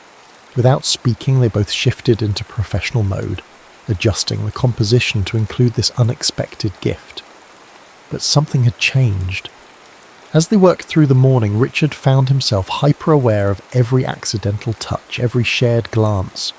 The easy rhythm they'd developed over the past months felt suddenly charged with unspoken possibility. That evening, developing prints in their makeshift darkroom tent, the red safe light cast everything in shades of shadow and suggestion. Richard watched Annie work, her hands sure and graceful as she moved prints between chemical baths. She'd rolled up her sleeves and a drop of fixer solution ran down her forearm like a tear. "You were right," he said abruptly. She looked up, startled. "About what?" "The composition. The deer. Everything." He stepped closer, drawn despite his better judgment. "You see things differently. You make me see things differently." "Is that such a bad thing?" Her voice was barely a whisper. "It's terrifying." He reached out, brushed another drop of solution from her skin. This time his fingers lingered. "Everything about you terrifies me." The air between them felt charged, like the moment before lightning strikes. Annie turned her hand in his, their fingers intertwining. "Richard!" A timer buzzed, making them both jump. The print in the developer was starting to overdevelop, the shadows growing too dark. They broke apart, returning to their tasks with forced professionalism. But the darkness couldn't hide the trembling of Annie's hands, or the way Richard's breath came too quick and shallow. Later, studying the prints they had made, Richard was struck by how different they were from his usual work. There was still technical excellence, yes, but there was something more, a vulnerability, a sense of intimacy with the landscape that he hadn't achieved in years. "They're beautiful," Annie said softly, looking over his shoulder. "They're dangerous." He couldn't look at her. "We have a job to do, a responsibility to Mrs. Stewart's memory. We can't what?" When he didn't answer, she pressed on. "Feel something? Connect with what we're photographing? With each other?" "Annie, no." She gathered up her prints with trembling hands. "You're right. We have a job to do. Good night, McDunbar." She left him alone in the darkroom tent, surrounded by images that revealed too much truth. Richard stared at the prints, seeing in them everything he'd been trying to avoid. Vulnerability, emotion, the dangerous beauty of letting someone behind his carefully constructed walls. The project was barely half finished. They had 6 more months of working together, of shared dawns and wilderness camps and darkroom sessions. 6 months of trying to maintain professional distance while every instinct urged him closer. Richard Dunbar had built his career on control, on keeping emotion at arm's length. But as he studied the prints before him, he was forced to acknowledge that control was slipping away, and the images were better for it. The question was, could he survive letting his heart be as exposed as his photography? October came to Yosemite in a blaze of colour. The valley maples turned fierce gold, aspens shimmered silver yellow against granite walls, and the late afternoon light took on an almost ethereal quality. It was the kind of light photographers dreamed about, the kind Margaret Stewart had written about in her journals. They'd returned to Richard's cabin near Lake Tahoe to develop the autumn series. The project was nearly complete, just a few months left to capture winter's transformation of the park. Their work had exceeded expectations. Anthony Stewart, reviewing their preliminary prints, had been moved to tears. "Margaret would have loved thee," he'd said, touching one image with trembling fingers. "She always said Yosemite was most beautiful when seen through eyes of love." Now, in the close confines of Richard's darkroom, those words haunted him. Annie worked at the enlarger, her movements precise as she adjusted the focus. They had been dancing around each other for days, the tension between them growing with each shared glance, each accidental touch. "The contrast needs adjustment," she murmured, not looking at him. "We're losing detail in the shadows." Richard moved closer, studying the projected image. It was one of their best, half dome at sunrise with early snow dusting its face.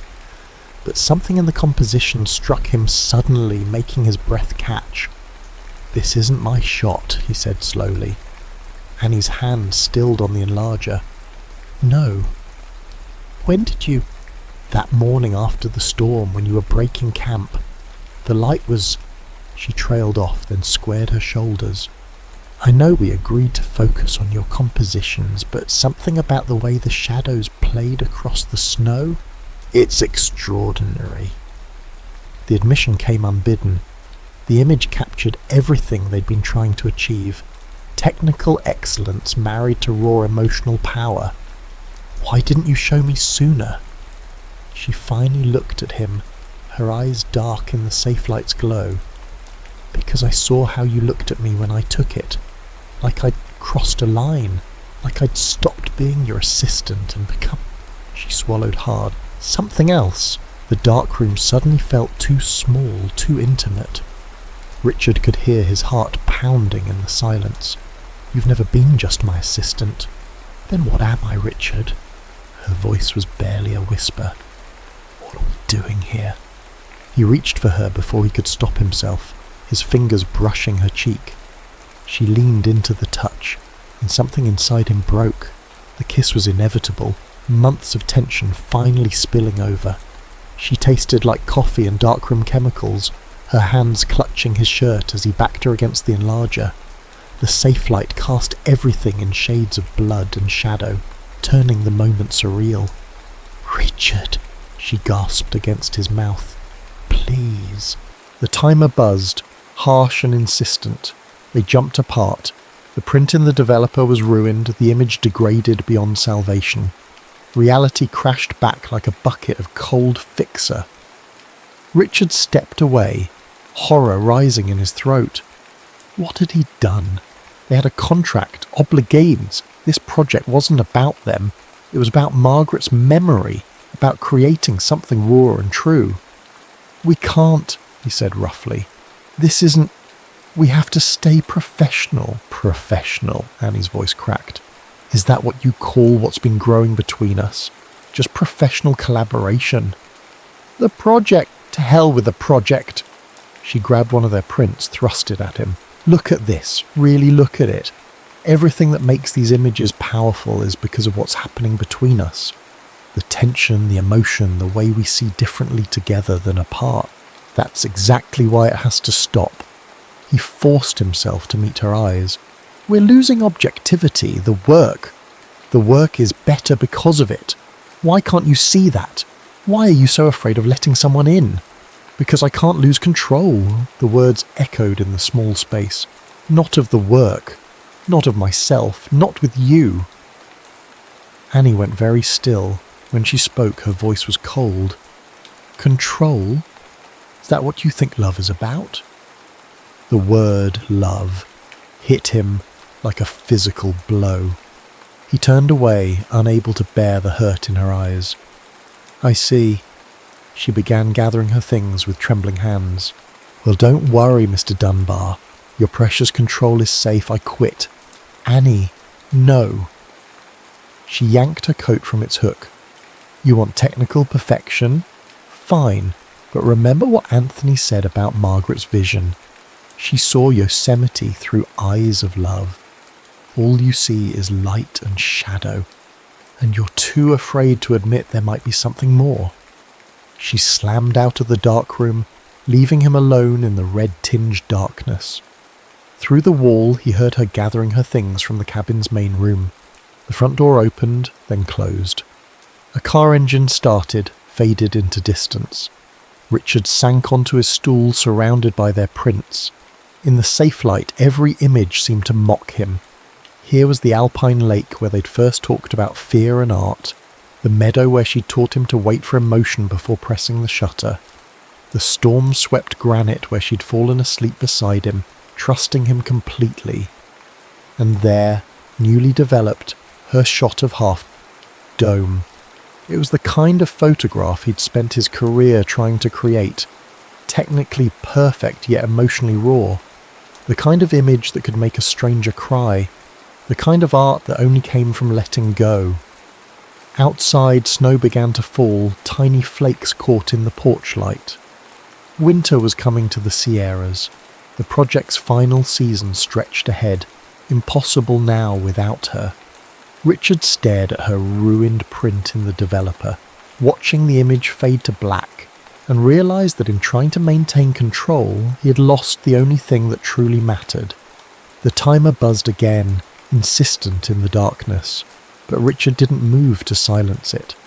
He sat in his perfectly controlled dark room, surrounded by images of a love he'd been too afraid to grasp, and finally understood what Margaret Stewart had known all along.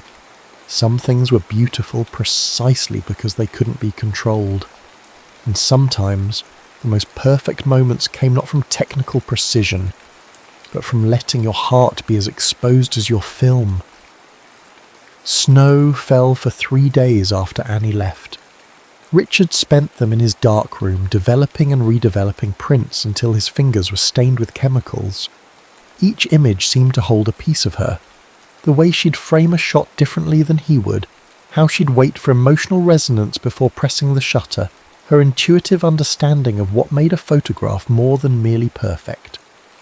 On the 4th day, Anthony Stewart arrived unannounced. Miss Stocks resigned, Anthony said without preamble, standing in Richard's living room. Snow fell outside the windows, turning the world soft and silent. She sent me her letter of resignation along with this. He placed a large print on Richard's coffee table. It was Annie's shot of Half Dome, professionally mounted and finished. In the clean winter light, it was even more extraordinary than it had appeared in the dark room. She said you'd understand what it meant, Anthony continued quietly, that it was her way of showing what Margaret always tried to teach her about photography. Richard stared at the image, seeing now what he'd been too afraid to acknowledge that night. It wasn't just technically accomplished. It was emotionally raw, vulnerable, beautiful in its honesty. Like Margaret's personal albums, it captured not just the landscape but the feeling of the moment. I've been a fool, he said finally. Yes, Anthony's voice was gentle. You know, Margaret used to say that the best photographs are like love letters. They're not about technical perfection. They're about showing someone else exactly how you see the world and trusting them to understand. Richard looked up sharply. Did Annie tell you what happened? She didn't have to. Anthony picked up the photograph. It's all here in this image. The way she sees Yosemite, the way she sees you. He paused. The question is, What are you going to do about it? Finding Annie proved harder than Richard expected. She wasn't at her San Francisco apartment or at any of the commercial dark rooms where she'd once worked. Finally, a colleague mentioned she'd taken a job with a small gallery in Monterey. The gallery was closed when he arrived, but light spilled from the windows. Through the glass, he could see Annie working late, mounting prints for an exhibition. She'd cut her hair shorter, and somehow the change made her look both younger and more confident. The bell chimed as he entered. She looked up, then went very still. "We're closed," she said, her voice carefully neutral. "I saw your print." He stepped closer, noting how she tensed. The half-dome shot. "Did you come all this way to critique my composition?" "No." He took a deep breath. "I came to tell you that you were right. About everything. About control, about vulnerability, about what makes a photograph and a photographer truly great." She set down her mounting tools but didn't speak. "I've spent my whole career hiding behind technical perfection," he continued, believing that if I could control every element, I could avoid the messiness of real emotion. But looking at our work together, looking at your work, I finally understand what I've been missing. "And what's that?" Her voice was barely a whisper. "Heart." He reached into his camera bag, withdrew a stack of prints. "These are all the shots we took together. I've been studying them, really studying them, and I can see it now. The best ones, the ones that truly capture Yosemite's soul, are the ones where we weren't just photographers. We were artists, partners, people who saw the world better together than apart." Annie's hands trembled as she looked through the prints. "These are different from the work you usually show. Because they're honest, like Margaret's personal albums, like your half-dome shot," and he stepped closer, like what I should have said that night in the dark room. She looked up at him, and the hope and fear in her eyes nearly broke him. "I'm not good at losing control," he admitted. "I'm learning that some things, some people, are worth the risk. You taught me to see differently, Annie, not just through the lens, but with my heart. And if you'll let me, I'd like to spend the rest of my life learning to see the world the way you do." "Richard, I love you." The words, once so terrifying, felt like coming home. "I love your passion, your courage, your willingness to actually push beyond technical perfection to find real beauty. I love how you challenge me, how you make me better, how you..." She kissed him. Unlike their darkroom embrace, this kiss was soft, certain, full of promise. When they finally parted, her eyes were bright with tears. "You know this changes everything," she said. "Our work, our relationship. I'm counting on it." He brushed a tear from her cheek. "Remember what Margaret wrote about seeing Yosemite through eyes of love? I think maybe that's the only way to see anything that matters." Annie smiled, really smiled, and something in his chest unclenched. "We still have the winter series to shoot," she said, "if you're interested in a partner rather than an assistant." I was thinking something more permanent. He took her hand, marvelling at how right it felt. "There's a gallery in Lake Tahoe interested in showing our work. Not just the Yosemite series, everything we want to create together, as equals." Her eyes widened. "The Morrison Gallery. But they never show landscape work." "They do now. Apparently our style is uniquely emotional while maintaining technical excellence." He grinned. "Their words, not mine." "Our style," she repeated softly. I liked the sound of that. Outside, fog rolled in from the bay, softening the harsh edges of the world. Through the gallery windows, Richard could see their reflection, not two separate people anymore, but a single image, perfectly composed. "So," he said, "partners?" Annie reached up, straightened his ever-present tie with familiar hands. "In photography and life?" "Everything." She smiled, and it was like watching the sun break through storm clouds. "Then I suppose we should get back to Yosemite. Winter light waits for no one, Mr. Dunbar." Just Richard, he corrected, pulling her close. After all, perfect formality is overrated. Her laughter, warm and real, was better than any photograph he'd ever taken. And as they began planning their return to Yosemite, this time as true partners, Richard finally understood what Margaret Stewart had been trying to teach them all along.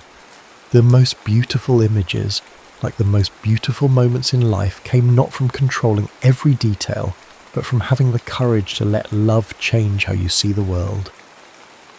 Winter in Yosemite, 1954.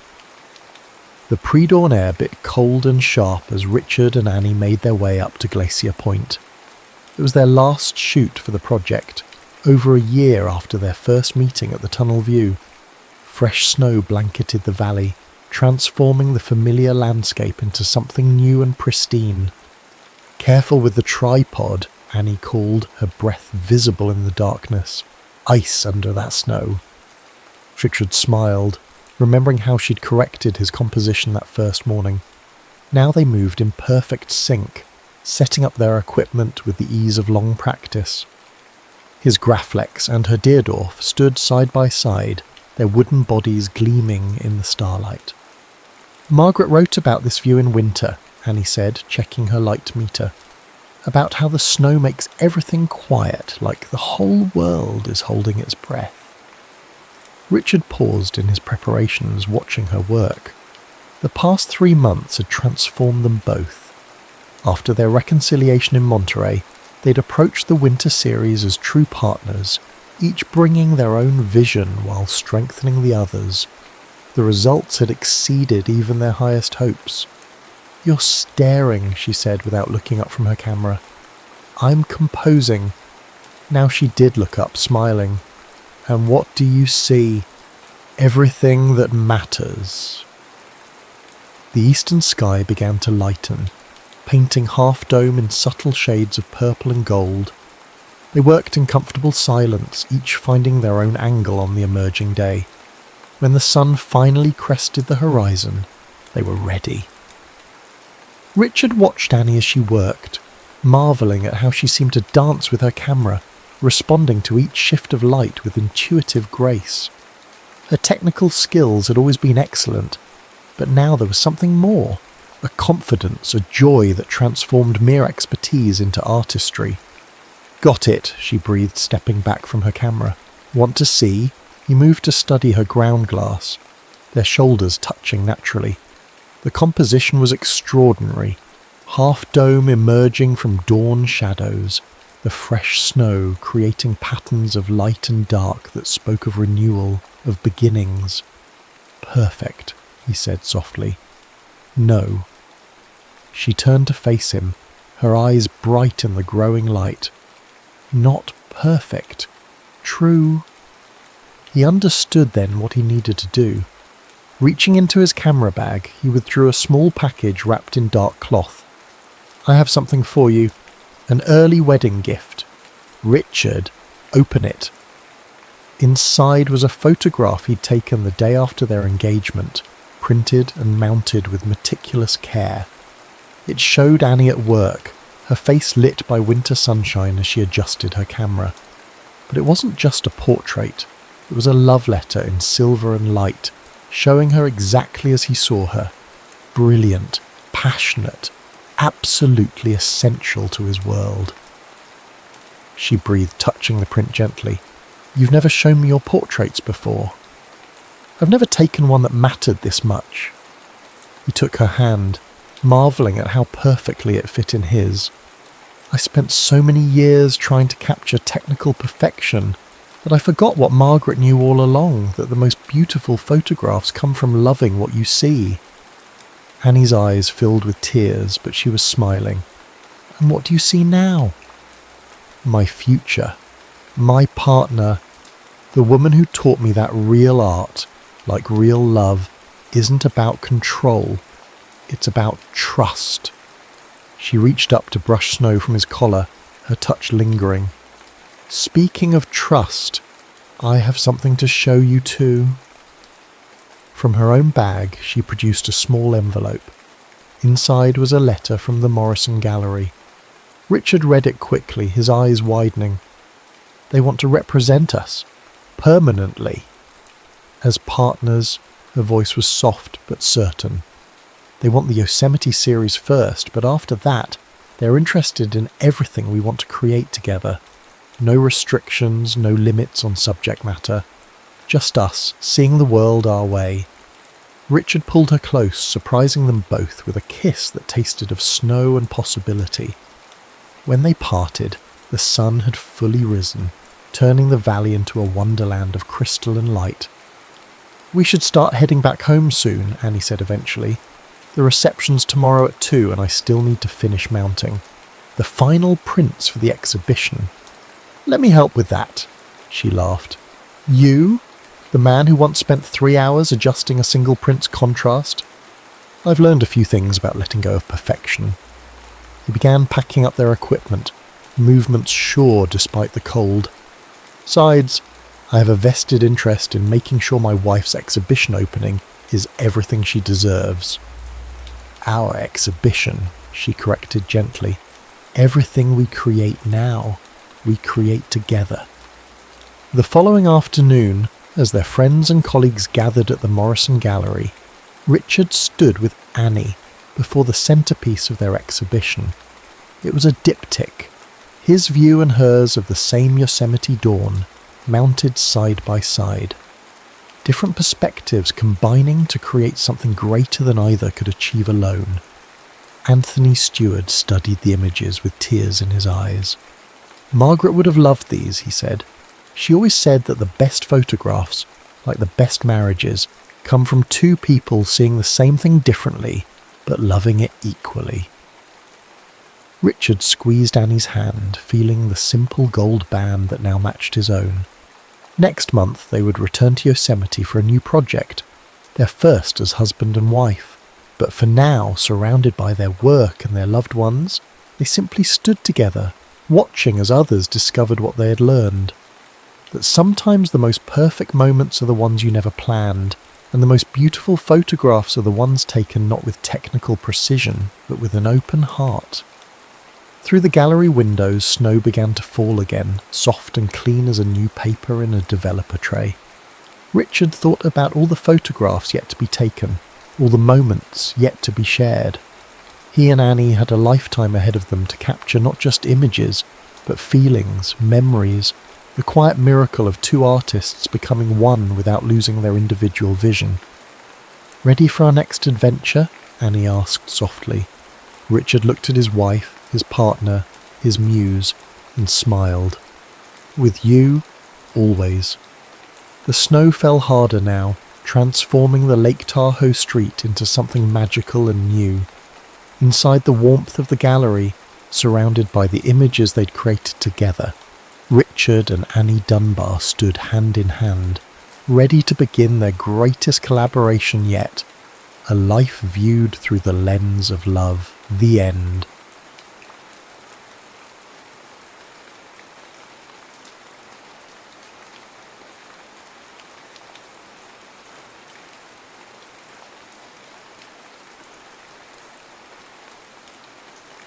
Scarlett Monroe pressed her palm against the glass of the bus window as Belhaven's iconic Main Street came into view.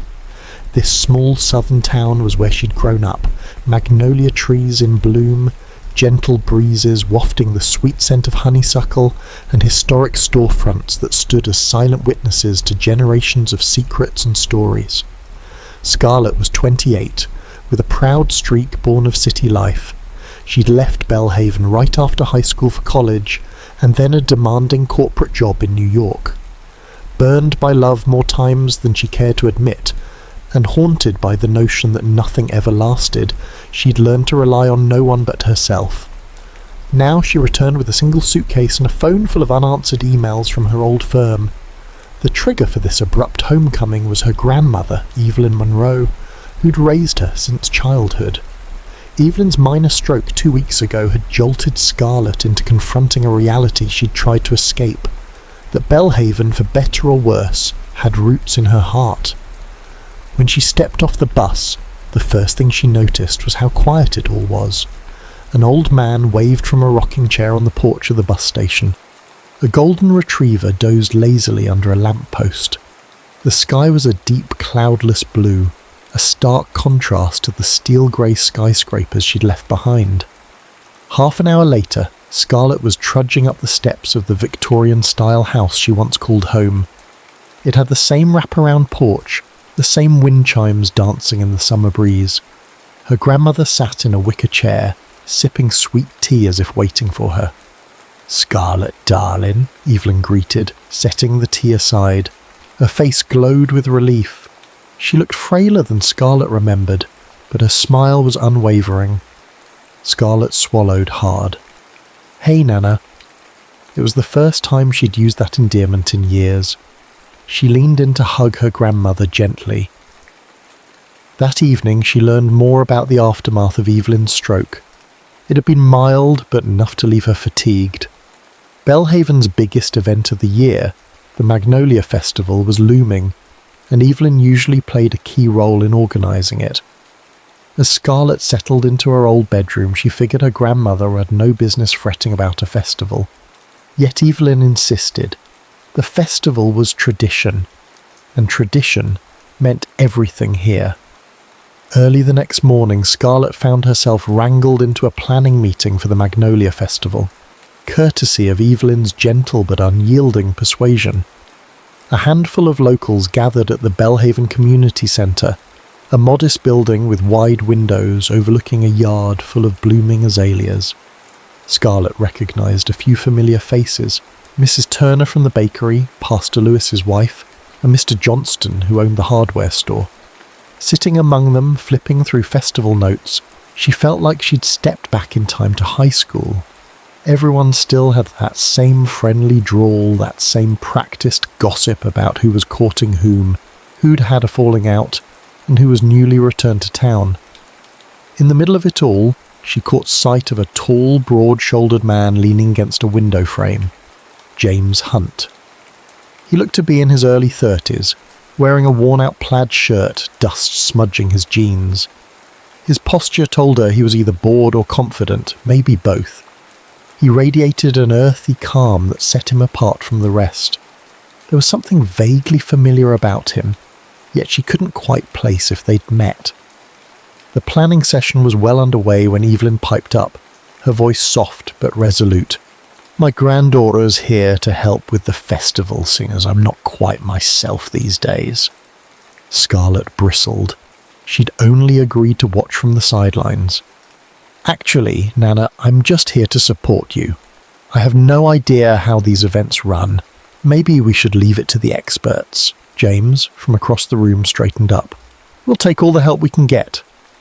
He had a faint southern drawl, and the way he said it suggested he wasn't totally convinced. "We're short on hands this year." Scarlett folded her arms. "Look, my background is in corporate finance, not festival planning." He eyed her with a hint of amusement. "Finance or not, we still have to finish building the floats, set up the town dance, coordinate the vendors. Maybe your fancy spreadsheets can help with that?" Laughter danced around the room, though it wasn't unkind. Scarlett felt the heat rising to her cheeks. "Well, I guess we'll see," she muttered. By the end of the meeting, she knew two things. One, this Magnolia Festival was a massive deal for Belhaven, and two, she and James Hunt got off on the wrong foot. He seemed earnest about preserving the small-town charm, while she privately thought Belhaven was trapped in the past. She had moved on to bigger things. Why couldn't they?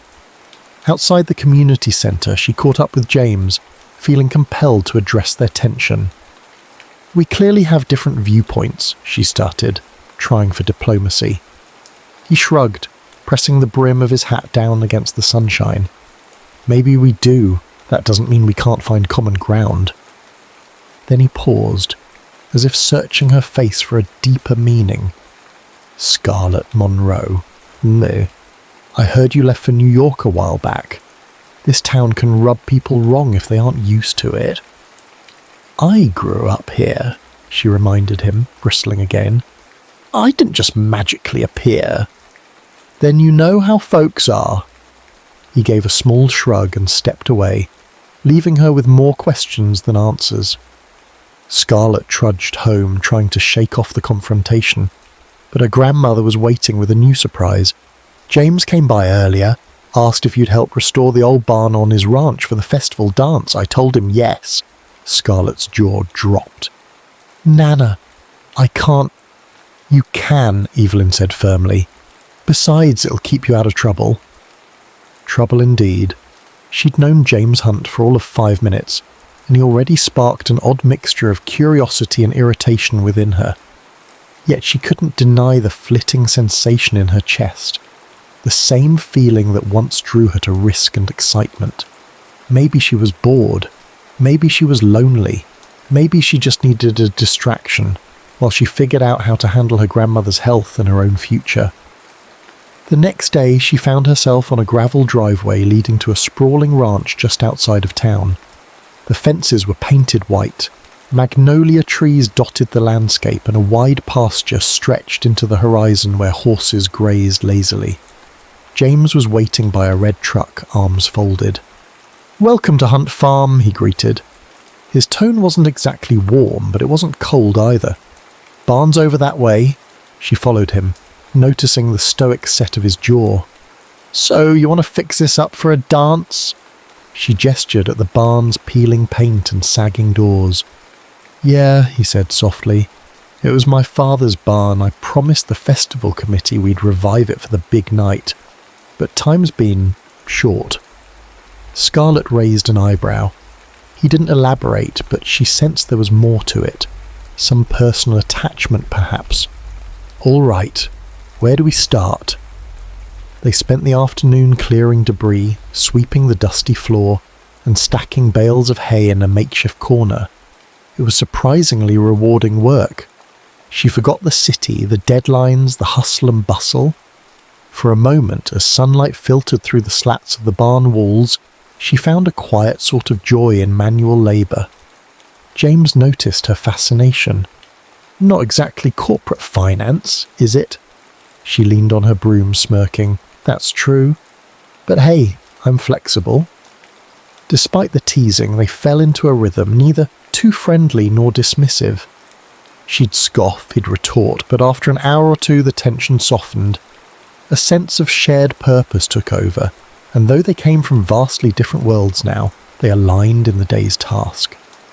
By sunset, the barn looked marginally improved. James offered her a glass of lemonade, and they stood against a fence to watch the sky turn peach and lavender. Horses ambled in the distance, and a soft wind rustled the magnolia leaves. "It's a good start," he murmured, nodding at the barn. "Thank you, Scarlett." She shrugged, hugging her elbows. "Just trying to do my part, though I'm still not sure why you'd want me of all people to help." He exhaled slowly.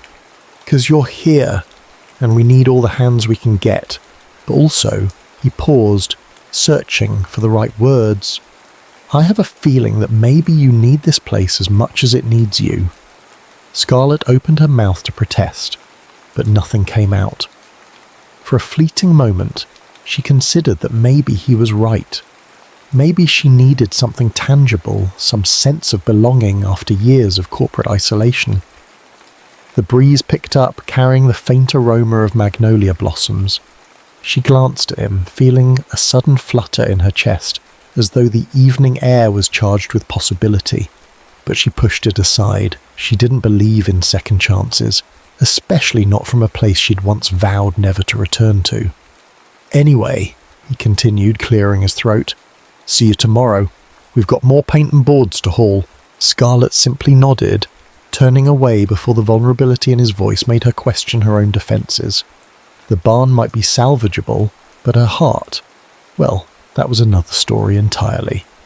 Scarlett arrived at Hunt Farm just as the sun crested the horizon. She found James already lugging planks of wood from the back of his truck. For a moment, she lingered on the porch, watching the way he moved, unhurried, deliberate, each step revealing a silent strength. They set about replacing rotten boards on the barn's exterior. To Scarlett's surprise, the work went smoothly, punctuated by the occasional playful banter. "You're not half bad with a hammer," James observed, handing her a fresh nail. She gave him a sidelong glance. Don't sound so surprised. I wasn't always a city girl. They worked until noon, at which point a distant rumble of thunder caught their attention. Dark clouds gathered on the horizon, and the air grew thick with humidity. "Storm's comin'," James said quietly, looking at the sky. The wind picked up, and the first fat raindrops smacked the barn's roof. "We should probably," Scarlett began, but before she finished, the sky opened up in a torrent. They scrambled inside, slamming the barn doors. The storm descended in full force, rain hammering the tin roof like wild applause. Lightning flashed through the cracks, momentarily illuminating stacks of hay and old saddles hanging on the walls. Dripping wet, they stood panting. James fumbled for a flashlight and some lanterns, lighting the cavernous space in a warm, flickering glow. "Looks like we're stuck here for a bit," he said, wringing water from his shirt. A wave of thunder rattled the walls, and Scarlett tried not to wince. She hated storms. Something about the loud unpredictability made her heart race. James must have noticed her tension because he offered a gentle half smile. "This barn's been through worse," he assured her. "We'll be all right." Suddenly, amid the thunder and the flicker of lantern light, the air felt charged with something deeper, a sense of shared vulnerability. As they settled on a pair of overturned crates, the roaring storm outside seemed to draw them closer in a hush of intimacy. "What made you leave Belhaven?" James asked softly after a while, his voice nearly drowned out by the rain. Scarlett hesitated, hugging her knees. She wasn't used to talking about her past, especially not to near strangers. But something about James's calm presence pried her defences open. "I wanted more," she admitted. "More excitement, more ambition, more noise. I thought New York would fix everything I lacked." She let out a small laugh, bitter around the edges. "Turns out it's just a different kind of emptiness." James studied her quietly. She couldn't read his expression, sympathy, maybe understanding, perhaps something else. "I get it," he said at last. "After my wife died." He broke off, swallowing hard. "All I wanted was to leave too. Travel the rodeo circuit, stay busy enough not to think. But I came back. This ranch was of my family's. Felt like the only piece of her I had left." Scarlett's chest tightened. She didn't expect he'd confide something so personal. "I'm sorry," she said softly. A particularly bright flash of lightning illuminated the tears James was trying to blink away. "She passed in a car accident. We'd only been married a year. This place, it's been my anchor, for better or worse." Silence fell between them, but it wasn't uncomfortable. It was loaded with shared sorrow, with the weight of secrets usually kept hidden. Scarlett felt her pulse thrum. This was the side of James she hadn't expected. Wounded, raw, and very real. The thunder's intensity began to wane, but neither of them moved. In the dim barn light, with rain still pattering on the roof, they found a soft connection. Their gazes flicked across each other's faces, acknowledging an unspoken bond that overshadowed their earlier friction. "I guess we both know what it's like to run," Scarlett ventured. "To think leaving is easier than staying." James nodded, eyes downcast. Sometimes, though, staying is the harder choice, and the right one. I'm still figuring that out." The storm's final gust rattled the barn doors, but the worst had passed. Outside, the rain slowed to a murmur, leaving behind the fresh scent of wet earth. They stood up, brushing off straw and wiping away lingering raindrops, each privately wondering if they had said too much or maybe not enough. When Scarlett returned to her grandmother's house that evening, she found Evelyn dozing on the living room couch, a half-finished knitting project in her lap. Quietly, Scarlett took a blanket and tucked it around her. As she did, she realised with a pang that her grandmother had always been her one true constant. "You're a good girl, Scarlett," Evelyn whispered, stirring slightly. "Don't let the past stop you from living." Scarlett swallowed hard. She wasn't sure if Evelyn was half asleep or fully aware of the weight behind those words. Later that night, Scarlett's phone buzzed. A number from New York. It was her old boss. She ignored it. A minute later, a text appeared. "Call me ASAP, big promotion in the works." She stared at the screen, heart pounding. This was exactly what she'd dreamed of for years, a chance to climb the corporate ladder. Yet it suddenly felt less thrilling. Belhaven was irritating, claustrophobic, and yet comforting. It was simpler to chase promotions in skyscrapers than to face her complicated feelings here. But could she just walk away again? Especially now, when her grandmother needed her, and something intangible with James was beginning to stir. Her mind churned with questions she couldn't answer. Setting the phone face down on her nightstand, she decided she'd figure it out tomorrow. At least that's what she told herself. Meanwhile, at Hunt Farm, James stood by his bedroom window looking out at the drenched fields. The storm had cleared to reveal a moonlit sky, and the air smelled of grass and possibility. He thought of Scarlett's eyes in the lantern light, the quiet anguish in her voice when she spoke about leaving Belhaven. He fiddled with a small silver ring he wore around his neck, his late wife's wedding band, which he'd kept close all these years. Did these new feelings for Scarlett dishonour the woman he lost? Yet the attraction was there, as undeniable as the storm that had just passed. Down the hall, his young niece, Lily, who stayed with him on weekends, peeked around the corner. "Uncle James, you awake?" He turned, forcing a smile. "Yeah, couldn't sleep." Lily, a bright 9-year-old with pigtails, padded into the room.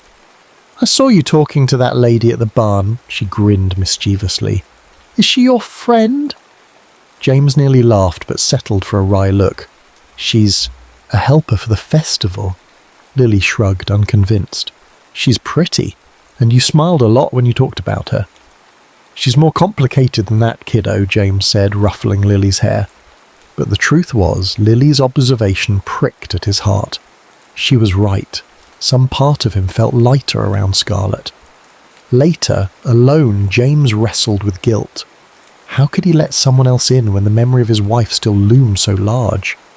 He'd never imagined feeling this way again, never wanted to, really. Yet life had a funny way of handing you a second chance when you least expected it.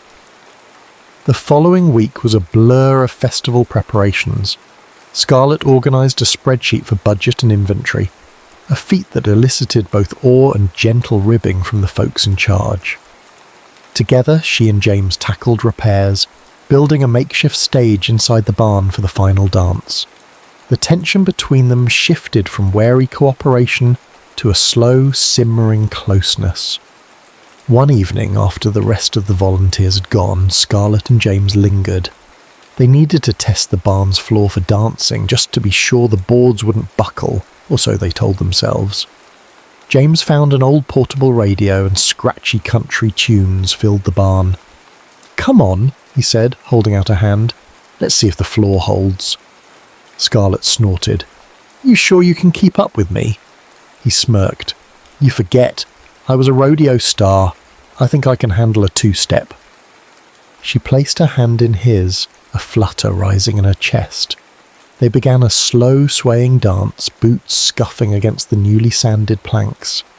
The warm air buzzed with tension, every step an unspoken confession. Her heartbeat thundered louder than any storm outside.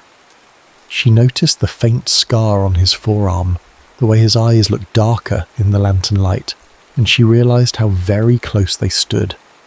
A tilt of his head brought them face to face, breath mingling. Before she knew what she was doing, Scarlett leaned in. Or did he lean first? It didn't matter. Their lips met in a soft, hesitant kiss that tasted of sawdust and unspoken longing. For a moment the world stilled. Then, as if jolted by reality, Scarlett pulled away, her eyes wide. I don't know if I can do this, she whispered, a mix of regret and fear curling in her tone. James remained quiet. He stepped back, nodding in understanding, though his eyes betrayed the longing within. "We can just finish up for tonight," he said, finally turning off the radio. They parted awkwardly, each carrying a swirl of unresolved feelings. Outside, the magnolia trees stirred under the moonlight, as if leaning in to listen to the secrets the two of them refused to admit out loud. Despite every rational impulse screaming otherwise, a fragile seed of hope took root that night, even if neither of them was ready to water it just yet. James awoke to the crow of a rooster outside his window. He brushed off the memory of that near-electric moment in the barn. "It's just a kiss," he tried telling himself, but that small voice in his head argued otherwise. The truth was, he couldn't stop replaying the warmth of Scarlett's lips, the hesitant surprise in her eyes. Through the day, he busied himself with chores, feeding the horses, mending fences, meeting with local ranchers about the festival's livestock show. Yet his thoughts drifted to Scarlett. Lily teased him mercilessly, insisting on grand tales of the mysterious pretty lady. He found himself torn between wanting to shield himself from more heartbreak and craving that glimmer of connection he'd nearly forgotten. Meanwhile, Scarlett avoided Hunt Farm for 2 whole days, claiming she needed to finalise logistics for the Magnolia Festival Parade. In reality, she was unsettled, torn between curiosity and fear. How had she gone from corporate spreadsheets to waltzing in a dusty barn with a man who redefined her ideas of stability and comfort? Focusing on festival prep felt safer, so she did just that, until Evelyn's health took a slight dip. One morning, Scarlett rushed downstairs to find her grandmother sitting in the kitchen, trembling from dizziness. "I'm fine, darling," Evelyn insisted, pressing a palm to her temple. "Just stood up too quickly," but Scarlett could see the paleness of her grandmother's cheeks, the worry lines etched deeper than before. Over the next few hours, she cancelled errands, made sure Evelyn ate, and sat by her side. It reminded her all too sharply of the real reason she was here in the first place: family. Still, her mind couldn't help flitting to James's quiet eyes. Scarlett's phone chimed late that afternoon, an email from her old boss in New York, urging her to accept the promotion.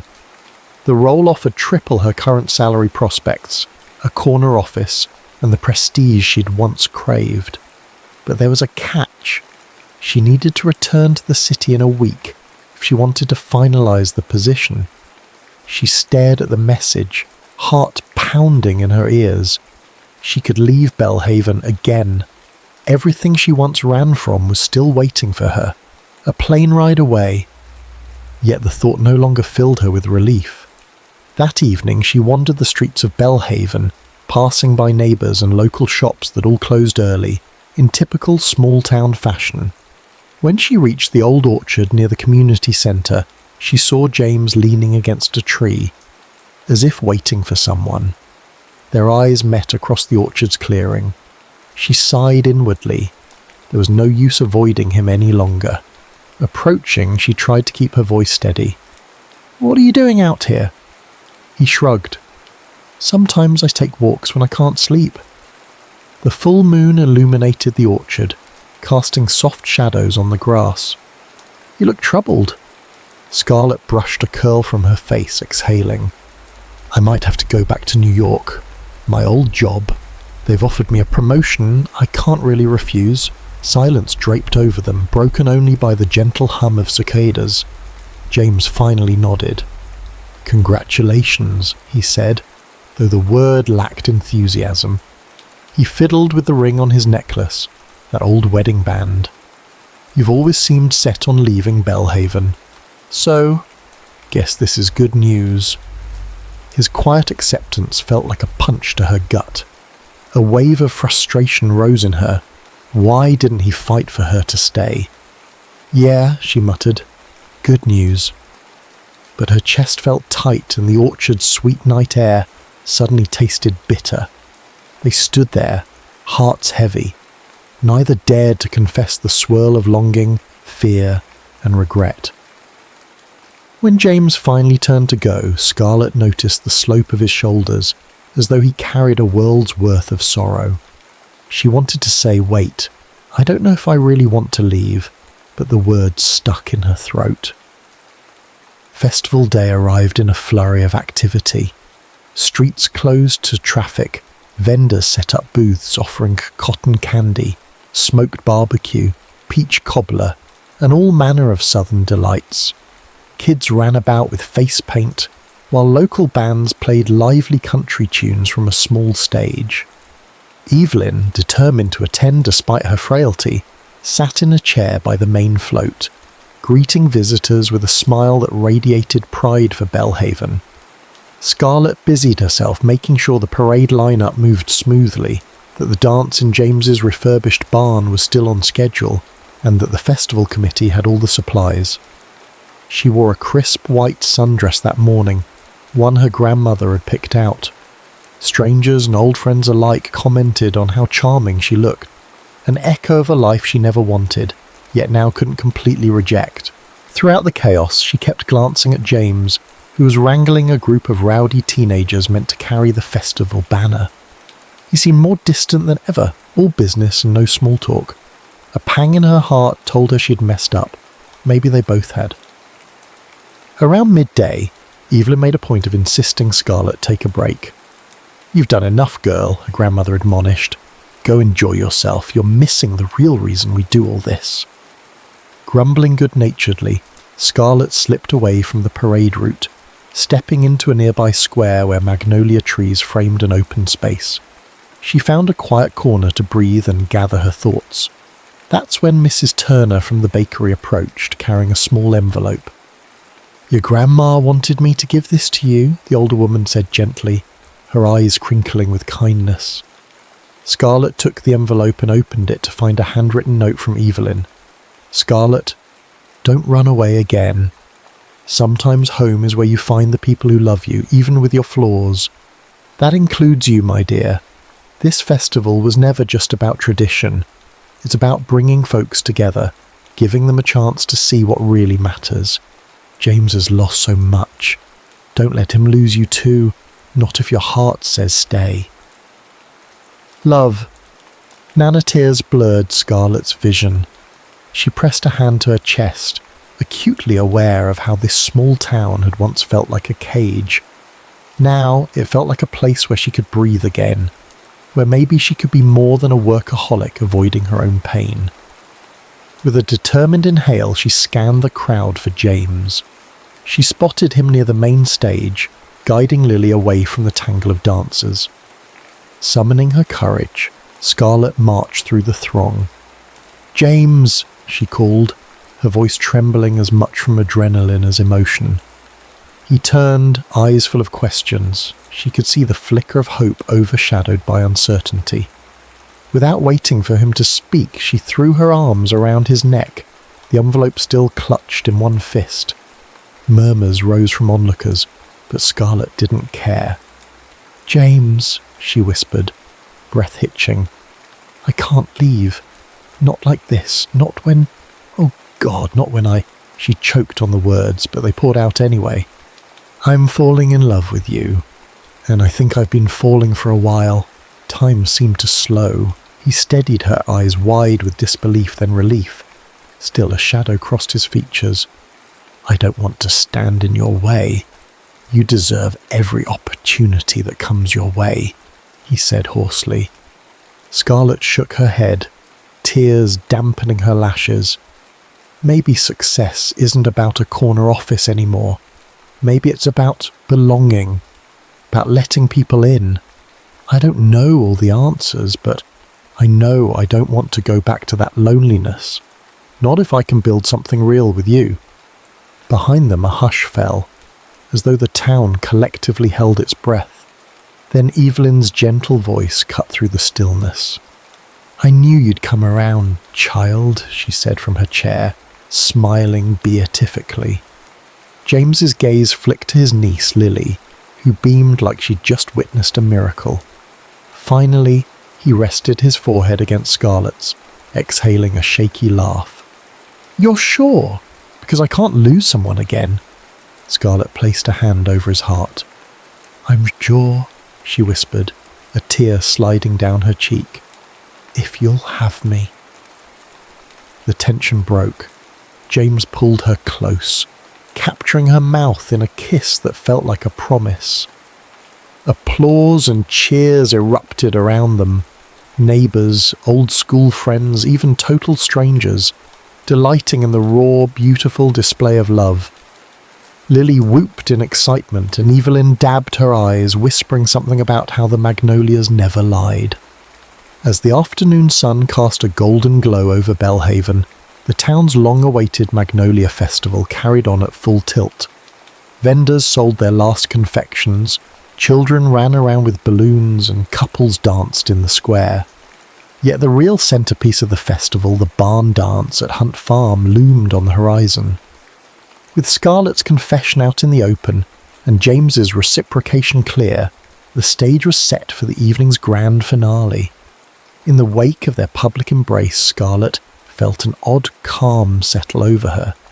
The choice between leaving and staying seemed less like a burden and more like a natural step toward happiness. She'd decided Belhaven would be her home again. She might figure out a remote work option or something else, but for now she was determined to let her heart lead. James, for his part, navigated the day in a daze of disbelief. He'd half expected to watch her climb on a plane and vanish. Instead, she was here, with him, and the barn dance they'd spent weeks preparing would be the perfect backdrop for celebrating more than just the festival's success. Late afternoon found them back at the barn. Volunteers came and went, putting final touches on decorations. White fairy lights hung from rafters, and fresh magnolia blossoms adorned the walls, lending the space an enchanting glow. With each swirl of setup, James caught Scarlett's eye, exchanging a look of wonder that they'd come this far. At one point he guided her outside, away from the bustling activity. They strolled past a small paddock where a few horses lazily flicked their tails.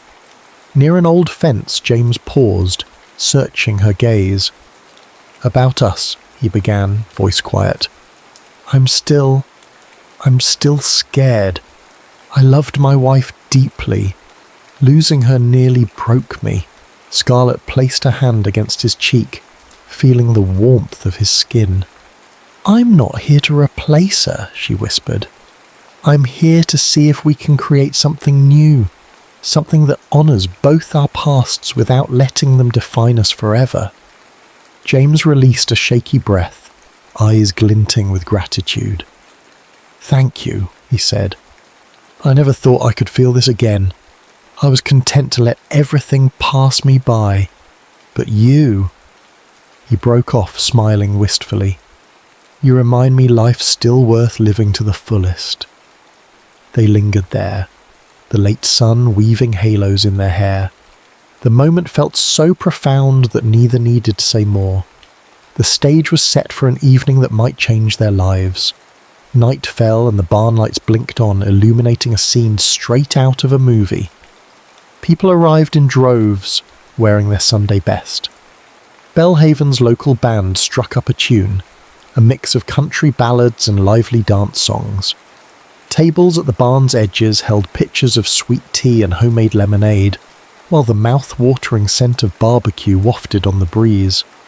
Scarlett helped direct guests, her heart thrumming in her chest.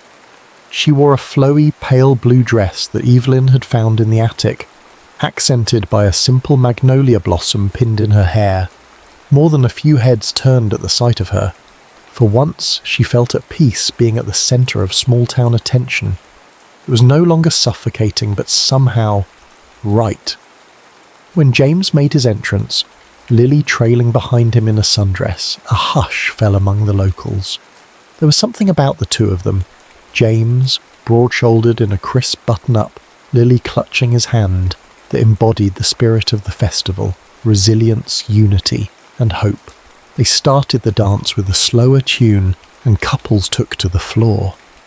Scarlett and James shared a private smile from opposite corners of the barn.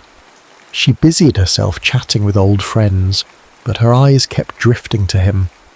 Finally, he caught her gaze, tilting his head in a silent invitation. Her heart did a little flip. She moved across the barn as if drawn by magnetism, weaving through the crowd. When she reached him, the music paused, then began a gentle waltz. He slid one arm around her waist, the other holding her hand. They swayed together, eyes locked. Butterflies fluttered in Scarlett's stomach, but it was a sweet sensation, not one of panic.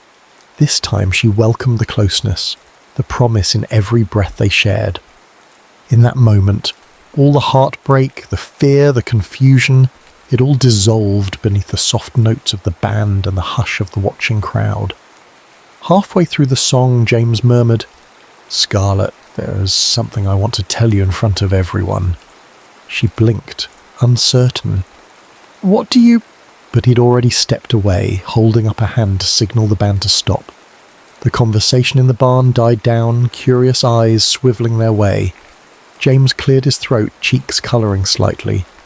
"I'm not the best with words," he began, voice resonating in the quiet space. "You'll know me. I keep to myself. I focus on the ranch after my wife died. I never thought I'd—" He paused, swallowing hard. "Never thought I'd find another reason to smile like this." But then Scarlett came back to Belhaven. A ripple of murmurs passed through the crowd, some people nodding, others smiling. Scarlett's cheeks burned, but she felt an overwhelming surge of emotion. James continued, steadying his gaze on her. "She reminded me that it's okay to hope again, that losing someone doesn't mean you stop living. She's taught me that sometimes the scariest thing in life is letting yourself be happy." His lips curved into a gentle smile. "And I just want to say in front of all you wonderful folks, thank you, Scarlett, for giving me a second chance." The crowd erupted in applause, cheers, and a few teary-eyed whoops. Scarlett felt tears prickle at the corners of her eyes. She wanted to say something, anything, in return, but her voice wouldn't come. Instead, she walked forward and wrapped her arms around him, burying her face in his shoulder as the barn roared with approval. When the band struck up the music again, they resumed their dance. Every note, every breath felt like a vow. When the final chord ended, James kissed her in front of everyone. No hesitation this time, just the warmth of promise sealed under the glow of fairy lights. In the distance, a hush descended outside the barn. Fireworks, timed perfectly for the festival's finale, soared into the sky, exploding in bursts of red, gold and blue. The crowd drifted onto the ranch lawn to watch, leaving Scarlett and James alone inside for a moment. Still catching her breath from that public confession, Scarlett laughed, tears of joy still glistening. "That was unexpected." James brushed a thumb across her cheek. "I meant every word." The fireworks illuminated their silhouettes in flashes of colour. Outside, the crowd gasped and cheered at the show. Inside, Scarlett felt as though her entire life had built to this moment of acceptance and love. She clasped James's hand, guiding him toward the barn doors. "Come on," she whispered, smiling through happy tears. "Let's watch the fireworks together." They stepped out under the magnolia trees, heads tilted skyward. The blossoms rustled in the gentle breeze, as though celebrating right alongside them. James slipped an arm around her waist, pulling her close against him.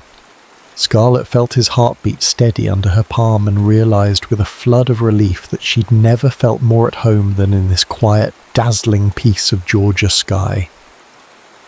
The following days in Belhaven passed in a soft blur of contentment and celebration.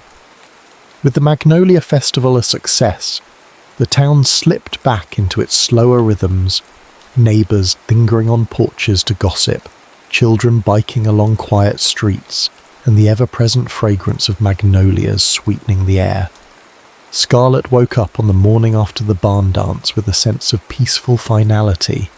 She'd spent years chasing after a career that left her lonely, but here in Belhaven she finally felt seen. Evelyn's health was improving, albeit slowly, and her grandmother's beaming smile each time Scarlett crossed the living room was enough to offset the stress of any undone city ambition. James came by that afternoon with Lily in tow. "Uncle James says we're going riding," Lily chirped, bounding up the porch steps. "You should come." Scarlett raised an eyebrow. "Riding? Me?" James shrugged, a hint of playful challenge in his tone. Figured it might do you good to see more of Belhaven's countryside. Unless you're afraid of horses, she shot him a wry look. I'm not afraid, she countered, though she wasn't entirely comfortable around animals that large. But Lily's excitement was contagious, and she found herself agreeing to go. They drove to a stretch of pasture near the far end of James's ranch. The sun was warm, but a gentle breeze made it pleasant. James helped Scarlett onto a gentle mare named Petunia, while Lily rode confidently on a smaller pony. He himself mounted a sturdy stallion named Ranger. They set off at a slow trot, Lily giggling every time her pony bounced along the path. Scarlett marvelled at the wide-open sky above them, a deep cerulean that reminded her of the serenity she'd been craving. The gentle clip-clop of hooves seemed to lull her worries into a near trance. Eventually, they came upon a secluded pond, its surface gleaming like liquid sapphire. A cluster of magnolia trees ringed the area, some blossoms drifting on the water's edge. James guided them to a shady spot beneath a weeping willow, and they dismounted for a break. Lily ran off to collect wildflowers, leaving James and Scarlett momentarily alone. He spread a small blanket on the grass, producing a thermos of sweet tea. Can't have a southern excursion without sweet tea, he teased, handing her a cup. She accepted it with a smile, taking in the sun-dappled water. This place is beautiful. How did I not know about it? James shrugged. Because you never stayed long enough to explore. Belhaven's bigger than you think if you know where to look. Silence curled between them, a comfortable hush.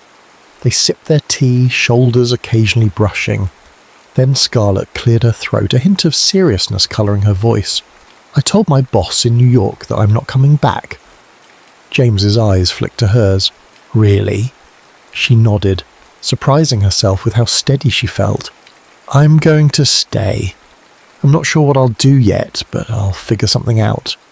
Maybe a small consultancy for local businesses or something to blend my city experience with this lifestyle. Either way, I want to be here. With Nana, with the community, and with you if that's something you still want. A breath of relief passed his lips, and he reached out to gently cradle her hand in his. I want that more than you know, he murmured. I know it won't always be easy. I'm not perfect, and I have my share of baggage. But if you're willing to give us a shot, I'll give it everything I've got.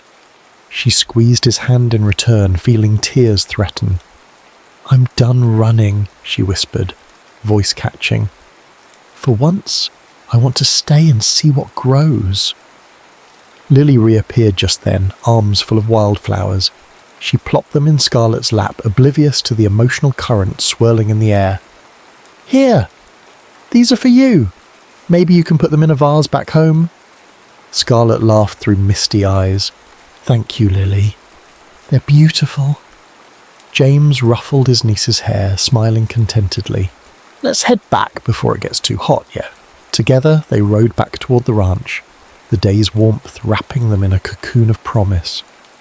For the first time in her life, Scarlett felt certain she was heading in the right direction, no matter how unfamiliar the road. 1 year later, the magnolias were in bloom again, their fragrant petals drifting across Belhaven's sidewalks. Scarlett breathed in the sweet perfume as she flipped the sign on her new storefront, Magnolia and Monroe Consulting. It was a small office in the historic district, where she offered financial planning and marketing help for local businesses. Evelyn, standing beside her, beamed with pride, cane in hand, but determination in her smile. Imagine that, Evelyn teased, my granddaughter, the big New York shot, settling in Belhaven with her own local business. She winked. Told you this town needed you. Scarlett laughed, linking arms with her grandmother. Yeah, you did. And I'm grateful you never gave up on me, or on Belhaven. They stepped out into the midday sun. Across the street, the diner had a fresh coat of paint, courtesy of Scarlett's Consulting. Next to it, a new bakery specialised in artisanal bread, co-run by a friend she'd reconnected with from high school. The air buzzed, with purpose, a shared sense of revival. James pulled up in a familiar red truck, waving them over. He hopped out, quickly striding across the street. His attire was still the same, worn jeans, boots, and a flannel shirt, but Scarlett could see how the tight lines of grief he once carried had softened around his eyes. He leaned in to peck her on the cheek. Evelyn greeted him with a mischievous grin. "Don't you two have a date with some dancing under the magnolia trees or something?" Evelyn teased, letting go of Scarlett's arm. "I can see myself home. Go on." Scarlett blushed, but James chuckled. "Something like that." He intertwined his fingers with Scarlett's, a gesture that felt both casual and intimate. "The barn's all set up. We're hosting a small celebration. Call it a mini magnolia festival in the off-season." They drove out to Hunt Farm, where Lily was helping tie ribbons to fence posts. A few close friends and neighbours milled about, excited for a casual get-together. Since the success of last year's festival, James had renovated the barn further, its wooden walls newly painted, the floor polished to a subtle sheen, fairy lights twinkling overhead. With the sun dipping low in the sky, a gentle breeze ruffled the magnolia blossoms. Music drifted from a portable speaker, a slow country waltz that filled the barn like a whispered promise. Scarlett and James took to the makeshift dance floor. "You're not going to make some big speech again, are you?" she teased, pressing close to him. He laughed softly, guiding her into a gentle sway. "No, but I do want to say something just between us." He looked down, eyes warm with affection. "Thank you for taking a chance on me, on this place, on us." Scarlett's heart fluttered. "I should be thanking you. If you hadn't looked past my city girl cynicism, I might never have realised that home is worth fighting for." They danced slowly, Lily occasionally skipping around them, and neighbours sipping lemonade on the sidelines. The barn door was open, letting in the fading light of dusk, and beyond it, magnolia trees framed a sky-painted pink and gold. At the end of the song, James dipped Scarlett dramatically. Laughter bubbled from her as the small crowd clapped and cheered. Righting her again, he whispered, "I love you, Scarlett Munro." Her eyes glistened. "I love you too, James Hunt." Outside, a chorus of cicadas began their evening serenade. Evelyn, perched on a hay bale, dabbed at her eyes, a knowing smile across her face. The hum of conversation, the glow of string lights, the heady scent of magnolias, everything felt like it was in its proper place. They stepped out into the warm twilight. Overhead, the first stars pricked the sky. Scarlett leaned her head on James's shoulder, her breath steady with contentment. She marvelled at how the simplest moments, like a quiet dance under a canopy of southern blooms, could eclipse any corporate boardroom or bustling city street. Here in Belhaven she was both grounded and free. In the hush of that gentle night, they found that love could indeed bloom in the unlikeliest of places, especially when two hearts dared to slow down and truly see each other. Beneath the magnolia sky, Scarlett and James's story proved that second chances were real, and that sometimes the life you think you're escaping turns out to be the one you truly need.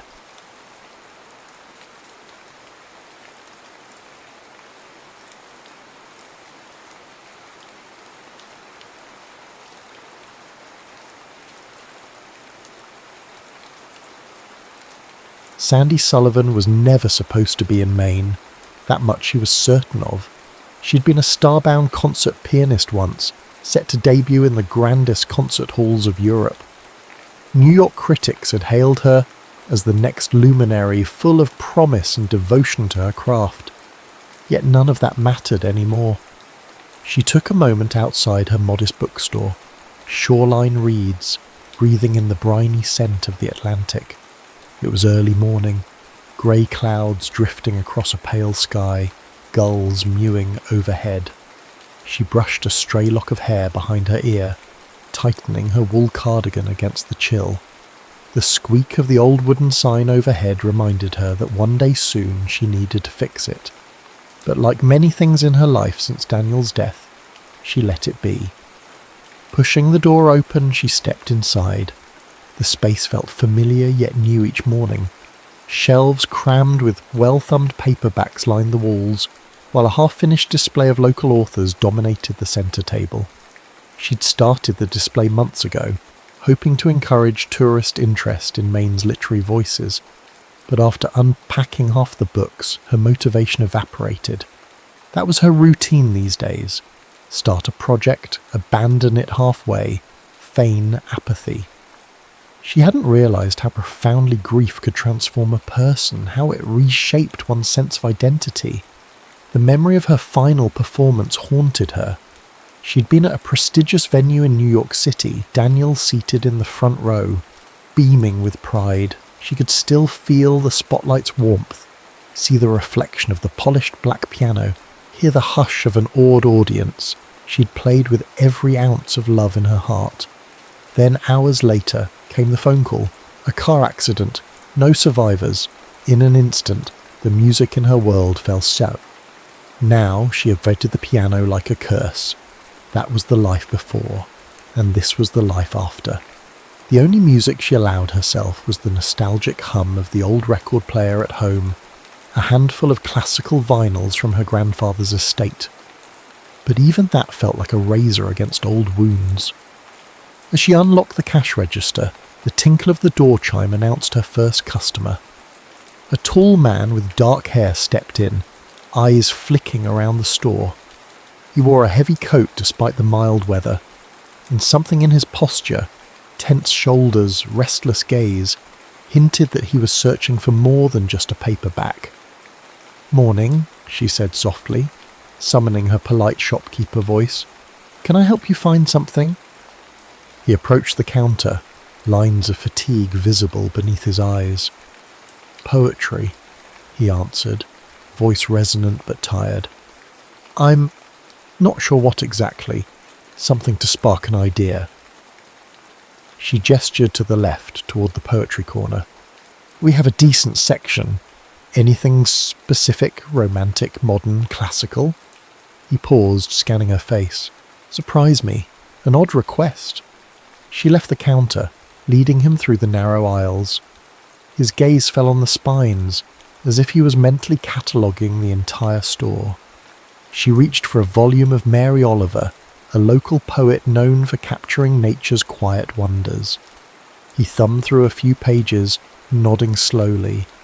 Then he said, almost offhand, "You're Sandy Sullivan, aren't you?" The question felt like a jab. He recognizes me? She managed a controlled blink. "I used to be. Now I just run a bookstore." He didn't flinch. "Nate Carter," he introduced himself, offering a handshake she deliberately pretended not to see. I compose. Well, I try." At the mention of composition, her stomach tightened. She glanced at him, an unspoken question in her eyes. Was he fishing for conversation about her musical past? She pivoted away, hugging her arms. "Anything else I can help you with, Mr. Carter?" A trace of disappointment flickered across his features, but he masked it quickly. "That's all," he said, turning back to the Mary Oliver book. "Though I'm staying in town for a while, so maybe I'll be back." She offered a curt nod. "Sure." And with that, she retreated to the counter. As he paid and left, she noticed the faint smell of coffee and winter air clinging to his coat. A moment after he was gone, the store felt emptier than before. That afternoon, Sandy locked the bookstore early, feigning a sign on the door that read "Closed for inventory." She headed down the shore road, salty wind whipping her hair. The ocean roared in the distance, each wave crashing like a reminder of time passing, unstoppable and indifferent. She found herself wandering to the local bakery for a late lunch. Approaching the glass display, she decided on a blueberry scone and a mug of tea. The diner's interior was warm and inviting, chatter filling the air. In a corner booth, an older woman with silver hair pinned in a neat bun waved her over. Mrs. Johnson had that sort of presence, half village gossip, half benevolent grandmother figure. "Sit with me, dear," she said, patting the seat across. Sandy couldn't refuse. She slid into the booth, placing her scone on a napkin. Mrs. Johnson eyed Sandy the way a curious cat eyes a chipmunk. "You've seen the new fellow in town, I assume?" Sandy pretended indifference. "He came into the store," she admitted, nibbling her pastry. The taste of fresh blueberries offered a small comfort. The older woman's lips curved mischievously. "Nathaniel Carter, famous composer. I heard he's renting the old Mackenzie house up on the cliffs. Word is he's fighting some creative slump. Doesn't that sound like something you could help with?" Sandy stiffened. "I doubt that. We barely spoke." Mrs. Johnson chuckled, stirring her tea. "Well, you never know, dear. Maybe you two are meant to cross paths. Music can do marvellous things, especially in a quiet town like ours." Then, lowering her voice, she added, "Sandy, I don't claim to know your whole story, but perhaps it's time you let the world in again, or at least let yourself feel something beyond grief." A flush of annoyance, and maybe fear, crept up Sandy's neck. She muttered an excuse about needing to finish inventory, swiftly exiting the bakery with her half-eaten scone in hand. The last thing she needed was a pushy old matchmaker meddling in her life. She was fine as she was, drifting in the safety of her routine, unburdened by hope or heartbreak. Later that week, Sandy's bookstore was unexpectedly bustling. A local church group had requested a stack of hymnals, plus an arts club wanted new journals. She found herself grateful for the surge in orders. At least it kept her mind occupied. She'd almost succeeded in forgetting about Nathaniel Carter, about his quiet intensity, about how, in that one fleeting moment, he'd recognised her name and made her chest tighten with old memories. But fate, it seemed, wasn't done with them yet. On Friday evening, Mrs. Johnson orchestrated a community social at the town hall, something about boosting morale during the cold season. Sandy reluctantly attended, as her grandmother's best friend had roped her into baking cookies. When she arrived, the hall was buzzing with laughter, the smell of cocoa and pine needles in the air. She set her cookies on a checkered tablecloth, hoping to sneak away early. Then she heard a guitar strum followed by scattered applause. She turned to see a small stage, a handful of local musicians gathered. And there he was, Nate Carter, standing to the side, his arms folded. He seemed to be politely refusing an invitation to perform. Mrs. Johnson hovered by him, gesturing insistently toward the stage. Their gazes met across the crowd. A curious hush fell upon her. She saw the turmoil in his eyes, a longing to create, to share, but also a barrier holding him back. It mirrored how she felt every time she even thought of playing the piano again. Two strangers bound by sorrow and the unspoken language of music. Sandy quickly turned, busying herself with the coffee urn. Yet her heart was pounding. Maybe Mrs. Johnson was right. Maybe their meeting was no coincidence. She caught herself trembling at the thought of someone cracking the shell she'd so carefully built, and she wasn't entirely sure if she was ready for that. A week passed, and the winter sun seemed reluctant to appear over Maine's rocky coastline. Sandy Sullivan, however, found an odd comfort in the grey, overcast skies. They matched her mood, steady, subdued, and free of bright expectations. Days at the bookstore were routine. Open shop, greet customers, reorder stock, close up. Nights were spent alone with a cup of chamomile tea, accompanied by the distant crash of waves, but the lull ended on a Wednesday afternoon when Mrs. Johnson strolled into Shoreline Reeds, wearing her usual cloak of warm meddling. She placed a flyer on the counter. "We're starting a music class for the local kids at the community centre," she announced, tapping the paper. "Nate Carter's agreed to teach. Isn't that wonderful?" Sandy's stomach sank. She forced a polite smile. "Great, good for him. Isn't it?" Mrs. Calloway's eyes sparkled. "I thought you might volunteer to help." Maybe with organising sheet music or something. Then leaning forward, she added softly, "You know, you were once the best pianist around these parts, dear." Sandy shook her head, cutting her short. "That was another life. I'm no use to them now." Mrs. Johnson shrugged with a conspiratorial grin, as though Sandy's refusal was expected. "Well, the door's open. Do think about it. Could be good for you, and the children, of course." After the older woman left, Sandy stared at the flyer, her mind churning. She recognised the phone number for the community centre. She recognised the opening line, Nate Carter, world-renowned composer offering free lessons.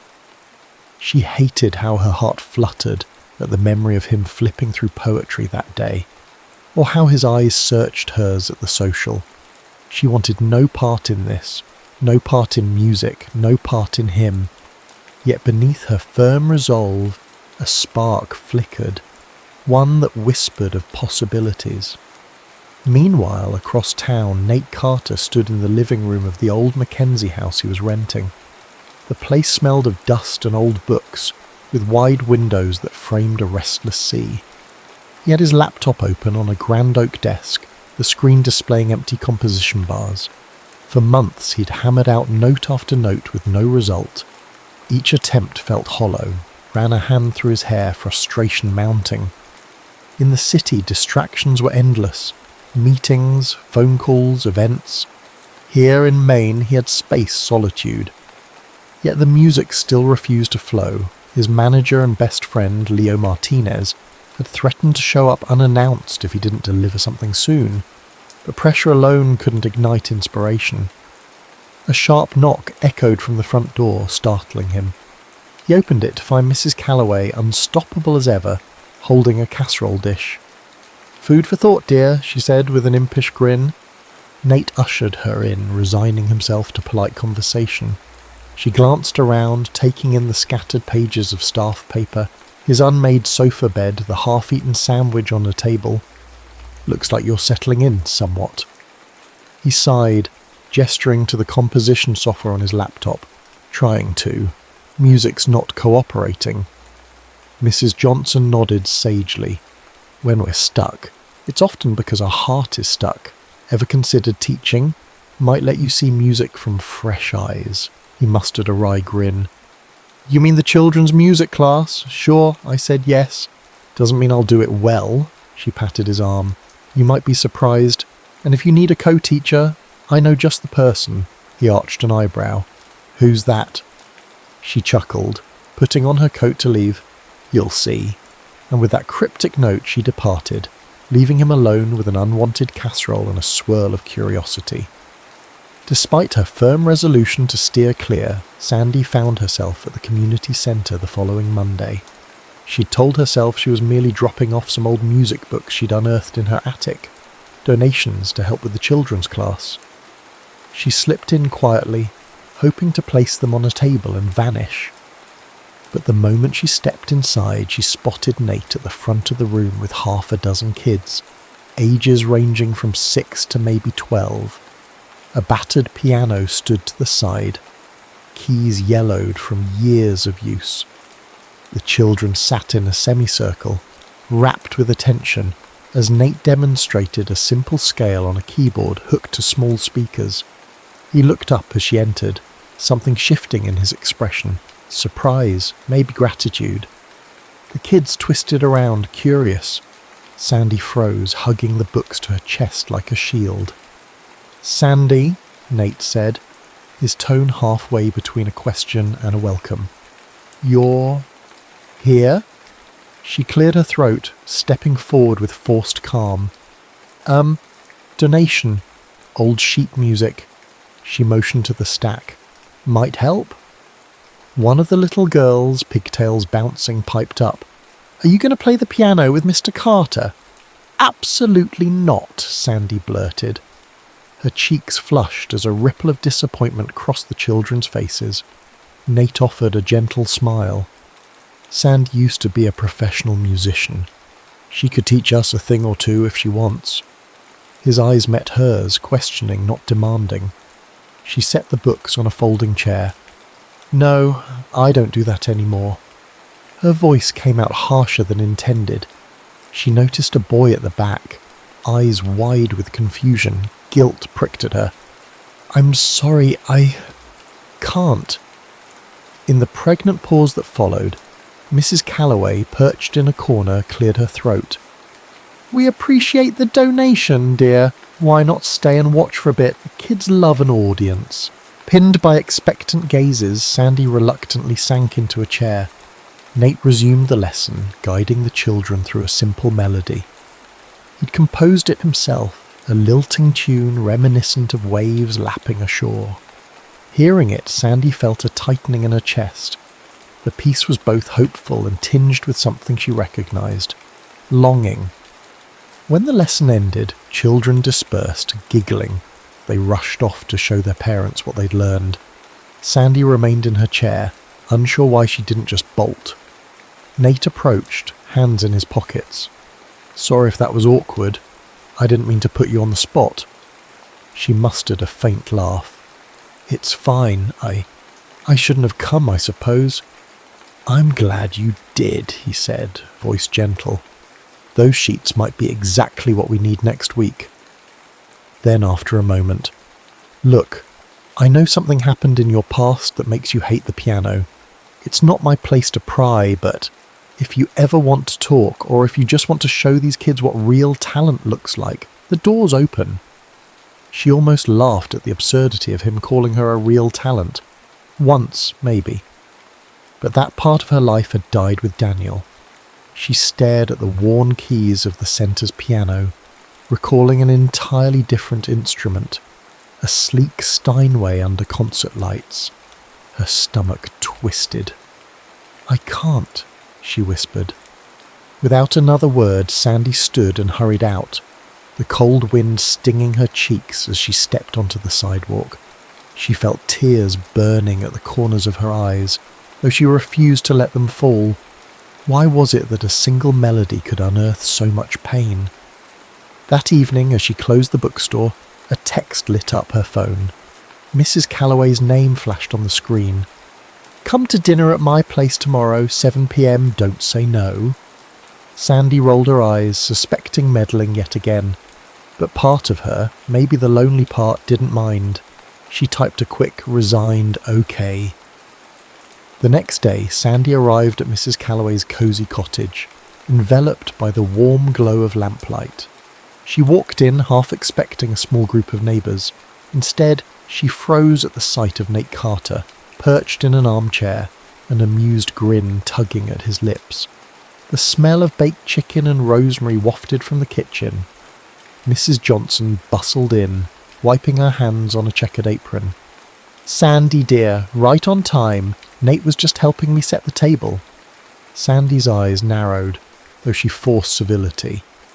You didn't tell me it was just the two of us. Nate rose, a faint smirk in his gaze. Seems we've been expertly ambushed. Mrs. Johnson smoothed her apron, feigning innocence. Oh, hush. I'm just feeding two hungry souls. Now both of you sit down, talk. Dinner will be ready soon.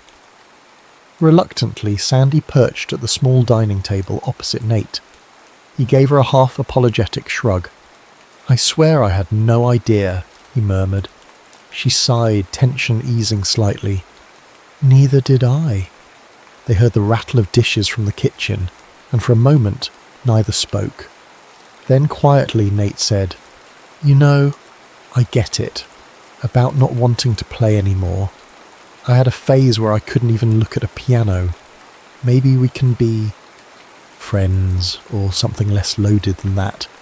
We both know how music can hurt. She studied him.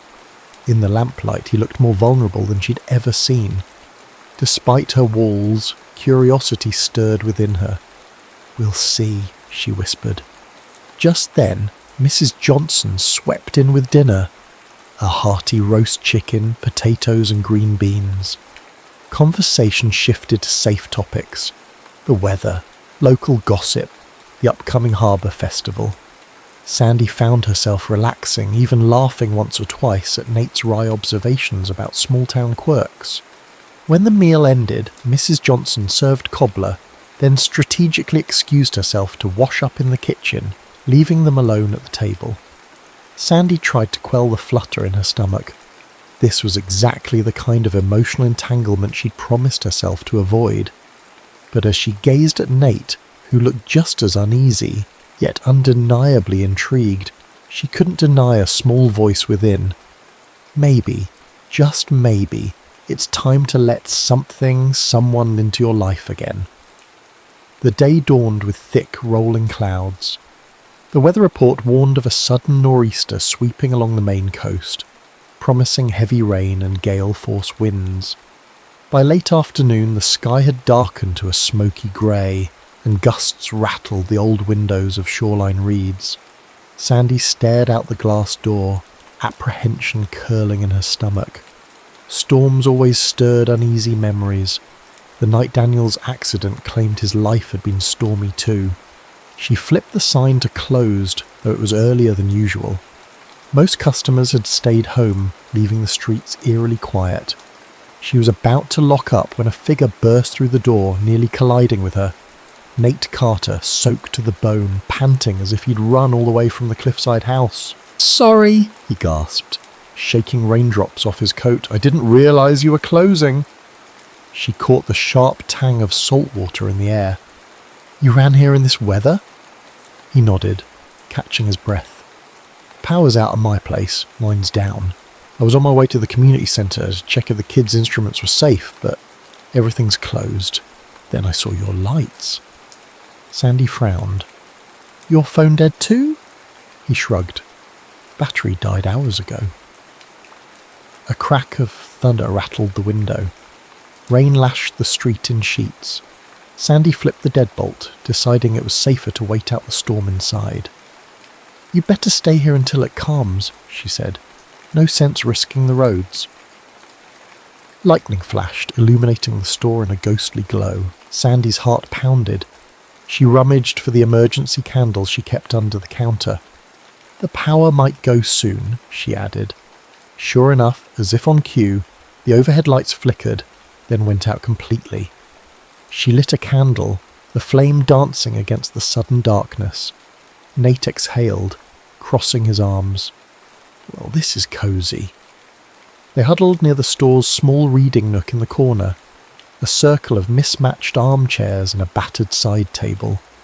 Above them the wind howled, whistling through a gap in the doorframe. Sandy shivered, pulling a throw blanket from a shelf. She draped it over her shoulders, then paused. "Here," she said, offering another blanket to Nate, who accepted with a grateful nod. For a long moment, they sat in tense silence, candlelight flickering across bookshelves. The storm outside roared its fury, but inside an equally charged hush enveloped them.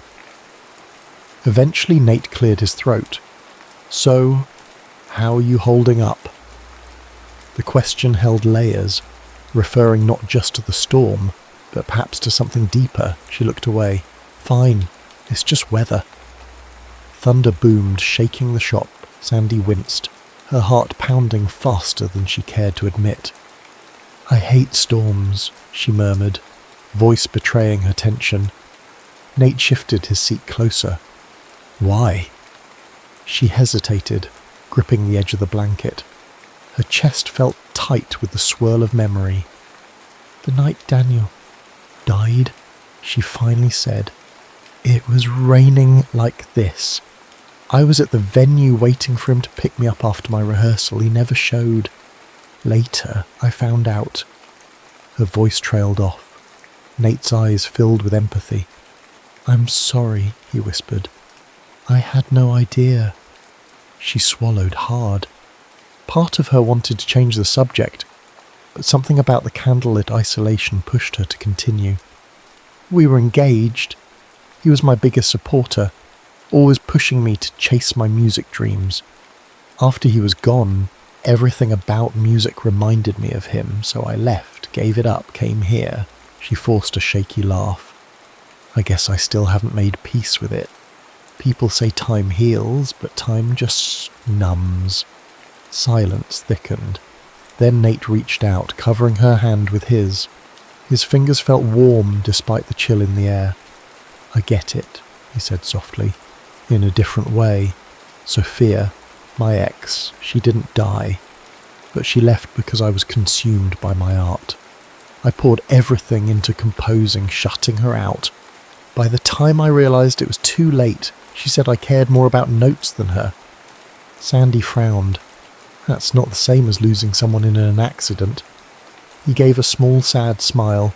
"No, it's not. But it was still a kind of death. Death of a relationship. A future." I realised how destructive my obsession could be. Ever since, I've been afraid to let someone in, or to let my music truly live. So here I am, stuck in writer's block, because I'm scared that if I pour myself into it again, I'll lose whoever tries to love me. Sandy's hand trembled under his. She curled her fingers around his palm, surprising herself with the intimacy of the gesture. Maybe they were both broken in different ways, but brokenness recognized brokenness. Outside, the storm raged, thunder bellowing. The bookstore windows rattled. Then came a flicker of lightning that illuminated the shape at the back of the store. An upright piano, old and dusty, half hidden behind a shelf. Sandy's pulse jumped. She'd bought it off a retiring teacher shortly after moving here, thinking maybe one day but she never touched it. Nate followed her gaze, eyebrows raising. "You have a piano in here?" She tensed, withdrawing her hand from his. "It's just decoration." Her voice was hollow. He stood, picking up a candle. "Mind if I see?" She didn't stop him. A swirl of conflicting emotions welled in her chest. Fear, longing, guilt, and a strange excitement. He approached the piano, brushing dust off its closed lid. "May I?" he asked gently. She hesitated before nodding. He lifted the lid, revealing ivory keys that had turned yellowish with neglect. He pressed one, a soft, hollow note echoing in the dark. "Out of tune," he remarked, but he kept playing a few gentle chords. Despite the instrument's disrepair, a melody began to form under his touch. It was slow, wistful, reminiscent of wave patterns or a lonely violin call. Sandy closed her eyes, feeling tears prick. The resonance of the notes seemed to stir a part of her she'd locked away since Daniel's death. Lightning lit up the store, capturing Nate's silhouette bent over the keyboard, candlelight reflecting off the battered wood. The music lulled for a moment. Then he paused, turning to her. "Join me?" Her breath caught. "I can't," she rasped, heart pounding. "I haven't played since—" "I know," he said softly. "Maybe just a note. For yourself." Her throat tightened with panic. She wanted to run, to hide. Yet something in his gaze, understanding, no judgment, coaxed her forward. She approached the piano, the candle flickering in her shaky grip. For a moment she hovered above the keys, paralysed. Then, taking a breath, she pressed one note, middle C. The sound, even out of tune, reverberated in her soul. Another note followed. Her fingers stumbled into a chord. The storm outside thundered, but inside the hush of possibility swallowed her fear. Nate picked up a gentle harmony, guiding her. The old piano squeaked in places, some notes dull, but the essence of music bloomed. Sandy's eyes misted. She recalled a swirl of memories, Daniel's laugh, the rush of stage lights, the trembling euphoria of performing. It both hurt and liberated her at once. They played for maybe a minute, just a fragment of a melody neither had named. Then Sandy's hand slipped, and she let out a strangled sob, stepping back. Nate stood, carefully setting the candle aside. Without hesitation, he wrapped his arms around her. She clung to him, tears soaking his shirt. In the muffled roar of the storm, A new kind of electricity crackled between them, an empathy forged by pain, a spark of hope for something more. Gently, Nate tipped her chin up, searching her eyes. She felt his breath on her lips, and before she could think, their mouths met in a tentative kiss, soft, trembling, awash in the sorrow and longing they both carried. Time stretched. Then, as quickly as it began, Sandy pulled away, breath ragged. The candlelight wavered over them. I don't know if I can do this, she whispered, voice trembling with confusion. Nate's expression filled with tender regret, but acceptance too. I understand, no rush. We'll figure it out. She turned, hugging herself, tears still trailing her cheeks. The storm hammered the roof, but inside the hush was even more intense. Sandy realised with a jolt that she'd just played the piano in front of another person. She'd let him see her vulnerability, and she'd tasted the spark of affection, maybe love. A shaky exhale escaped her lips, heart pounding in both terror and promise. Dawn broke, revealing the storm's aftermath. Downed branches, leaves strewn across the roads, puddles glinting under the soft grey sky. In the bookstore, the lights had flickered back to life sometime after midnight. Sandy found Nate curled on the shop's old couch, dozing under a blanket. She stood for a moment, watching him breathe, remembering how his arms felt around her, the hesitant press of his lips. The rational part of her screamed for caution. She'd lost Daniel, could she risk love again? But another part, the part that remembered the exultation of a perfectly played concerto, whispered that maybe it was time to open the door to a new melody. She gently tapped his shoulder. He stirred, blinking against the early light. "Hey," she whispered, "storm's gone." He nodded, raking a hand through his hair. "Sorry for crashing here. Didn't want to leave in the middle of that." She managed a small smile. "Don't worry about it.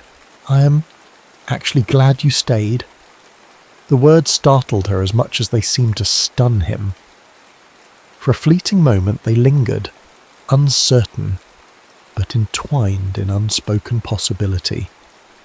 Then he stood, searching for his coat.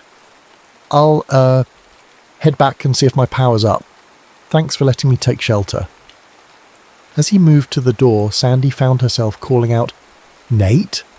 He turned. "Yeah?" She swallowed, eyes falling to the dusty piano. "That piece we played last night. Do you remember it?" A faint smile touched his lips. "I remember enough." She glanced at him, something hopeful flickering behind her gaze. "Maybe we can try again, sometime when I'm ready." He nodded. "I'll be here." And with that, he slipped out into the damp morning, leaving Sandy with a ghost of a smile and 1,000 new emotions swirling in her chest. The nor'easter had left Maine's coast battered but resilient. Over the next few days, Sandy and Nate settled into a cautious dance around each other. She returned to her routine at Shoreline Reads, while he resumed teaching at the community centre, using Sandy's donated sheet music to inspire the kids. And yet, an invisible tether seemed to pull them closer, drawing them into whispered conversations and occasional glances across the harbour's busy sidewalks. One crisp Saturday morning, Mrs. Johnson roped them into a community project, restoring the local lighthouse for the upcoming tourist season.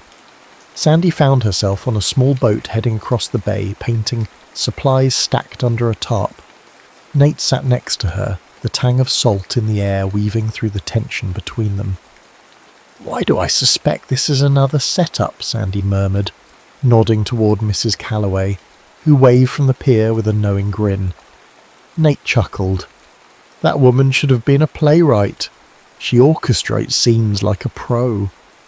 They arrived at the lighthouse, a solitary tower on a rocky island. Its paint was peeling, the wooden steps creaking. Over the next few hours they worked side by side, scraping off old paint, reapplying fresh coats, sharing a ladder and the occasional wry smile. There was an easy camaraderie in the manual labour, a lull in which they forgot their baggage for a while. At midday they broke for lunch in the lighthouse's small keeper's cottage. Someone had stocked a basket with sandwiches, fruit, and thermoses of hot tea. They ate on a rickety porch overlooking the ocean, gulls circling overhead. Sandy noted how Nate's posture had relaxed since she first met him. The lines of stress around his eyes softened. "Feels good to do something physical," he admitted, finishing a bite of his sandwich. "Music's all mental sometimes," she nodded. "Same for me with the bookstore. Sometimes I miss the tangibility of performance, ironically, but I don't dare go back on stage." The confession slipped out before she could censor it. Nate's gaze flicked to her. "You're not just a pianist. You're a performer, Sandy. You come alive with an audience, or so I've heard." A gentle breeze blew his hair across his forehead. "But I understand if it's too painful." She shifted uncomfortably, remembering Daniel's face in the crowd, how she'd let the music speak for both of them. She'd never recaptured that sense of union since. Instead of responding, she changed the subject. "How's your symphony coming along?" He sighed, leaning back in his seat. "Better. The kids' class forced me to simplify, to focus on the essence of a melody. And, well, that night we played together, I keep revisiting that motif in my mind. It's helping." Sandy's heart fluttered at the mention of their impromptu duet. "That's good," she said softly. A calm hush fell as they finished their lunch. Then, as if guided by a mutual unspoken agreement, they took a walk around the lighthouse's base. She told him how Daniel used to crack jokes during her rehearsals, how his laughter made the halls reverberate.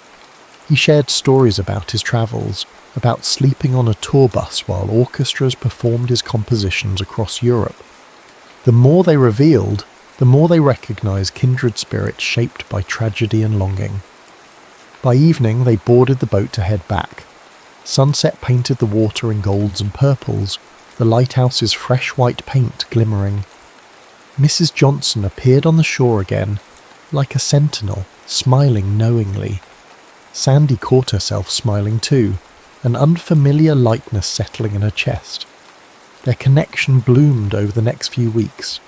Nate occasionally dropped by Shoreline Reeds to chat, or to bring her tea from the cafe next door. Sandy found reasons to visit the community centre, helping him sort through music for the children. They never openly addressed the fragile intimacy sparked by the stormy night, but it lingered between them, a gentle promise. One chilly evening, Nate invited Sandy to his rented house perched on the cliffs. She hesitated, but curiosity won out. She arrived to find the fireplace roaring, the faint aroma of spiced cider filling the air. An old upright piano stood in the corner, partially obscured by piles of manuscript paper. They shared dinner, simple pasta with homemade sauce. Afterward, he guided her toward the piano, heart pounding in his chest. "I want to play you something," he said quietly. She perched on a stool, arms folded. He settled at the keys, inhaling deeply.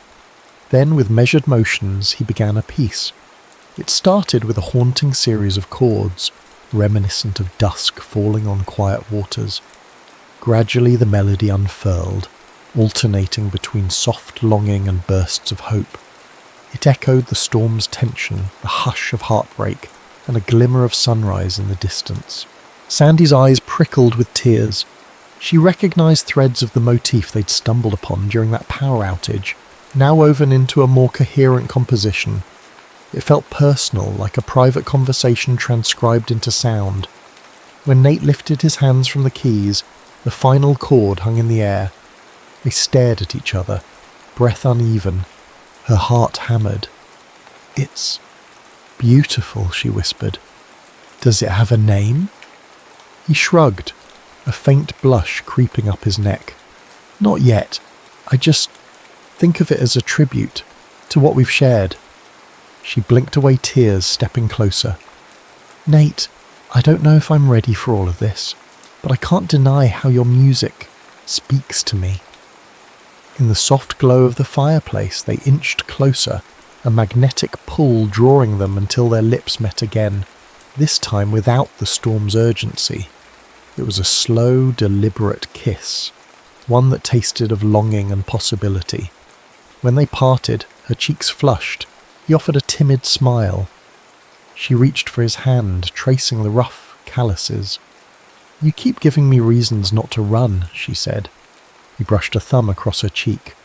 "I'm not asking you to stay for me. Just let yourself see if it feels right." They ended the evening tangled on the worn couch, discussing everything from favourite composers to embarrassing childhood memories. The night passed in gentle revelations, culminating in a tender moment where they surrendered to the closeness neither had truly allowed themselves in years.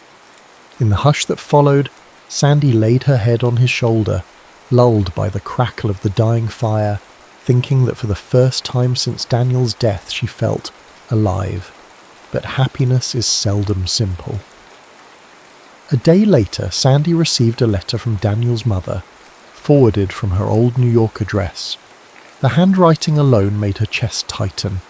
She found the courage to open it behind the bookstore counter, scanning trembling lines that recounted how Daniel's mother still kept his memory alive, how she wished Sandy would consider playing at a commemorative concert in his name. Pain welled. She set the letter aside, heart pounding. She couldn't go back to that city, to that stage. She wasn't ready. She told no one about the letter, burying it in her coat pocket as if ignoring it would make it vanish. Meanwhile, trouble brewed on Nate's end. One crisp morning, he found a message from his ex, Sophia, on his phone. An apology, an offer to meet. She'd heard he was in Maine and wanted to talk about the future. It filled him with dread. Their relationship had ended messily, and he couldn't see how reopening that door would help. Still, the intrusion of her voice dredged up old guilt. What if he was truly unfit for love? He'd failed Sophia once, letting music overshadow intimacy. Could he do the same to Sandy? These doubts and secrets eroded the peace Sandy and Nate had built. She grew anxious and distant, silent about Daniel's mother's request. He sensed her withdrawal, stepping on eggshells to avoid pressing too hard. At the same time, phone calls from Sophia multiplied, rattling him with memories of past failures. One evening at the bookstore, Nate arrived with a bouquet of daisies in hand, hoping to remind Sandy of their new bond. Instead, he found her tense, eyes rimmed with unshed tears. She thanked him for the flowers, but stayed emotionally distant, not meeting his gaze. Finally, he took a step back, heart pounding. "Sandy, is something wrong?" She hesitated, swallowing the knot in her throat. I got a letter from Daniel's mom. She wants me to play at a memorial concert in New York." She paused, voice trembling. "I can't, Nate. I can't face that city, that stage. What if all that grief just buries me again?" He set the flowers on the counter, tentatively reaching for her hand. "You don't have to decide now, but maybe it's a chance to find closure." She jerked back, emotions fraying. "Closure?" The word stung like an insult. "There's no closure for losing the person you plan to spend your life with." He recoiled, eyes flickering with hurt. Before he could respond, her phone buzzed on the counter. An unknown number. She had a sinking feeling. Sure enough, it was Sophia leaving a voicemail for Nate. The moment she recognized the name, her expression fell. "Your ex?" she asked, voice hollow. He nodded, shame flushing his cheeks. "She wants to talk. I'm ignoring it. She's not my concern anymore." But Sandy's composure snapped. "So we're both living with ghosts, apparently. This is too much. I should never have..." She choked back tears, turning away. "Maybe we just need space." Nate stared, heartbreak evident. "Sandy," she didn't budge. "I need to close up the store. Please, just go." A quiet heaviness settled between them. After a moment of anguished silence, he grabbed his coat and left. Once alone, Sandy sank to the floor, hugging her knees, tears slipping free. She dared to hope for a new melody in her life, but now the discord of old wounds and insecurities threatened to drown everything out. Over the next week, Belhaven's friendly warmth felt more like a cruel reminder of happiness Sandy feared slipping away. She avoided Nate, burying herself in bookstore tasks and ignoring the sympathetic glances of townsfolk who sensed the rift. Mrs. Johnson tried to intervene, but Sandy only mumbled something about needing time, shutting the door on further meddling. In her bleak mood, Andy reread Daniel's mother's letter, each line stirring heartbreak. A part of her longed to honour his memory, to show the world she hadn't forgotten him. Another part recoiled, fear of stepping on stage again, fear of overshadowing her budding connection with Nate. Well, that might be gone anyway, she thought bitterly. She told him to leave, pushed him away, locked herself in grief again. For Nate, the days stretched in a haze of regret. He retreated into his cliffside house, phone buzzing with messages from Sophia that he refused to answer. Leo Martinez, his manager, called too, urging him to finalise the new symphony. But Nate's heart wasn't in it. The spark Sandy had reignited seemed extinguished by old pain. He scribbled on staff paper, producing incomplete melodies that all ended in dissonance. Finally, he packed his bags, deciding to return to New York. Perhaps distance would let him focus on finishing the composition alone. Word spread that Nate Carter was leaving Maine. Sandy heard it from a local fisherman who claimed to have seen him drive off early one morning. Something inside her twisted, a blend of sorrow and anger. She told herself it was for the best. He belonged to a grander world after all, a place where heartbreak was transmuted into brilliance. She was just a broken pianist running a sleepy bookstore. Days later, the town festival arrived, the annual harbour celebration, meant to draw visitors before winter fully set in. Booths sold crafts and fresh chowder. Children paraded in homemade costumes. A small stage stood at the centre of it all. Mrs. Johnson cornered Sandy that morning, handing her a programme for the festival's musical showcase. "You can't hide forever, dear," Mrs. Johnson said quietly. "We need a pianist. And you're the only one up for the job." She paused, eyes softening. "Try. For Daniel. For yourself. For all the people who believe in you. Sometimes music is how we heal." Sandy's throat constricted. The stage was small, the crowd local, but the thought of playing publicly again made her hands tremble. Hill, an echo in her heart, whispered, "If you don't do this now, you might never do it." She took the sheet music, half-formed thoughts swirling about. She recognised it as the piece she and Nate had once improvised in the bookstore. Someone had transcribed a version. She swallowed a lump of tears. He's gone, but the music remains. That night, the festival lights sparkled against the harbour's dark waters. Lanterns bobbed, families milled about, and the air smelled of caramel apples. Clutching the sheet music, Sandy approached the stage, stepping behind the upright piano set up for the event. The microphone squealed with feedback as she settled on the bench. Her stomach churned. Her first public performance since Daniel's death. Her vision blurred with fear. But then she thought of Daniel's proud smile, of Nate's gentle encouragement, of the children who'd found hope in a simple melody. She exhaled, letting her fingers test the keys. The piano was tuned decently, the hammered strings resonating under her touch.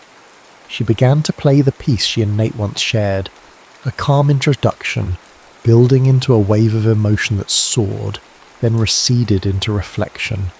The crowd hushed, drawn by the intensity of the melody. Sandy's shoulders relaxed, her eyes closing as she poured her heart into each note. She felt Daniel's memory there, no longer suffocating but guiding her. She felt Nate's presence in the chord progressions, the subtle rhythms reminiscent of the time they'd played in the bookstore by candlelight. As she reached the piece's crescendo, tears slipped down her cheeks, but her fingers never faltered. The final chord trembled in the crisp night air. Applause erupted, thunderous, heartfelt, the kind that felt like acceptance. Sandy blinked, breath coming in shudders, and rose from the bench. Some people stood cheering. She'd done it. She'd let the music speak again. Then her gaze snagged on a figure at the back of the crowd. A tall man wearing a familiar coat, eyes glistening with unshed tears. Nate Carter. He stood motionless as the crowd parted, an expression of awe and longing on his face. Sandy's heart hammered. She took a shaky step forward, almost disbelieving. He walked slowly through the cheering audience, never breaking eye contact. Finally, he reached the stage steps. She hopped off the platform, meeting him in a swirl of hushed anticipation. Under the glow of carnival lights, they stared at each other, the hum of the festival fading into background noise. "I thought you left," she whispered, voice trembling. He nodded, swallowing. "I almost did.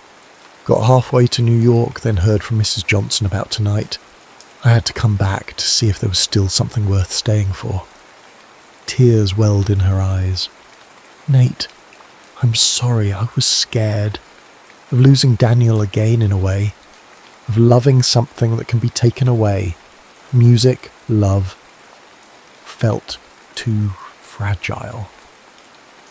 He gently brushed a tear off her cheek.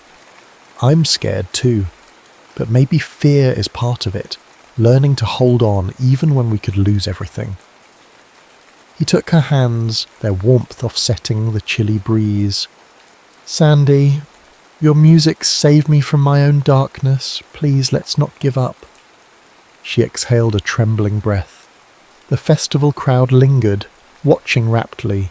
Then from somewhere near the stage, Mrs. Calloway's voice rang out. "Play something together, you two." Laughter rippled. Nate and Sandy exchanged a glance. He squeezed her hand, leading her back onto the stage, the audience parting with cheers and applause. At the piano, he nodded at Sandy to sit. This time she didn't flinch. He sat beside her on the bench, their shoulders touching. An expectant hush fell. Nate placed his fingers on the keys, beginning the piece he'd developed from their stormy duet, a quiet, searching theme. Sandy joined, adding tender harmonies that wove around his melody, a conversation of notes. The synergy between them felt electric. Each chord told a story of loss, heartbreak, second chances. The piece swelled, and by the final note the crowd erupted in standing ovation, though Sandy barely registered it. She turned to face Nate, tears of joy shining in her eyes. He leaned closer, voice lowered just for her. "Love's a risk," he murmured, "but so is living without it." She nodded, heart bursting with something akin to relief. "I choose the risk," she whispered. "I choose you." They kissed gently, the festival lights swirling in the background, cheers and whistles echoing around them. In that moment, Sandy felt the weight of Daniel's memory shift from an anchor of grief to a pillar of love, one that gave her permission to move forward without forgetting the past. Almost a year later, Sandy stood backstage at Carnegie Hall, heart thrumming with a mix of nerves and excitement. She wore a sleek black gown, the stage beyond her humming with pre-show murmurings. She glanced around at the grand space, red velvet seats, gilded balconies. Once the thought of performing here would have frozen her in fear. Now it felt like destiny. Nate approached, adjusting his suit jacket.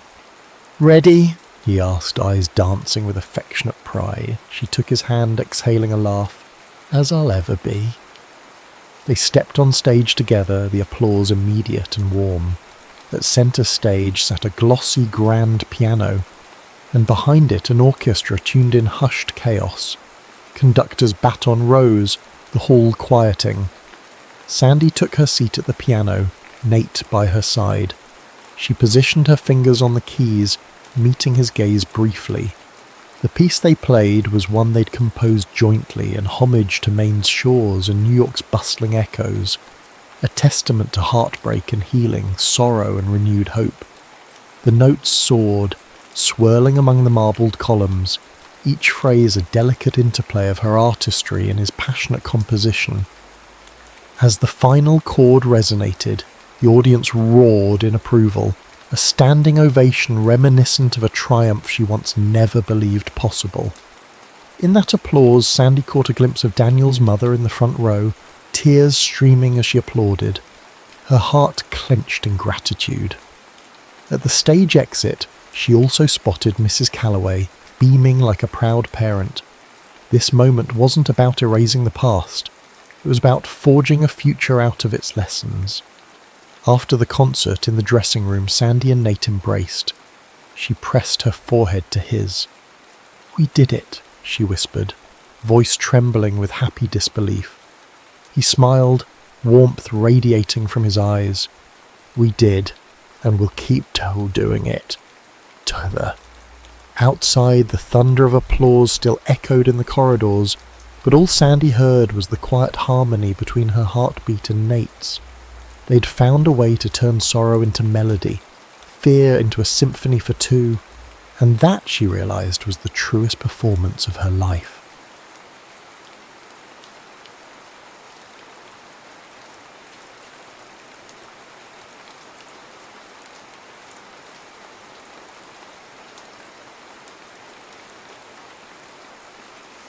Summer of 1945, and Paris is attempting to breathe again after years of occupation. The euphoria of liberation still flickers in the cafes, where croissants and stale cigarettes mix with hopeful talk of reconstruction. Yet behind the laughter lie shadows, badges of grief pinned to the hearts of those who lost too much. Dorothy Laurent stood by the window of a cramped relief hospital, gazing out at the city she loved. The grand boulevards, once so full of life, bore bullet holes and scorched facades. For a moment, she remembered being a child, running hand in hand with her mother to buy Haventaire from the flower stalls. Now that memory haunted her more than comforted her. Her mother and father had been taken by the Gestapo 2 years ago. She never saw them again.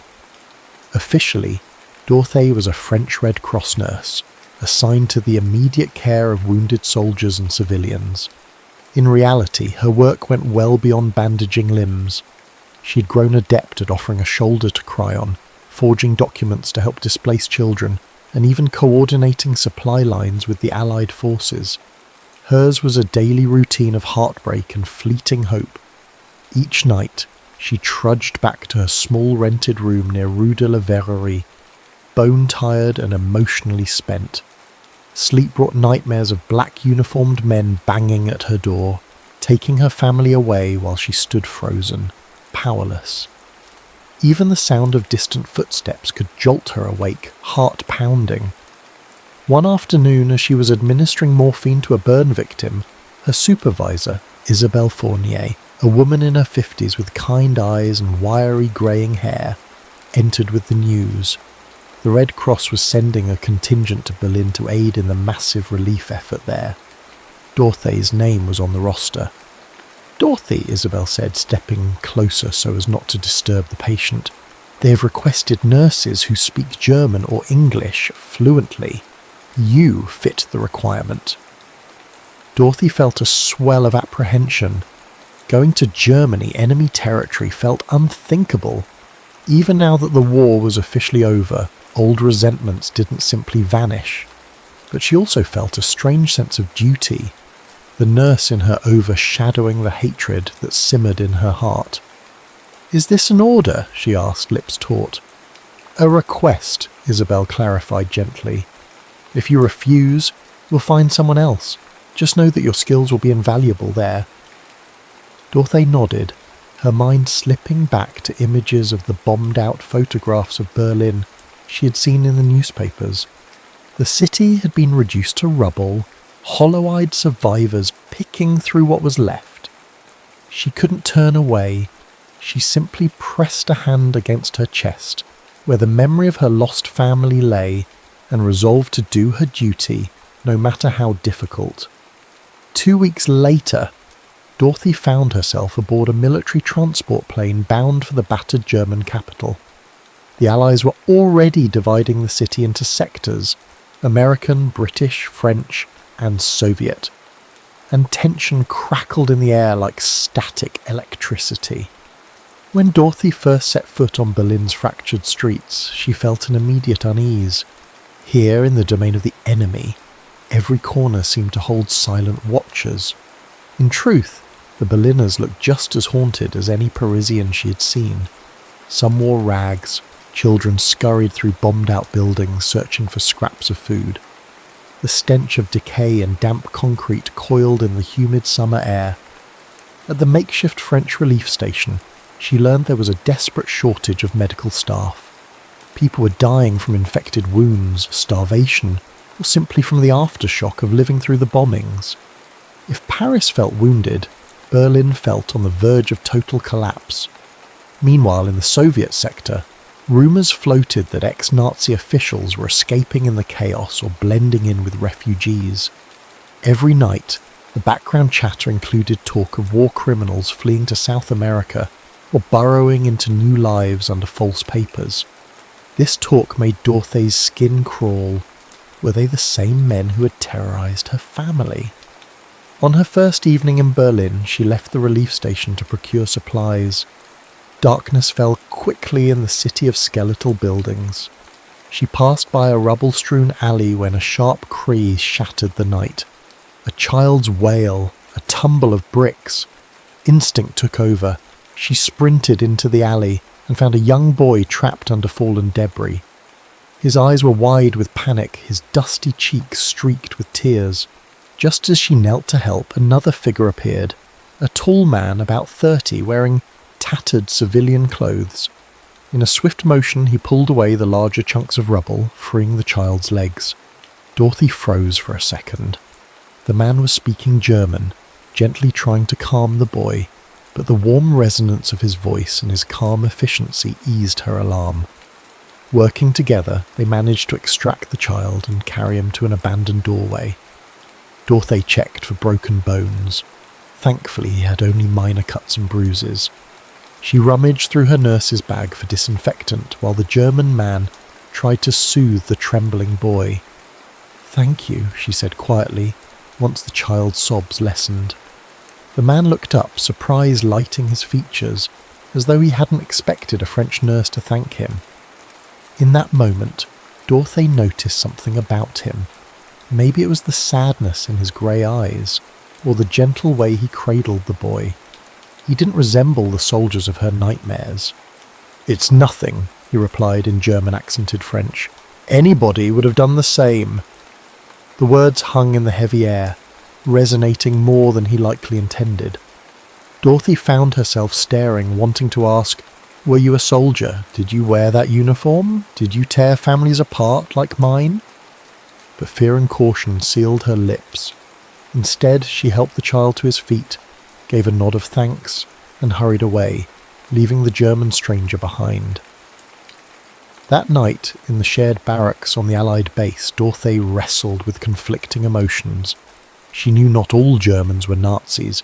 She'd heard of resistors, conscripts forced to fight under duress. Yet her family's memory loomed. Could she trust someone from the country that had destroyed her life? Little did she know that fate would lead her to cross paths with this man again, a man called Matthias Keller, and that their shared act of mercy would ignite a spark of hope amidst the ashes of war. Outside, Berlin lay in tatters under the moonlight, and in a dimly lit office across town, French officials and intelligence officers gathered. Among them was Henri Moreau, a former resistance fighter now tasked with helping the Allied War Crimes Tribunal. His mission, to uncover and bring to justice the men responsible for atrocities committed throughout France. As he sifted through files, a single thought pressed at the forefront of his mind: the guilty must pay. Oblivious to Dorothy's internal struggle and the quiet heroism of the German stranger, Henri penned a list of suspects. Someday soon he would converge upon them with the authority of the victors behind him. And if one of those men turned out to be Matthias Keller, then no act of mercy or compassion would be enough to spare him from Henri's righteous fury. Dorothé's second week in Berlin introduced her to the full brutal reality of post-war life. She spent her days at the relief station, treating malnourished infants, ravaged soldiers from all sides and traumatized civilians. Having grown accustomed to the bustle of Paris, she found the city's emptiness disorienting. Entire neighborhoods reduced to rubble, with skeletons of buildings towering overhead like tombstones marking history's darkest chapter.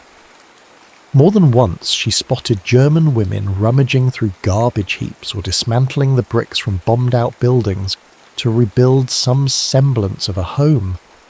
The Allies had arrived as victors, but they too were shell-shocked at the scale of devastation. The Soviet sector was rumoured to be the worst, but Dorothy could scarcely imagine how things could be more dire than in the French one. Late one afternoon, Dorothy was disinfecting surgical instruments when she heard a voice behind her, or a soft, hesitant French. "Excuse me, Mademoiselle Laurent." She turned to see a man with broad shoulders, hair that was once neatly trimmed, but now hung ragged around his forehead. His coat was threadbare, shoes caked in the city's omnipresent dust. Yet despite the shabby attire, he stood with a quiet dignity. Dorothy recognised him, the stranger from the alley, the one who had saved that little boy. Matthias began, clasping his hands. "I heard you needed volunteers to help clear rubble and transport supplies." His accent curled around certain words in a way that told her he was not French by birth. "I'm fluent in French and English. Perhaps I can be of use?" Dorothy felt her stomach twist, recalling her immediate distrust of him. But the relief station was desperately short-staffed. Every capable pair of hands mattered. She pointed to a crate of medical supplies. "If you're sincere, you can start by hauling that to the storeroom. Then we'll see." Matthias nodded, stepping forward without a word of complaint. He lifted the heavy crate, his muscles straining against the torn fabric of his coat, and carried it away. Dorothy fought a small pang of guilt at her curt response, but caution still ruled her heart. Over the following days, Matthias proved to be an indispensable asset. He coordinated with the local German populace to barter for fresh vegetables, or scrounge up old mattresses for patients who couldn't sleep on cots. He guided Allied trucks through the labyrinth of collapsed streets, smoothing tensions when language barriers threatened to cause misunderstandings. For a man with such a sorrowful air, he seemed dedicated to the cause of helping others. His presence caught the eye of Henri Moreau, who arrived in Berlin a month into Dorothé's assignment. Henri, once a lanky young resistance fighter, now wore a tailored suit that betrayed his new role in the Allied War Crimes Tribunal. His left arm bore a long scar, evidence of a Gestapo interrogation that nearly killed him. Dorothy had once been engaged to Henri back when the war was still a distant storm. Their relationship had been as passionate as any young romance, but the war had changed them both in ways they never fully acknowledged. When Henri learned Dorothy was in Berlin, he rushed to see her. He found her in the relief station's makeshift pharmacy, sorting out scarce antibiotics. She looked up to see him standing in the doorway, a half smile on his face, as though hoping time hadn't placed too much distance between them. "Dorothy," he greeted softly, stepping forward to embrace her. She stiffened, remembering their last bitter parting in Paris, but she allowed the embrace, feeling an odd mixture of warmth and apprehension. Henri expressed polite interest in her work, then asked about the situation with suspected war criminals. "We believe many are hiding in plain sight," he said. "The Russians are taking some for their own purposes. The Americans are rounding up who they can. I'm here to ensure France's interests are not overlooked." Dorothy nodded, careful not to reveal too much about her own complicated feelings. She mentioned the many displaced civilians, the orphans, the scars that ran deeper than any building's rubble. Then Henri's gaze drifted across the station, lingering on Matthias, who was tending to a shivering elderly German woman. "Who is that?" he asked, his tone growing colder. "A volunteer," Dorte replied. "He's been helping with logistics and translations." Henri narrowed his eyes. "I see." The look he gave Matthias was not openly hostile, but Dorte recognised the suspicion behind it. Henri, after all, believed every German had at least some guilt to expunge. That evening, Dorothy found Matthias standing outside the relief station, quietly gazing at the broken skyline. The setting sun cast a burnt orange glow over the city, illuminating the jagged outlines of collapsed structures. She studied his profile, the firm line of his jaw, the perpetual sadness in his eyes. "Matthias," she began, surprising herself by using his name. "I never properly thanked you for helping that child, or for all you've done since." He shrugged, hands shoved into his coat pockets. "It's nothing. I'm trying to—" He paused, searching for the right words. "Trying to be useful." "Were you in the war?" Dorothy ventured, a question she'd been holding back. He exhaled, the evening wind ruffling his unkempt hair. "I was conscripted. I had no choice, or so I told myself. His voice trailed off. Perhaps it was too soon to share everything. Dorothy felt the sting of memory.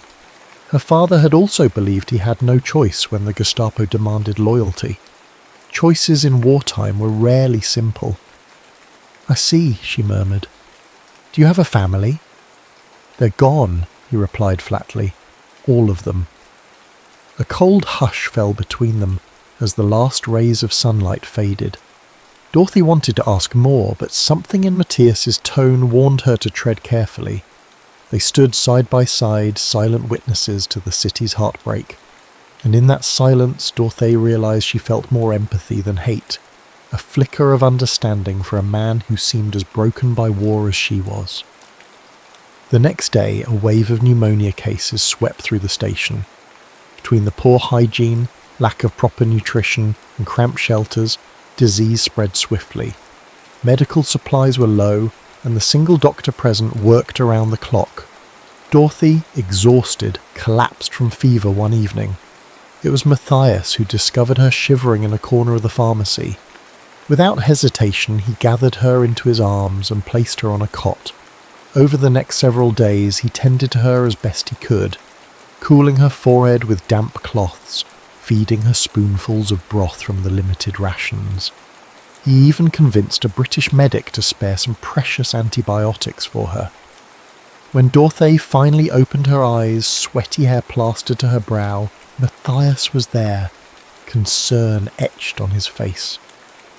"Thank God," he breathed, relief colouring his voice. "You stayed with me?" she croaked, throat raw from fever. He nodded. "I did." In that moment she saw him not as the enemy or even a suspicious volunteer, but as a human being holding on to compassion in a world that had tried to crush it. Unaware that Henri was watching from a distance, Dorothy felt something shift inside her, a fragile sense of trust, a crack in the fortress of her resentment.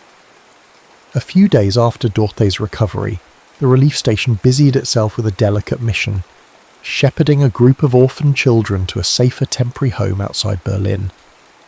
The conditions in the city were far too dangerous.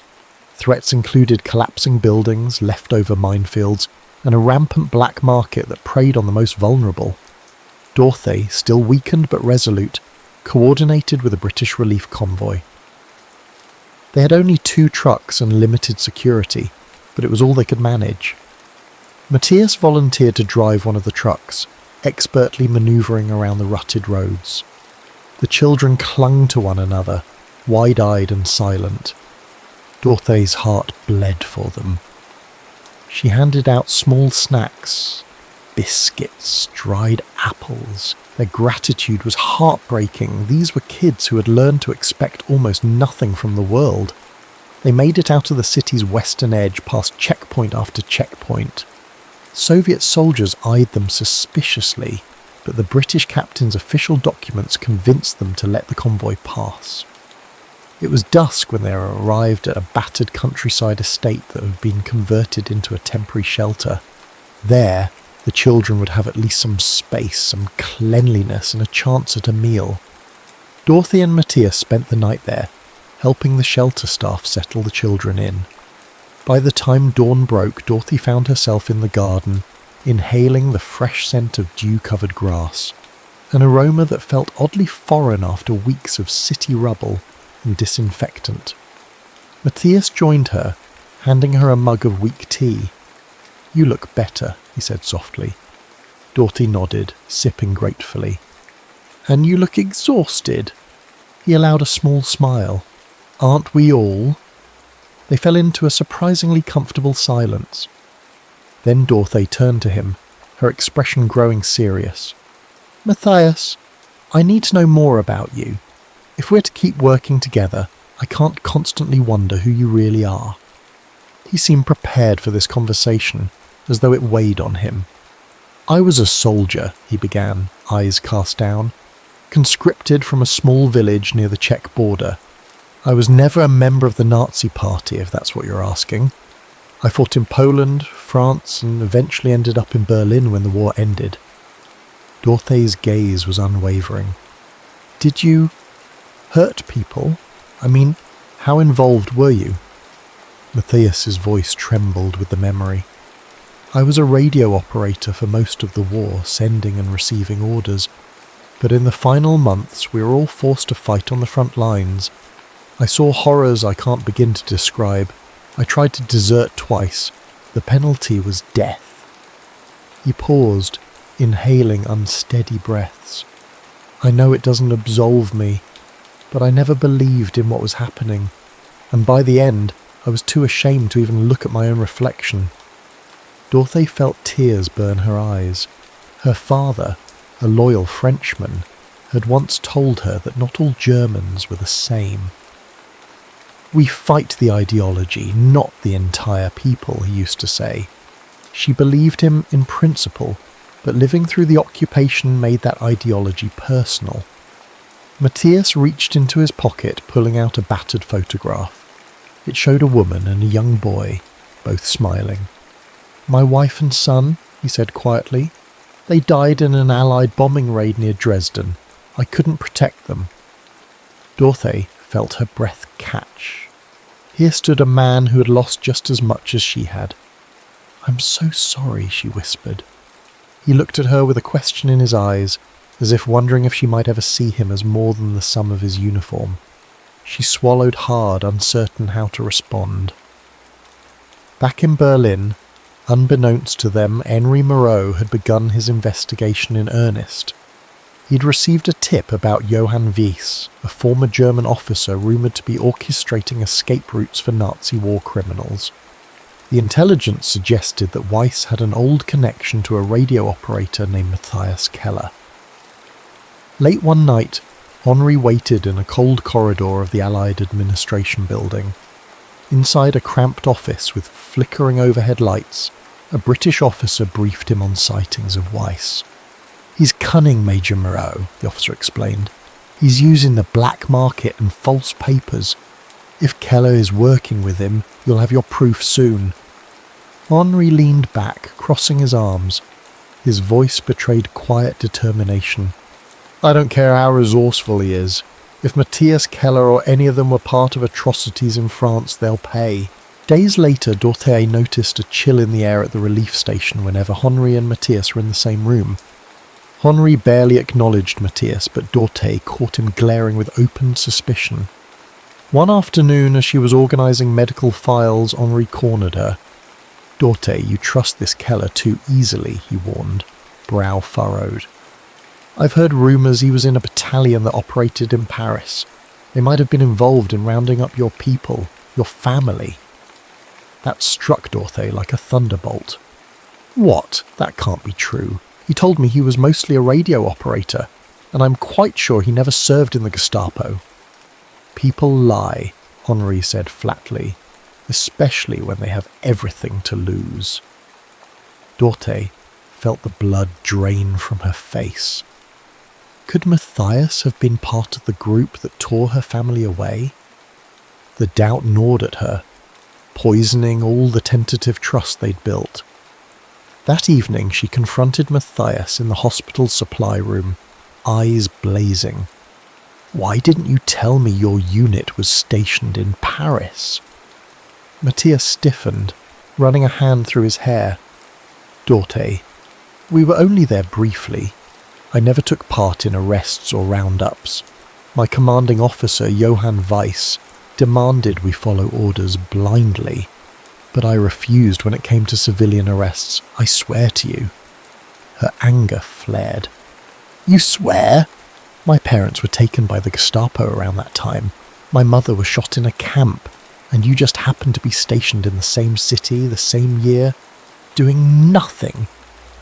He tried to speak, but Dorothé's emotion was too raw. She stormed out, tears welling in her eyes. A part of her wanted desperately to believe him, but the memories of her family's faces, their screams when the Gestapo burst in, were too vivid. In the days that followed, Matthias withdrew. He still volunteered, but avoided Dorothé's gaze. She, equally conflicted, focused on her work, pushing her emotions to the side. The war might have ended, but for them, a new battle had begun, one over truth, guilt, and the possibility of forgiveness. Then, in a twist of fate, Johann Weiss appeared in Berlin's French sector under the cloak of night. He met Matthias in secret, cornering him in a deserted alley near the relief station. "There's a way out," Weiss said in a low voice, scanning the surroundings for eavesdroppers. "We can disappear to Argentina. We have allies there." Matthias stared at the man who had once been his commanding officer. Weiss's eyes held no remorse, only cunning. It dawned on Matthias how easily he could vanish from this uncertain life. No more questioning, no more guilt-laden days. But then he remembered Dorothé's feverish face, the orphans they had saved, and the faint flicker of hope he felt whenever he saw her. "No," Matthias said, voice trembling but firm. "I won't run away. Not this time." Weiss's eyes narrowed. "So you're a traitor. To your own blood." Matthias stood his ground. "I'm just not a murderer," Weiss sneered. "You don't get it, Keller. This war isn't over for men like us. You'll regret turning your back on your own." With that, the former officer melted into the shadows, leaving Matthias to grapple with a choice he knew would change everything: to keep seeking redemption in the open light, or to burrow into darkness alongside those who refused to atone. Winter descended upon Berlin with early snow, an eerie hush blanketing the ruins. Stray cats and orphans alike sought shelter, the cold biting through what remained of the city's morale. In the French sector, makeshift Christmas decorations dangled from broken windows. Even among devastation, some insisted on clinging to tradition. Dorothe spent the holiday season distributing rations and warm blankets. Each time she reached for a new bundle, she recalled Matthias's trembling declaration, "I won't run away." Part of her felt pride in his decision. Another part remained terrified that Henri's suspicions could be true. One night, a bombed-out cathedral held a memorial service for civilians who had died in the war. The interior was lit by candlelight, broken stained glass windows allowing cold drafts to swirl around the pews. Despite the chill, the place teemed with mourners, French, Germans, British, Russians, people from all sides of the conflict. Dorte attended with Isabelle Fournier, her mentor who had come to Berlin for a short advisory stint.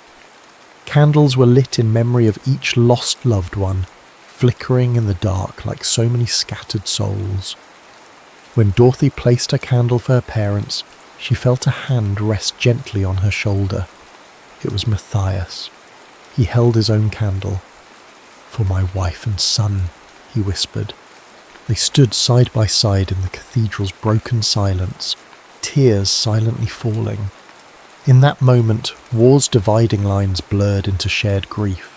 Later, as the crowd dispersed, Matthias and Dorothy found themselves alone near the choir stalls. A single shaft of moonlight shone through a shattered window, illuminating the dust motes that spun in the air. Dorothy turned to him, arms wrapped around her body for warmth.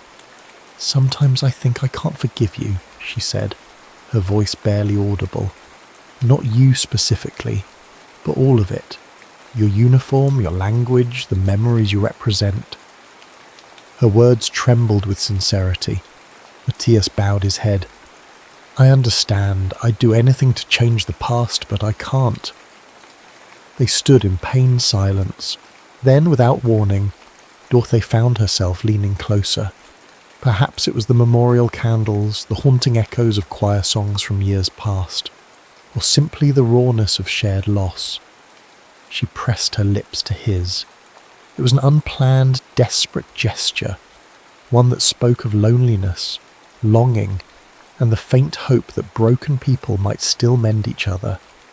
When they parted, Matthias's eyes were bright with unshed tears. "I don't deserve this," he rasped. Dorothy closed her eyes. "No one deserves war, but we have to keep living." For a moment, it felt like they were the only two people in a world swirling with ghosts. They left the cathedral separately, uncertain and afraid of what might come next. The next morning, Henry stormed into the relief station, face flushed with anger. He'd gathered more intelligence on Johann Weiss and his network.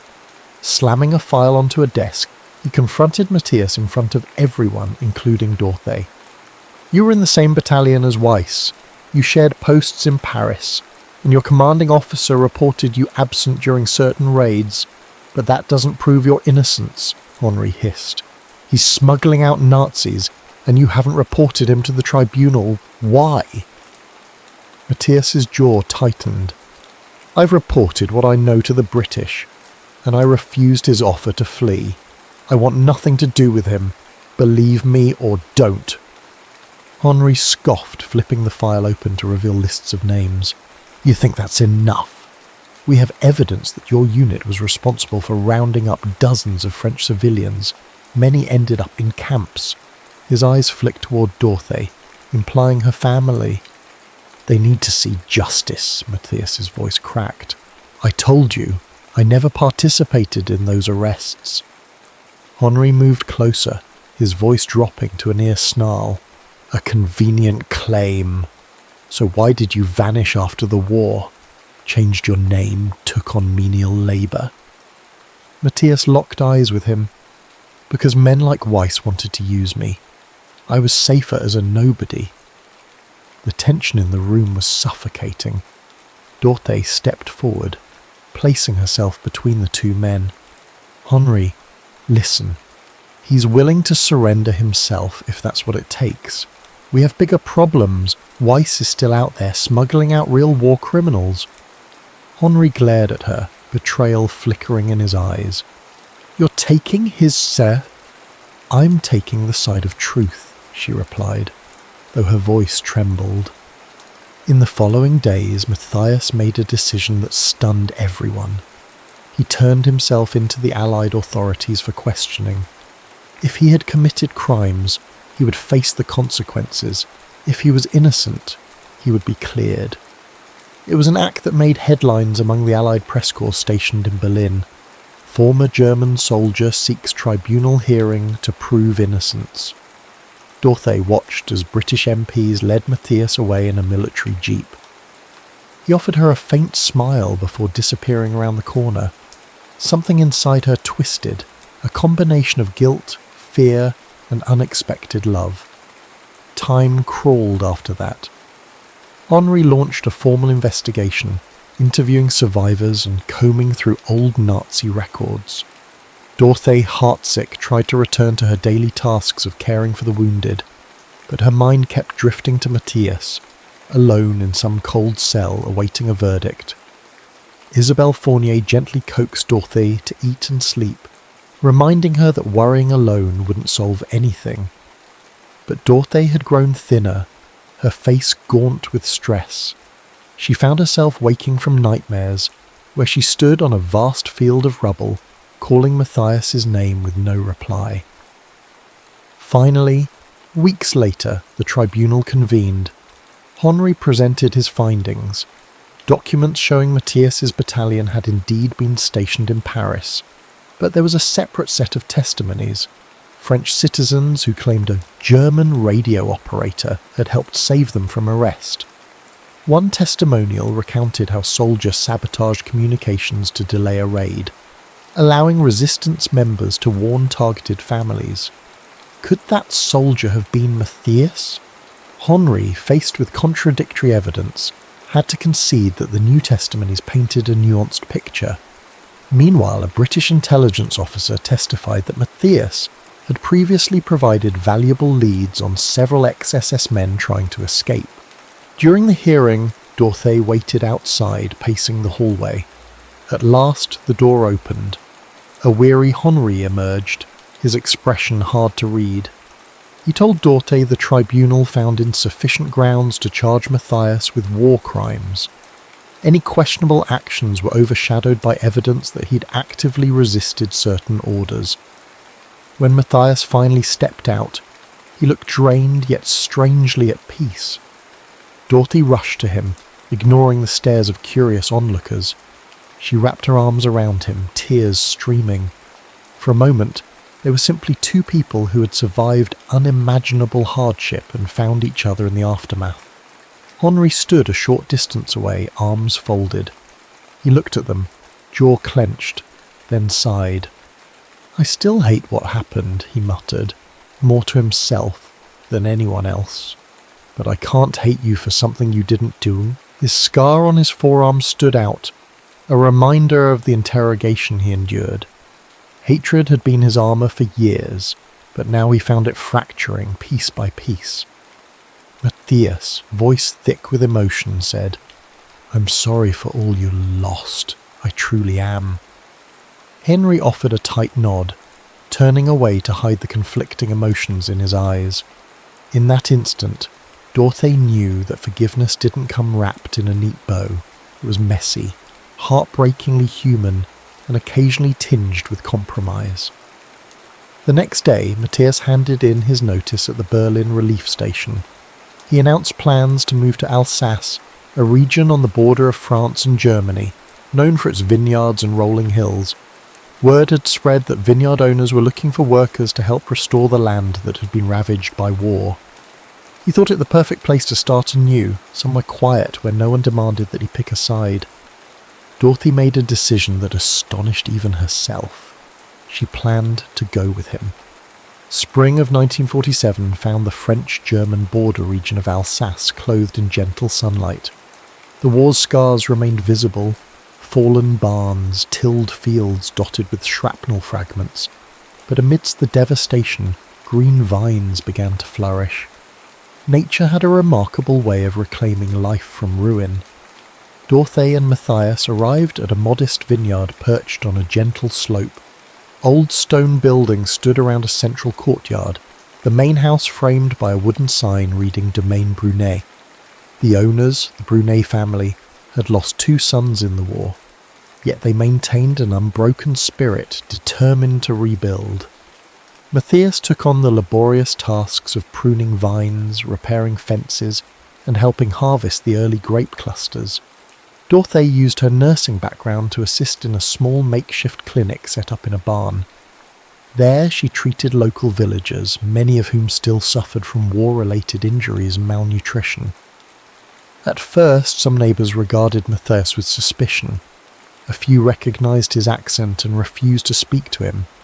But as the weeks went by, his unwavering kindness won over many hearts.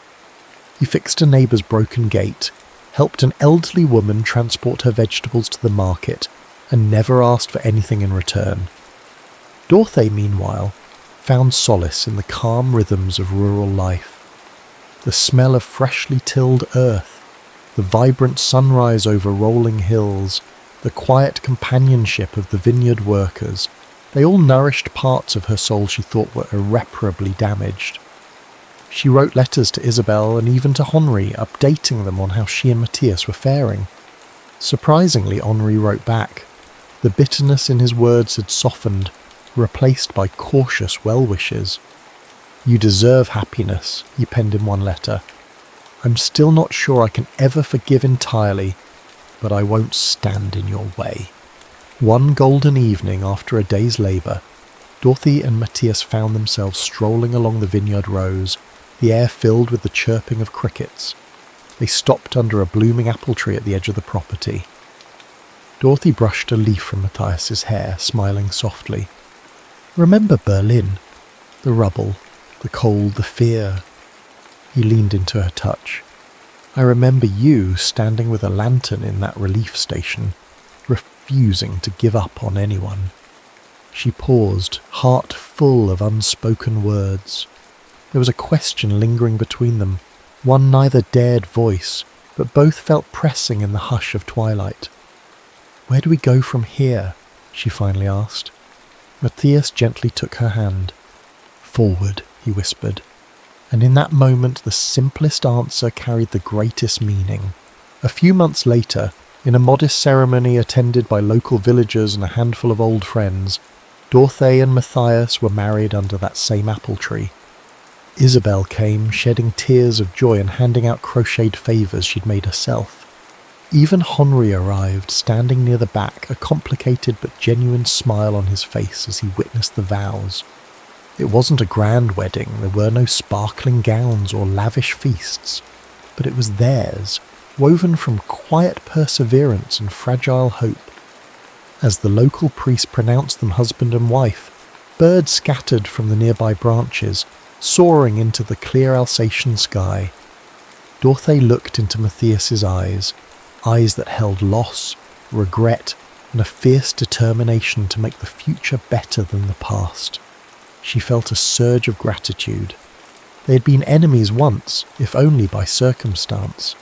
Now they stood together in the aftermath of history's darkest chapter, forging something new. That evening a soft breeze rustled the vines. Lanterns glowed around wooden tables set with simple food, freshly baked bread, local cheese and small cups of wine from the vineyard. Laughter filled the courtyard as the small group of attendees shared stories. Isabel offered a toast, her voice cracking with emotion. "To healing," she said, raising her glass. "To courage in the face of the unthinkable, and to love which finds us even in the ashes." Dorothy and Matthias clinked glasses with each other, their hands brushing, warmth radiating from their shared gaze. For the first time in years, Dorothy felt something like peace. She remembered the words her father once said, "The future belongs to those who plant seeds of kindness today." She hoped, with all her heart, that was true. Late summer, or the vineyard thrived under the sun, and Dorothy and Matthias were knee-deep in crates of grapes, preparing for a harvest that promised a decent vintage. Despite the spectres of war that still haunted the region, lost loved ones, burned farmhouses, fields littered with stray mines, life pressed on, unrelenting in its forward march. Dorothy set aside her nurse's kit, now used mostly for small injuries like scrapes or twisted ankles. She had started a tiny children's clinic in the village, offering basic health checks. The orphans they'd once helped in Berlin sent letters from time to time, some having found adoptive families in Britain, others returning to what was left of their German hometowns. Matthias's days were spent learning the intricacies of vineyard management, soil pH levels, pruning techniques, pest control. He relished the honest labour, each drop of sweat another step away from his old life of violence and forced compliance. They still had nightmares. There were nights Dorothy woke, tears staining her pillow, having dreamed of her mother's final hours. Matthias sometimes jolted up, certainly heard the thunder of bombs or the snap of a commanding officer's boots. But these dark moments no longer dominated their lives. They served as reminders, cautionary tales of what humanity must never repeat. One afternoon Henri visited. He arrived unannounced, bearing a small trunk of supplies for the village clinic, bandages, painkillers, even some penicillin. Dorothy hugged him, grateful for his gesture. They walked through the vineyard rows, discussing the War Crimes Tribunal's ongoing trials. It's a slow process, Henri admitted, tracking down those who fled, dealing with legal technicalities, but we've brought some of the worst offenders to justice. His gaze drifted over the neatly ordered vines. I see you've made quite the home here. Matthias approached, offering Henri a respectful nod. The tension that once simmered between them had lessened into a cautious camaraderie. Henri gestured at the vines. A good harvest, I hear. Matthias smiled softly. We hope so. There was a brief pause, then Henri extended his hand to Matthias. It was a gesture of closure, perhaps even acceptance. Matthias shook it, neither man speaking. Dorte felt tears prick her eyes.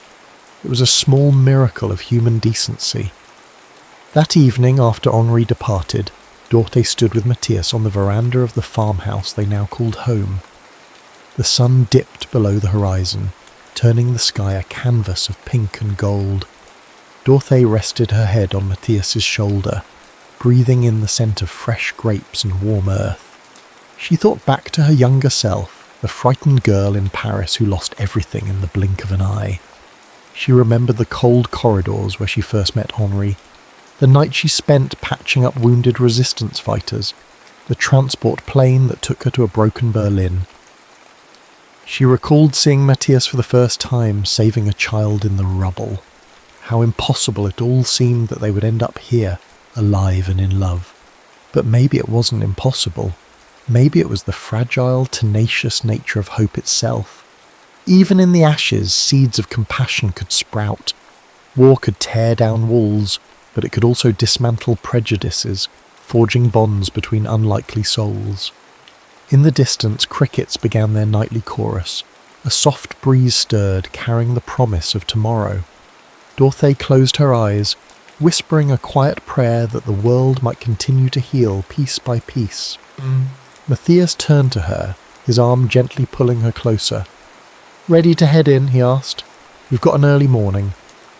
Dorte smiled. "Yes, let's go." They stepped inside, leaving the twilight behind, but the light in their home and in their hearts remained. End of Love in the Ashes. Thank you for spending this time with us. We hope this tale resonated with you, no matter what hour you find yourself in around the globe. If you enjoyed Love in the Ashes, please subscribe to Insomniac's Lore for more storytelling journeys, because stories like hope belong to every minute of every day. Stay curious, stay compassionate, and may you always find light even in the darkest times.